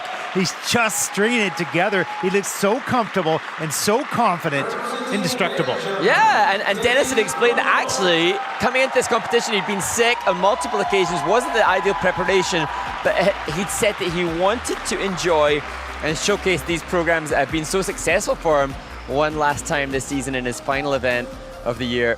How interesting is it when a skater discovers that comfort zone and they're in it? And then what happens if you lose it? Can you get it back because you know what it is, right? But this skater certainly, he's had a great season. He's a great skater. But boy. And what a team. Leslie Stewart, Roman Gazab here with them. And actually, Roman had explained that he had suggested this bold music to him a season or two ago, but they decided it was a little bit too big for him. And now, fits him perfectly. That triple axel is just a beauty all the way around. So easy in the air and on the landing. The triple Lutz, straight back, straight in the air, free leg back right away up into the triple toe loop. Leaves no doubt and no question and no reviews. And so interesting for me to see the different arm positions rotationally for the gents. And Dennis folding in the elbows and the arms in a very efficient rotational position. Look at just that confident movement right there. This was so difficult. The double knee slide into the triple loop, pushing that grade of execution. It's so nice to see a skater who's, you know, had your ups and downs, as every skater's had, find that sweet spot, that zone where you feel comfortable and happy to be out there.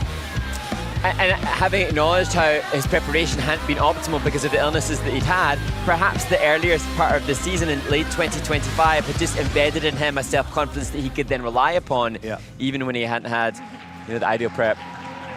That was solid. Yeah, happy days. Well, he has the season's best 75.30. We'll see how close he comes to that. It's not going to reach the 80 category yet, but that's a 75.22. It's a little bit under his season's best, but that is fifth. He's sniffing around that final six, or certainly in the top 10. And 24th 2 years ago, 22nd last year. Yeah. Seismic jump. Yeah, huge. Really coming into his own.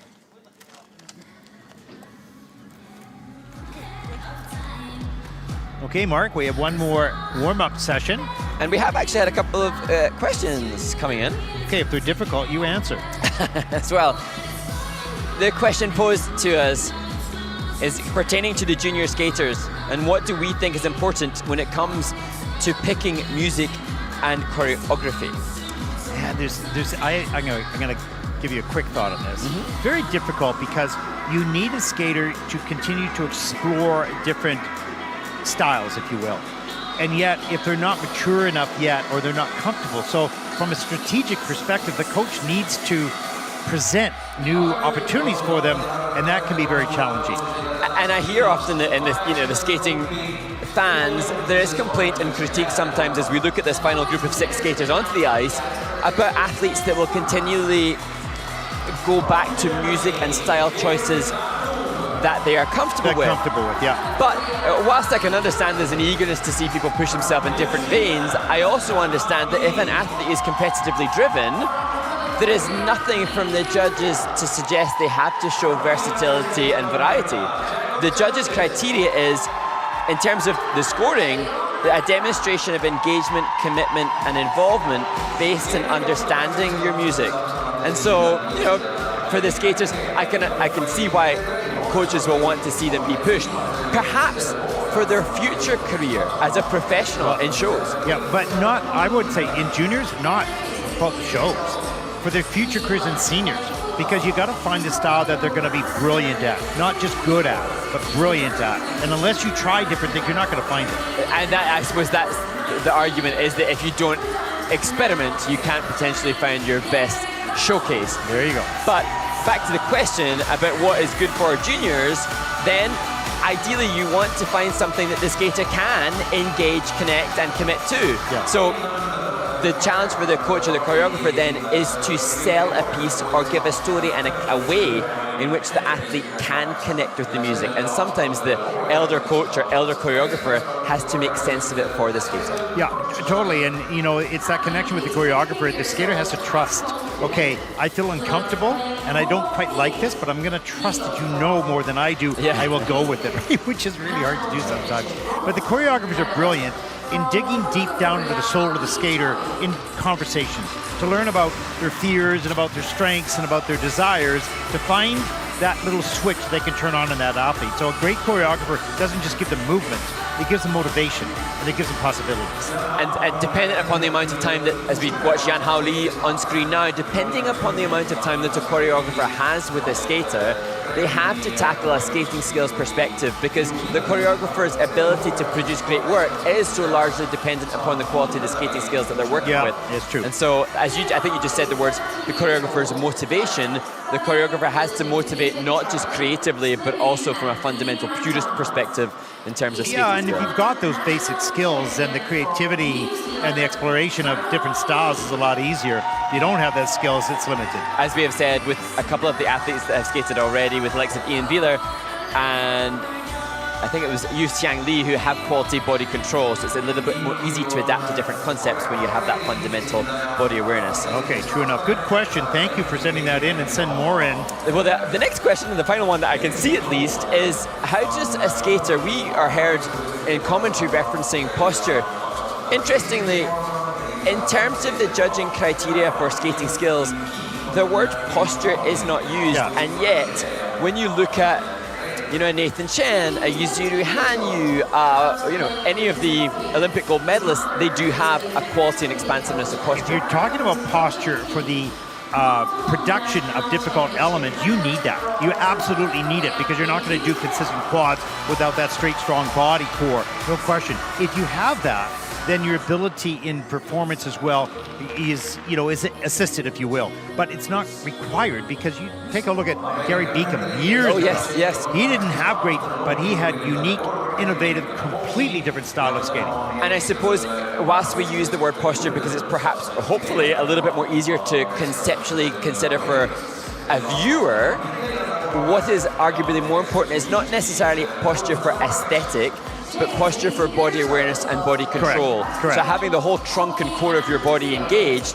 will pay dividends in terms of not just the technical element score, but it will also help aesthetically for skating skills too. These guys got to travel across the ice at about 15 to 20 kilometers an hour, and they have to rotate in less than 0.6 seconds. So if you're not efficient with proper body posture, you're not going to have a good chance to land it. So you need it for that at least, right?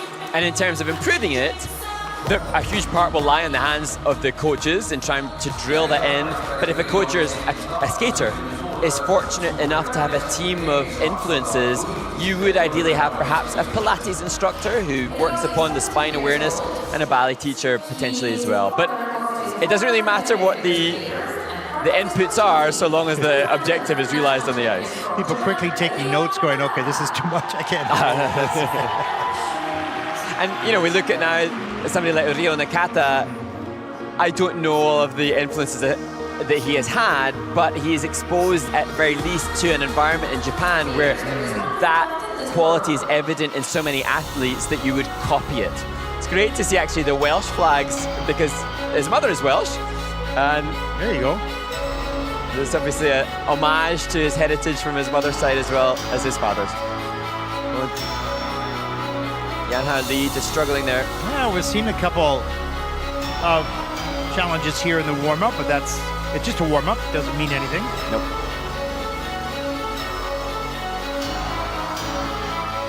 And Jacob Sanchez just popping that axle. He has been in the senior circuit, not the junior, so this is sort of new for him this season. A successful junior in years past, of course. And I'm just looking at some of the season's best of the skaters on the ice currently. Ryo Nakata leads the field with that 88.72, that monstrously big, impressive score that he achieved in Riga.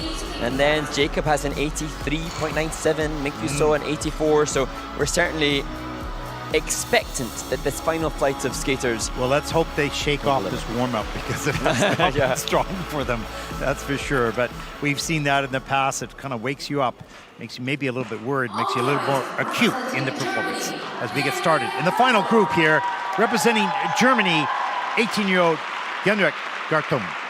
He is the German senior men's champion. He won 2 Junior Grand Prix bronze medals, earned the right to compete for Germany at the Skate to Milano Olympic qualifying competition in Beijing. And Genrikh will skate to the Gary Moore track. Did you ever feel lonely?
You know, Mark, there are certain types of music where if you don't skate clean, technically the music loses the luster, or the program loses its luster. And I think that's the case. You know, it's a heavy, you know, jazzy piece. It's great, but you can see his energy wasn't there after those mistakes. He knows only too well. Genrikh Gartung from Germany knows that a single axel has no value, and that really put him out of contention. But this is a skater who has had one of the busiest seasons of all, because he has been doubling up very much so on junior and senior circuit. He's been at the Skate to Milano Olympic qualifier. He's done Challenger Series on the senior circuit in addition to his junior events. And so he must be pretty drained and exhausted as his coach Nico Ulanovsky meets him off the ice.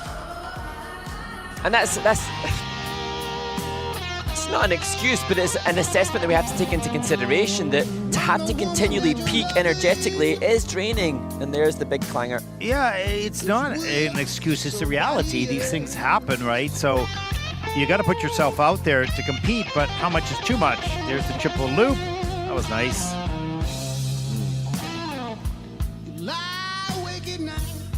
And actually, for me, watching Genrikh on this occasion, maybe it's because I'm optimistically searching for positives amidst the knowledge that there was a big mistake, but I do actually think that the skating skills have improved throughout the course of the season. whether or not it's really been a conscientious effort to keep working on more ice coverage, or whether or not just being in an environment with other seniors has facilitated that. But certainly skating skills, as we look at that, right inside bracket turn, evident. You know, this music requires an attitude. Oh, yeah. Right? And when the technical elements haven't worked, it deletes or dilutes that attitude that you need to present the rest of the way. I would be in alignment with you there, Ted. It didn't have the kind of blues electric swagger. Yeah, swagger, yeah, exactly. Thank you for being in alignment with me. Yeah, on this occasion. Yeah, exactly. 1 out of like 8 hours, right?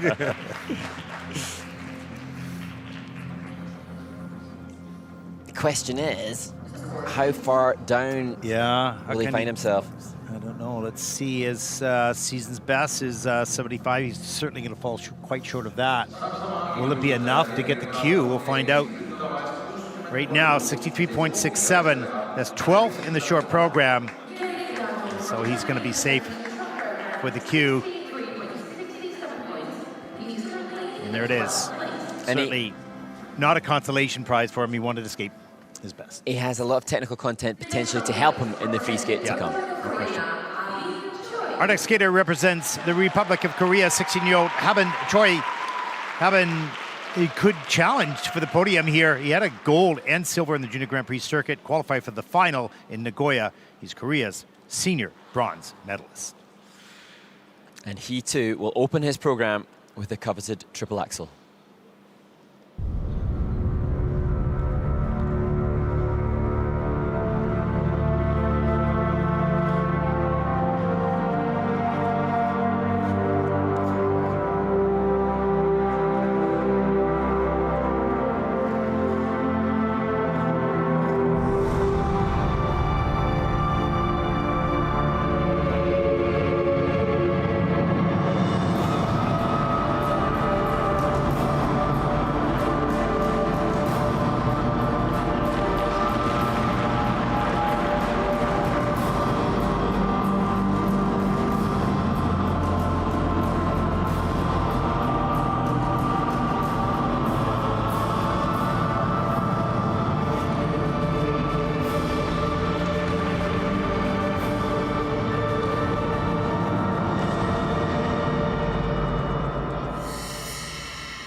From the Republic of Korea, Haben Choi. Mark, this young man is explosive off the takeoff and remarkably quick into rotation. It's extraordinary. Yes, and you can just see that Haben Choi really has a love for jumping, and this is a skater whose best is arguably yet to come. The skaters cannot jump quadruple jumps in a short program in the junior category, but he can do quad flip, quad lutz. I think he's working quad loop as well. His happy place, I think, is jumping. You could see within the step sequence, like he stumbled in a forward inside counter. He doesn't appear to have a connection with skating skills in the same way as he does with the jumping passes, which are his strength. Yeah, he's 16, so he still has time to sort of be discovered by a choreographer who's going to dig his soul out and present that. As take a look at the axle here, leaps way up. Look how perfect it is in the air. Just remarkable. Little weak on the landing, but that's being picky. And it's a really interesting way to approach as we see the flying sit spin for Haben Choi. He, as I say, hopefully we'll get to see some of that technical brilliance in the free skate with the quadruple jumps. Here, the relatively easy triple lutz, triple toe for an athlete that can do quad lutz, triple toe. The division of time, as we've discussed, who knows if in time yet to come, his investment in quad jumps will pay off when he hones the program component scores. You have some athletes who have wonderful skating skills, but if they don't have the technical elements, they can only flounder in the middle of the rankings. The reality is you need both, but when do you develop which? And arguably, I would first? suggest technically. Yeah, I agree. Here's the counter, right forward inside counter. That's where you can see he just doesn't have the timing and feel for some of the knee action required for the turns. And little weak position on that right there, But he's spirited. Oh yeah, he really is. Well, season best for Haben is 78.53. And we'll see how close he comes to that score. He's not going to reach the 80-point mark.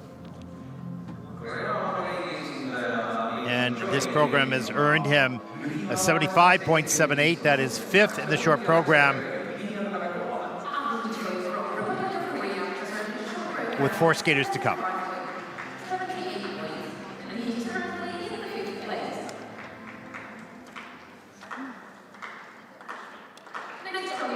Our next skater represents New Zealand. 17-year-old Yan Hao Lee, a very talented skater who knew he had to learn the quads for the future to be successful. He began working on them, but of course it takes time to learn. So this season, the results were not the same as the previous seasons, but this is a very smart strategy for this young man to build into the future. They can't do a quad here in the short program, of course. And Yan Hao will skate to the track extremely loud and incredibly close.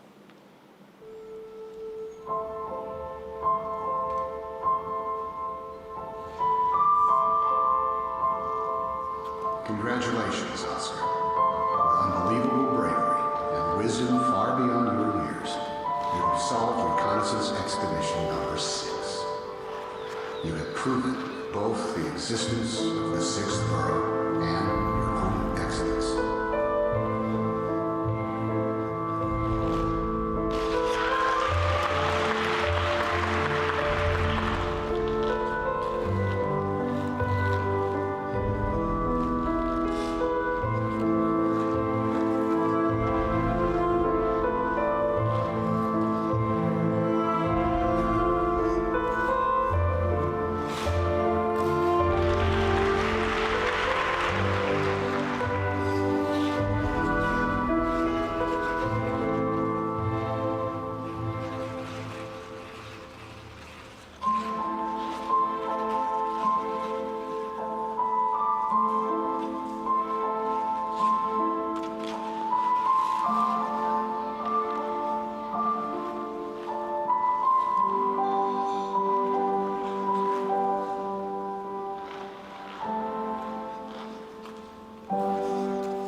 You wouldn't even know about it for 8 minutes.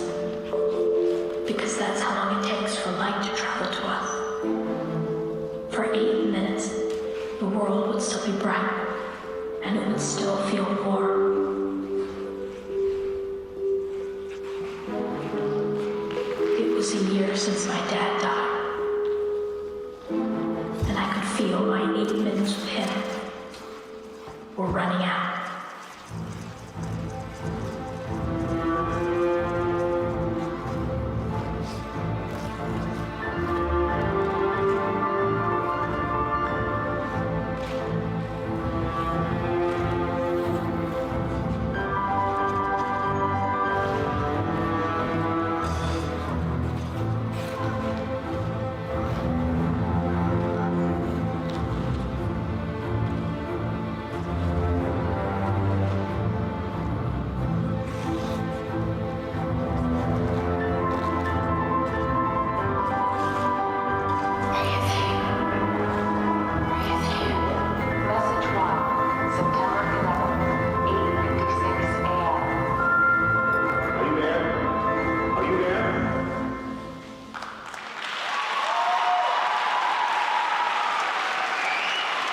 from New Zealand, Yan Hao Lee. Mark, this young man, for me, takes space up. He commands you to watch him throughout this program.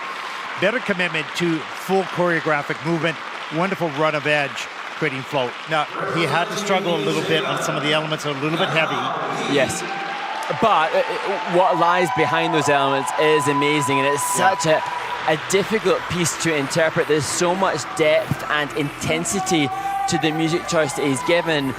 But I think that choice is reflective of where Yan Hao Lee and his coach Bess Cow are at. They are coming from New Zealand and training, importantly, in New Zealand, away from everybody else. They've had to be inspired and be imaginative in being able to believe that world-class skating is possible from a nation that doesn't regularly have it. And that imagination and belief makes them have the bold bravery to choose music and concepts such as this. I believe this skater in time will create and produce a special moment. I'm not sure where and I'm not sure when, but he has the skill. There's the triple axel, great running edge on the takeoff over rotation, unfortunately. Here's the triple loop, good height, nice and straight and strong. You can see the technique is there, but what impresses me most is that performance, that music, that commitment to that story. And to me, the step sequence, the final element, the combinations have turned so difficult, but the delivery so brilliant. Here, triple loops, he dug so deep to make sure that a triple toe was added to that not optimal landing of the loops, as we see Coach Bess. Because that's how long it takes And it for took light to travel these skaters from New Zealand, the coach is 40 hours to fly here, which has to take a lot out of you. Well, his presence alone is meaningful. It's visibility for skating in Oceania beyond Australia. And you know, every competition for them means crossing continents. Yes. That's the reality of representing New Zealand. And that flag in skating represents their passion and their persistence.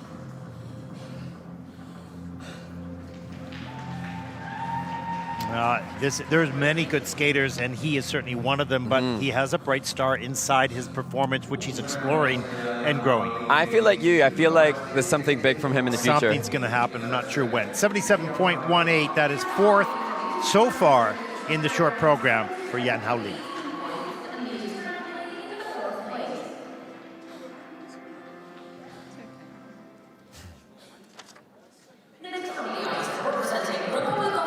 Our next skater represents the Republic of Korea, 17-year-old Minkyu Seo, and he's carved out a very successful junior career so far with junior world gold and a silver over the past 2 years. Also, he's the junior Grand Prix final champion, beating Ryo Nakata on home ice there in December. And that could be telling. He has been undefeated on the junior Grand Prix, now skating to the Beethoven classic, Moonlight Sonata.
What do you got, Mark? Just brilliant. Yeah, that's it. Incredible. There's not a note that was not attended to. And I really feel that what we have just seen from Min Kyu-soo from Korea is an example of a skater who has already amassed a comfort with the elements to be able to transcend just achieving cleanliness, but to take it next level. For me, the change combo spin, the change camel spin, the musicality within that upon changing position, upon difficult blade feature was just so accurate. The step sequence musicality to next level quality. And you know, the word effortless has been used in the description of what is required, but he's been effortless, and it looks like effortless in everything that he's doing. It's just really remarkable. He continues to, you know, improve, and he wants to take a second world title. Well, we are benefiting, I think, from this duel and battle. Yeah, right. Rivalry. There's the triple axel. Look at the distance in the air, the soft knees, the speed on the landing. Same thing with the triple loop across the ice. Wow. And for me, the jump combo, which we'll see, hopefully the triple flip, triple toe, the aggressive attack, it was a fighting for good creative execution rather than preserving a safe landing. There was a real commitment to pushing creative execution. Here it is, triple flip. And compatible elevation on the second jump to the first.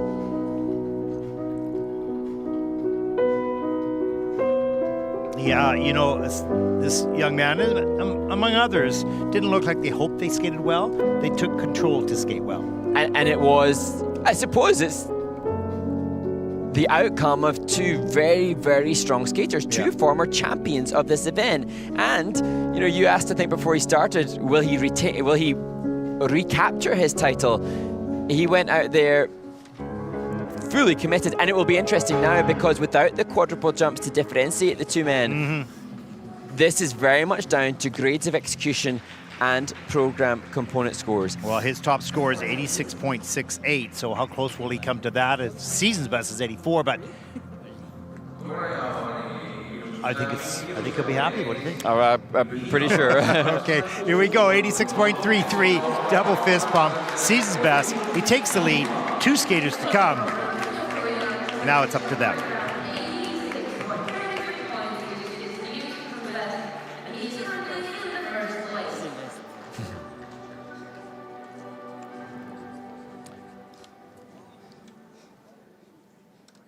Now our next skater, 18-year-old Jacob Sanchez, did not have a strong warm-up.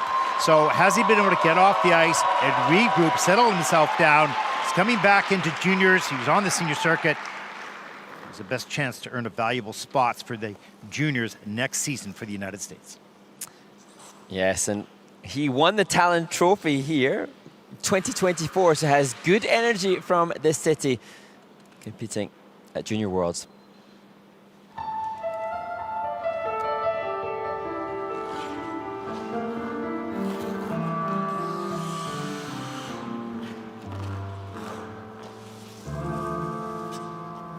Quelques jours, je vis dans le silence et que brûle mon amour.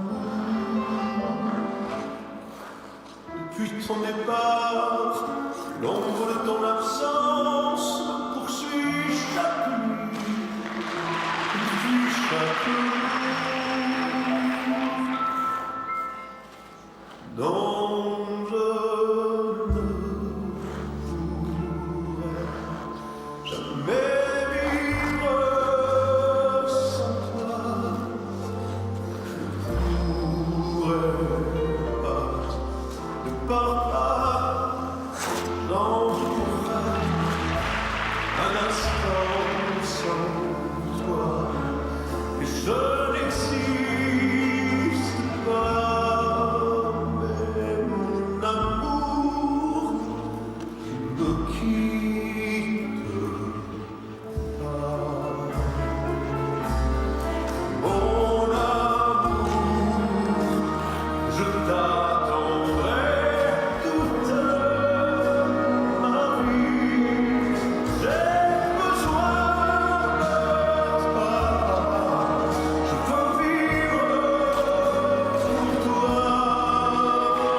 Well, Mark, what an improvement in his performance in the program, the choreography and the execution of that at such a higher level. We haven't seen him all year, at least we haven't seen him in the juniors, and that was really wonderful.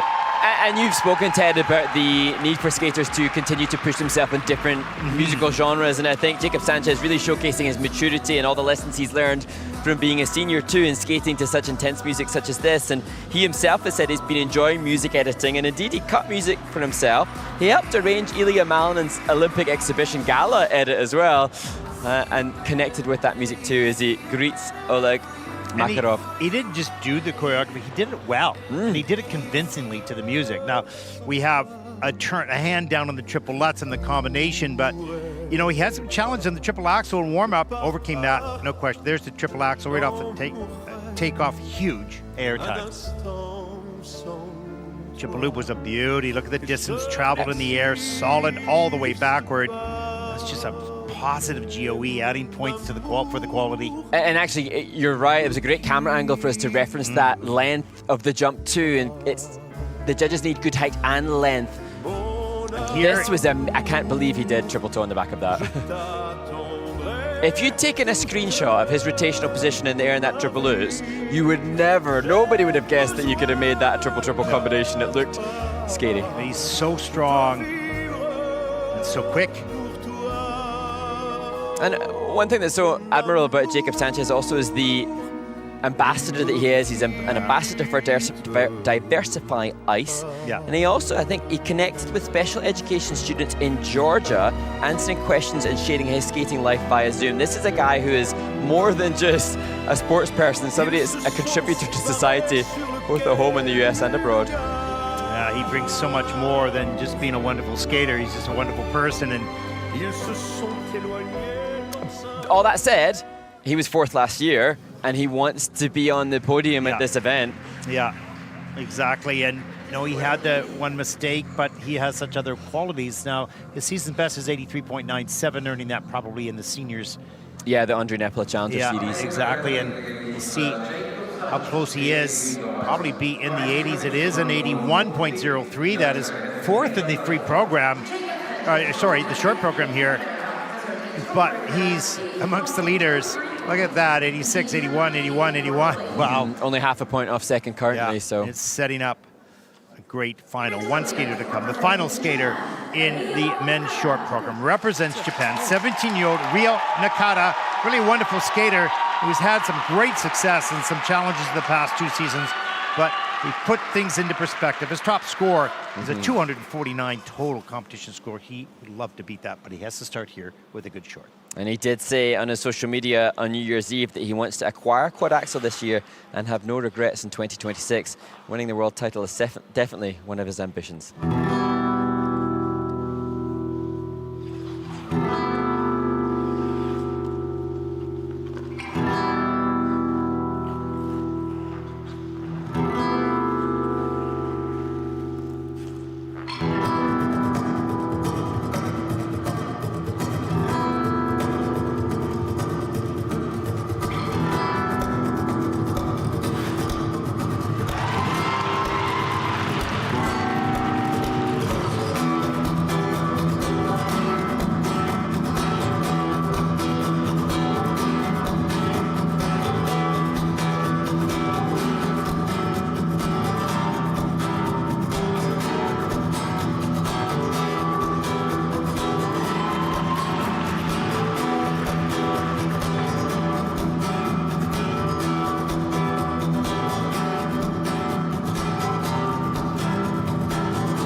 Ryo Nakata from Japan, he was ready for this challenge. Well, Minkyu So came out to retain, but Ryo Nakata has come out to defend the World Junior title.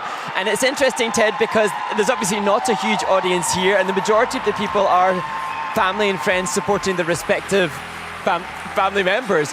But Ryo Nakata ignited the few people here in support of him in a way that nobody else, despite many great skates, has done. And now it begs the question, will we have a new world record for a junior men's short program? He came perilously close, just a couple of tenths off a point off Ilya Malinin, who holds that record. This could be a new world record. What is that score? What is that? Ilya holds the world record for a short program of 88.99. Okay. Rio had 88.72 on the Junior Grand Prix circuit, and this was better.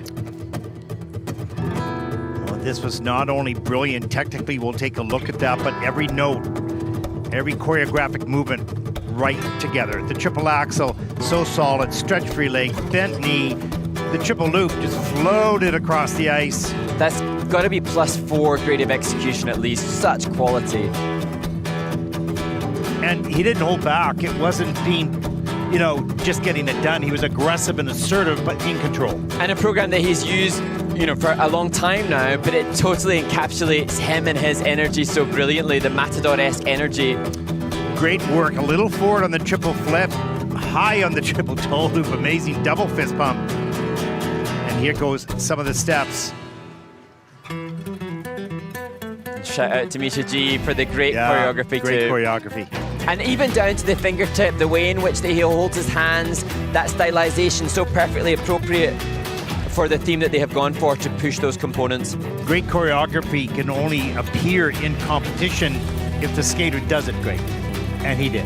Yeah. And Minkyu So laid it down.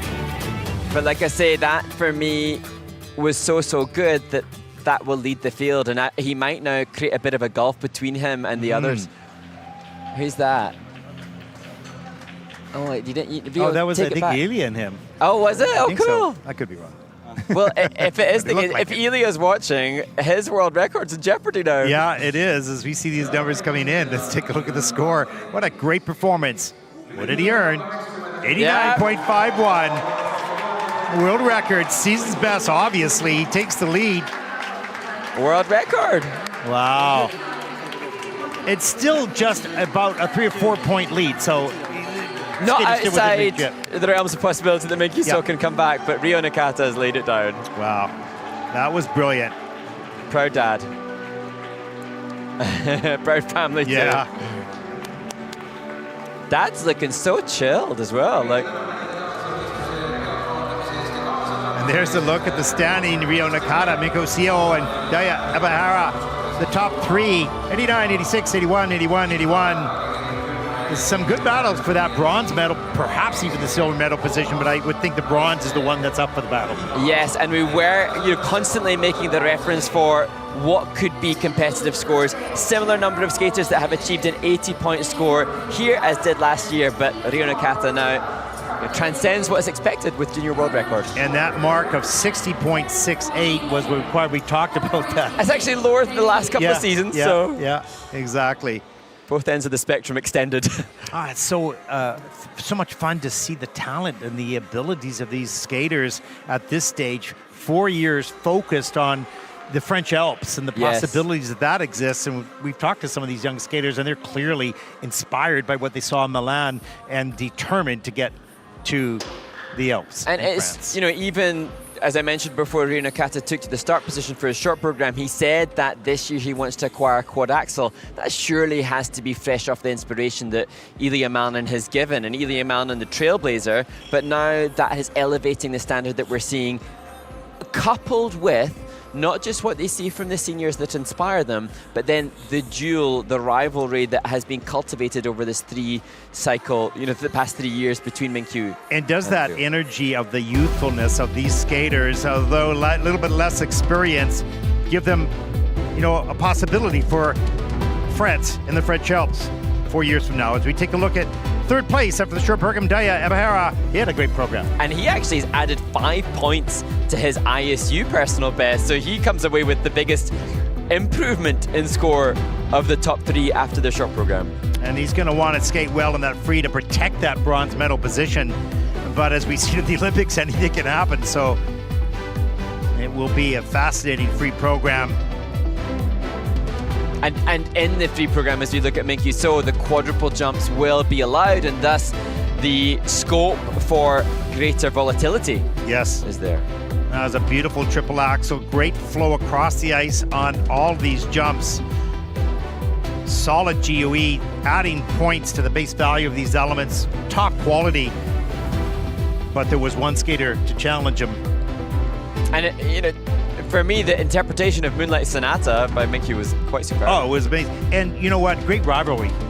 Terrific rivalry here in juniors, and that will continue as they move up into senior. And there is the leader. And now a new world record holder, Ryo Nakata of Japan. And what a way to end the first day of competition with a world record as the last thing on the ice. Is exciting in Tallinn. He looked like he was completely under emotional control and committed to every step, not just the jumps, of course, but every aspect of the program. So well prepared, so focused. But it's just a short. You can't win it in the short. But he put himself in good position, for sure. Yeah. It's a great day of skating so far on day number 1 with the pairs short program and the men's short program. Tomorrow, we will move on to the women's short and the pairs free program. For all of us here at the ISU, we hope you've enjoyed the competition. I'm Ted Barden along with Mark Conradi. Thank you for watching. Good night, everyone.